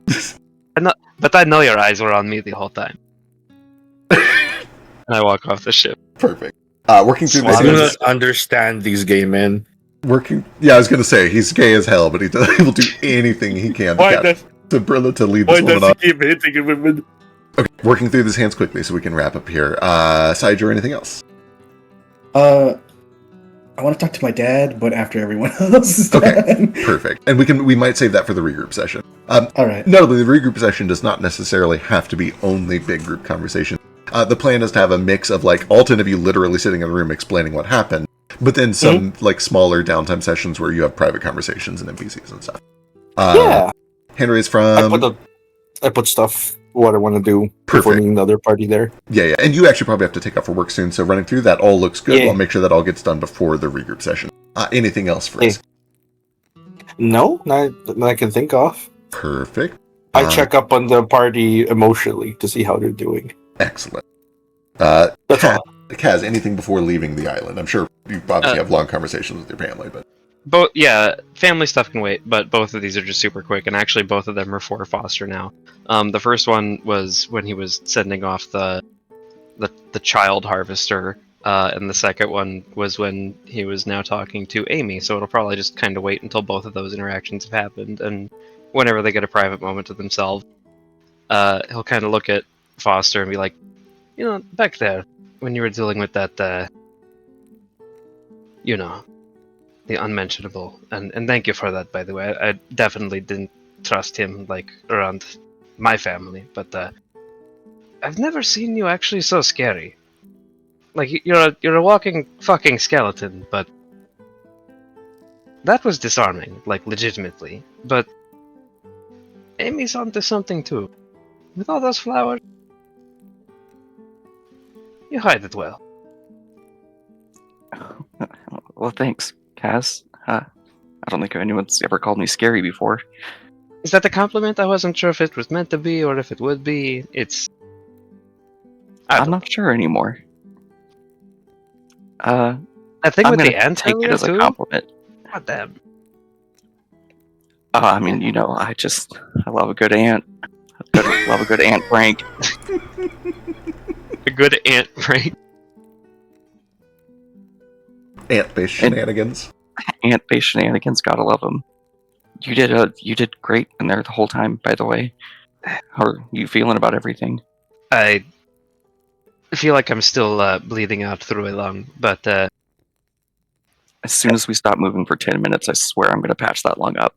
it's no rush. Honestly, most of that was Brand and Ethan keeping me up and having my back for it. But you know, on a point of principle and emotionally, I feel pretty fucking good about everything that happened back there. Aside from the hat burning up, I really wanted to keep that. It was a nice hat. Maybe we was a can really find nice like a replica or something. I'll make a better one. That one was probably cursed anyway, right? Like I this mean, you sword would think probably is. so, I say right? pulling out a sword that's like probably as long as myself. Can you identify this later, by the way? Identify is actually not in my wheelhouse, Oh, for but fuck's shit. Just stow it back away. I'll ask Ruko. do you have any more magnolias on the back of your hand? We good so far? I'll look at the back of my hand, and then kind of like roll up my sleeves and look everywhere else. Clean so far. Give me a perception check. And then since it's just Foster and I don't know if he can blush, and I don't know if he will get bashful about this at all, I'm just gonna strip totally naked right in front of him and be like, "You see any?" The butthole. Jesus Don't say Christ. It's always there. Do I see any? Give me a perception check. You don't see any right off the top. How deep do you check? No, he appears clean, Full aside from cavity? a lot of injuries and scars. Nope. Oh, Not a lots flower of- to be seen. Lots of blacks and blue and bruises, but none of them flower shaped. Nope, no flower shapes. Bunch of flower colors, but Oh, that's a relief. I'll put my pants back on. Anything from Ruko before we leave the island? Yes. One minor thing. When he comes back from the guys with the shell, he has a little handheld shell. It's really small, and he holds it to his ear. And he meets up with Kaz, and he says, "It's hard to interpret from their dialect, but they told me, and I think it was sexual innuendo. It might have been." He said, "Don't ride a porpoise without a purpose. A purpose. Yeah, it's about when they come and they go, and then you ride the way. Wait, why you look so serious? What happened? Don't ride the porpoise without a purpose. If it's you got somebody's gonna come and they're gonna go, and then So you gotta don't- ride the ride for a reason. so don't Yeah. take the first wave that comes to you just because you feel like you could travel on it. Yeah, sort of. Who Okay, told you it's this? complicated. That guy. Who? This hulking mass of shells and the- coral. Oh, Right, the Jesus amorphous Christ! sea elemental. Hello. I told him his story, and he said he had something that had wisdom in it for living guys like us, or living shaped things like us. And Do you have more sage advice for sailors? Would you like some dried shrimp? he's kind of dense. He's made of coral. Oh, Anyway, That's I'm really going nice, back to Ruko. the boat. This is too much for me. yeah, me too. Anyway, speaking of riding waves and taking the moment when you can, I really want to decipher this thing out of character. I want to decipher. What's What with the dragon? Ruko goes, the giant douche dragon is still here, and then his son, who's cool. I think is I still here? Oh, those Did guys. they drown? No, they're They definitely disappear. still on Captain Amy's ship, and she wanted me to tell you in particular that both of them have been looking at you, just you in particular, very heatedly since you've got back. Did you say something to piss the big one off? Maybe? Ruko looks a little scared, and then he looks a little bit like blushy scared, and then just scared. Oh. No, that's dangerous. I've been trying to figure out what his deal was. I think I might need to steal him. Steal which one? The cool one. The small one. Yeah. Yeah, I don't think the big one would go without a fight. I don't think either of them would go without a fight, sort of ish, but in a different way, you know. Well, now when you phrase it like that, now you make me less supportive of your idea. But No. I said like stop. I don't like it, but he likes it, you know. that's definitely not also helping your case. But I do feel like I've kind of picked up on the vibes a little bit. I feel like what are the names again? I'm sorry, I'm very bad with them. Oh god, it's in my head. It's on the tip of my tongue. Little guy is just kind of going along through like a sense of duty and respect, and maybe That's the doesn't really want problem. to be here for all of this bullshit. That's the problem. You see, he's not going to like it because he doesn't know yet. He's in a very abusive situation. And I gave him a sense for freedom, and I saw light within him. And I don't think he needs to live his whole life like this. It's going to be so sad, and this is his one chance to escape. And I think it's time. So I'm going to go ask him very nicely, and then insistently, maybe a little bit. I might steal him, I might not. I'm not sure. Might be able to just buy him. No. Hire him as your whatever they refer to that. No, he seems like a nice guy, just for all the wrong reasons. No, I say that, and it's just because of the way I talk. But there were no like ulterior motives behind that. I feel like if for the right price, you might be able. Like if big guy is just trying to mentor and kind of train little guy into being another barbarous fighter with no sense of morals at all. If you offer him enough gold and say, "Hey, maybe I tutor him. Maybe I show you he's good. He doesn't need to fight." He might buy it. My accent is going all over the place. I would you rather get the deep idea. sea dive without a snorkel or anything and stick my dick in a moray eel hole and talk to that great giant grumpy dragon. He's terrifying and awful. I don't like him. Terrifying is not the word I would use, but He's horrible. Okay, I'm gonna go try to talk to him. Okay. Okay, good luck. Wish I'll me watch. luck. If I scream or if I don't come back in like a few minutes. What kind of scream? Like excited Oh. scream or oh Like- Kaz, come help me. No. Scream. No. I think I might be in danger. I think they're Okay. waiting to kill me. What's your I'm in danger scream sound like? Just to be sure. You know that meme where it goes, ah! You gotta listen carefully for it. It'd be brief, because it'll probably choke me. I'm built like a noodle.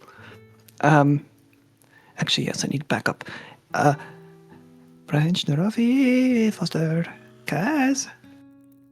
Ruko will dally about it to kind of like tell people about, hey, I might, dragon, maybe steal, maybe I want to talk to him, I might be in danger. Oh, fuck it. I'm so beat up, but I'll help out with this. I don't know what the timing of this is between like when we regroup on the main ship and kind of start moving like my family and everybody else off of it. But yeah, I'll help out with this. Either This way. is Okay.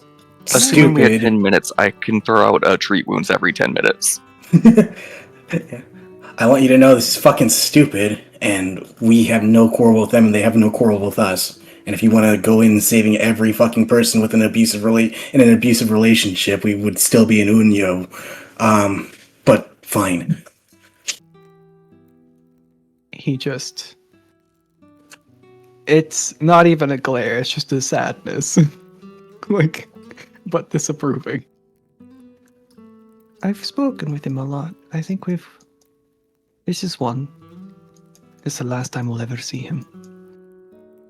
The way that they're looking at you, I doubt it. I don't know. Alright, I want to figure this out. With the checks. How do I know if this is like full conversion? They both have murderous rage eyes for me. That is a perception Zero check, an insight check. chance. Okay. Again, that's a lot of information to glean by just reading body language, but you are good at it, so you can give me a perception check. Yeah, I spent a lot of time with the younger one, and if there's a snap in his behavior that's just murderous, like I feel like that's a little bit more offensive. I'll be a little bit more sensitive to that. Like, friend, why do you hate me?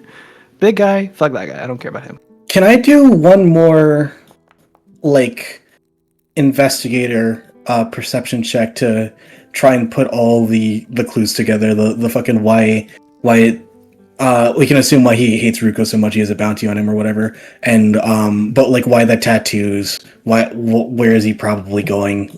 This being a Cyrillian ship, and all that. For sure, you Okay. can give me an investigation check. You've learned a lot. While that's Ruko- going on, Yes. can I murder Jacques the Red? I mean, if you want to just go start an open brawl, you can certainly do that if you want. We might have to play that in a mini session, but yeah. Yeah. I did promise to kill him. Ruko, on your insight check, by reading body language, the expression that you get many times, you keep saying that Karaka keeps looking over, like, oh, I want to go talk to him. Something you can almost sense that he too feels like something is just wrong, and he wants to talk and try to figure things out. And Drajak is like, every time he starts like wander off on his own, so that potentially there'd be an opportunity to talk, Drajak puts a big hand on his shoulder and pulls him back over. Drajak is watching him like a hawk. The impression you get is not that Karaka has been like turned against you. It's more like he got caught doing something that he should not do and is in big trouble for it. Got caught touching himself. Oh no. Branch, piecing together bits of investigation with the things that you've learned. I'm going to give you a little bit of an advance on this because you're going to learn a few more things during the regroup too. The vibe that you start to get, especially once you regroup with the party and talk things over with them, he is almost certainly a contract killer. You guys have kind of pieced that together. He's a mercenary, he's an assassin of some sort. Not the delicate kind, more the like brutally beat them into a pulp kind. Working for Cyrillin, almost certainly. He speaks the language very well. He's sailing on Cyrillil ships. The method that you think he does is he abducts them and forces them to fight him in the ring. He brings his victims to the ring and kills them as part of like the spectacle. And Ruko is almost certainly one of his contracts. There's a recognition there that makes it seem like there's a bounty out for Ruko that he wants to collect. You see that he keeps looking around at the water elementals, at the angels, at the party that you're with, and realizes perhaps now is not the best time. The last piece of that puzzle is the Bayless thing. I need to be so clear. He has so many brands and tattoos all over him that it kind of wouldn't even stand out, except that Bayless is like a pretty frowned upon god. He's generally considered to be evil, and even among like, there are some quote-unquote evil gods that you can make a case for, right? Like, there is a god of death, but many people are like, oh, death is important. You know, death does useful, vital things. Bayless is the god of dominion, of essentially control and slavery. There are very few positive cases to be made for it, although he certainly would be able to, if you were to talk to Bayless himself, he would tell you that, like, do we not exert dominion over cattle? Do we not exert dominion over land? Like, dominion can't be all bad, right? The point I'm making, not most people don't have a good view on Bayless, and that's especially true in Cyrillin. So for somebody to be so entrenched in Cyrillil society and to openly have a brand to an evil god on them is pretty bizarre. It's pretty strange to you. You don't know if that means he's an outcast. You don't know if that means he's a criminal being forced to do work. It's really hard to say. The information that you have is not enough to determine why, other than that he must have some sort of an allegiance to Bayless that Cyrillin is okay with. And then finally, somebody was doing one last check. What was it? Or was that? I don't know if anyone else has, but like, I was not joking about murdering Vijak. Yeah. No, after hearing all that, I'm kind of on board. I do plan on doing it in the ring, though, so I don't know if anyone... My plan is to look like Ruko, get lured by him into the ring, and then murder him cold-handed. Yeah, I don't know how much I can help out with that, but... That's a long way. It's a long ring. I think we could just have his own little ring inside his room. What the fuck is all your problems? This guy doesn't matter. We did what we did. We did what we came here for. What the fuck's wrong with you? We have a few minutes to do murder and to save someone. We've already saved enough people. We can go. We can leave. You can never save How enough. Are people. you, of all people, not upset about this kind of absolute bastard brute who kills people for Cyrillin and not only does that, but makes a fucking spectacle of it? It doesn't matter to me. It does to me. And if it doesn't to you, maybe you should reevaluate yourself. So you're just going to go ahead and kill every person you don't like now? Maybe not, but this guy in particular, I really want to fucking kill him. And you sound like switching phones. You sound like absolute fucking psychos right now. What's wrong with you?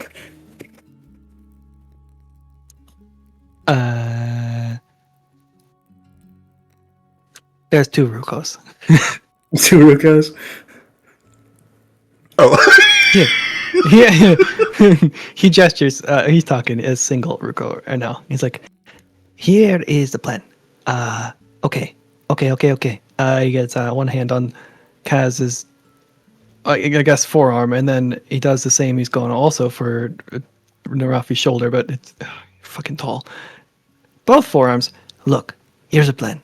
We'll make a duplicate, a distraction, and then the big Damo. He'll go and try to attack him if he gets out of his room, which I think we should meld his door shut or something, and then gas the chamber inside there in his room, or I don't know, throw rocks in there or flying knives. I don't know. Make him fight his own arena inside there, and then suddenly there's this double, and there's 2 more hands from the other side of you guys, and they both speak in synchrony. I'm the distraction. No wait, he's the Oh, jeez, hold on. This is distracting. I can smell you from 2 different angles. What's happening? Okay, wait. Let me figure this out. You don't have to tell me that sort of thing. Okay. He starts getting a hang of it. How good is Ruko at? He's way better at spellcasting than Kaz is. I'm going to give. I don't even need to give you this. This is a spell you have. I was going to give you a scroll for animated assault, but... Oh, I've got that one. It's good. Yeah. Also, I have this thing I used to describe the merits of Blood's Break Curse. Does this work? Is this good? Hold on. okay. So I am going to jump in here. We are 45 minutes over, and we do have plans tomorrow, so I can't stick around so long, and we certainly can't commit to a whole assassination plot right now. Exactly. Okay, so we've got schemes in mind. We have a double, we have a Bloodspray Curse, but do we have time to go and try to steal this man from the ship, or shall we continue the next time?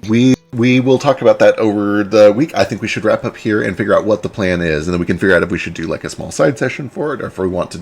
we'll figure out when we're going to do it. I guess the point I'm making is we definitely need to wrap up here for tonight. So whatever is happening, it will not happen in the next few minutes. Because we're about to lose 2 people anyway. So yeah. Okay. We will. I'll talk to you guys over the course of the session. There's a decent chance that next week is a prep week, but even if it is a prep week, we might be able to do the Drizhak stuff because it's effectively already prepped. So we'll talk about this over the week and figure out what we're doing. Okie dokie. Which saves me a lot of time with my double. I give myself a hug and cry. Kaz watches and smokes a cigarette. It's very sweet. When did you pick up that habit? So fast. Fine. I'll just split one. Congrats on... When did you take the motorlight? I just don't care about killing some random person with nothing. Too much time.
Eastward of Eden, where the clouds meet the dirt, we left our poor mother and seeded the earth.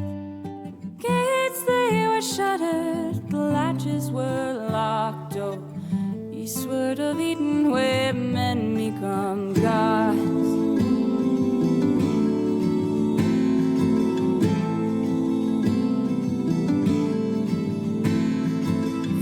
Though our people we toiled as one, the fruits of our labors thrived under the sun.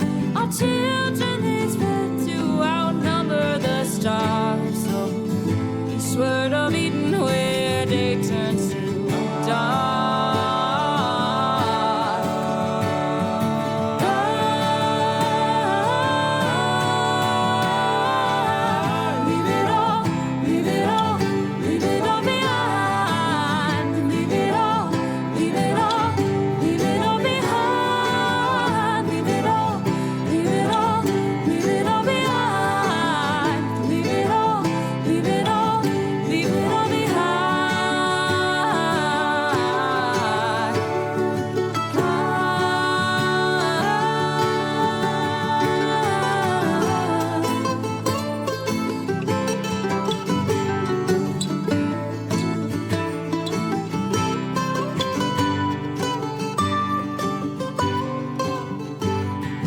Watered our forests with fire and flood, and fed our own egos with our brothers' blood. We starved every ocean till they ate up our shores. Eastward of Eden, where we always want more. Our towers they rose up and set with the sun. Our servants they burnt us with fiery tongue. We run our wings of metal, surprised when we fell. Eastward of Eden, where heavens are hell.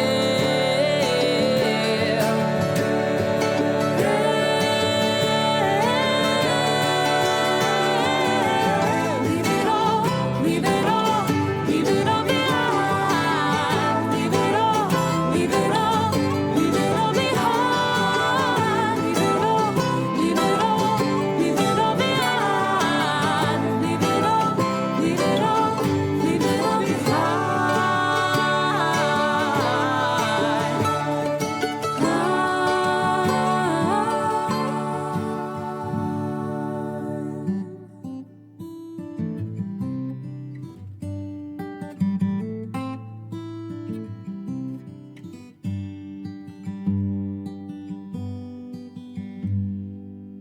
Eastward of Eden, where the dust meets the dirt, we murdered our mother and strangled the earth. Forgive us, oh mama, whose face we forgot. Oh, eastward of Eden, where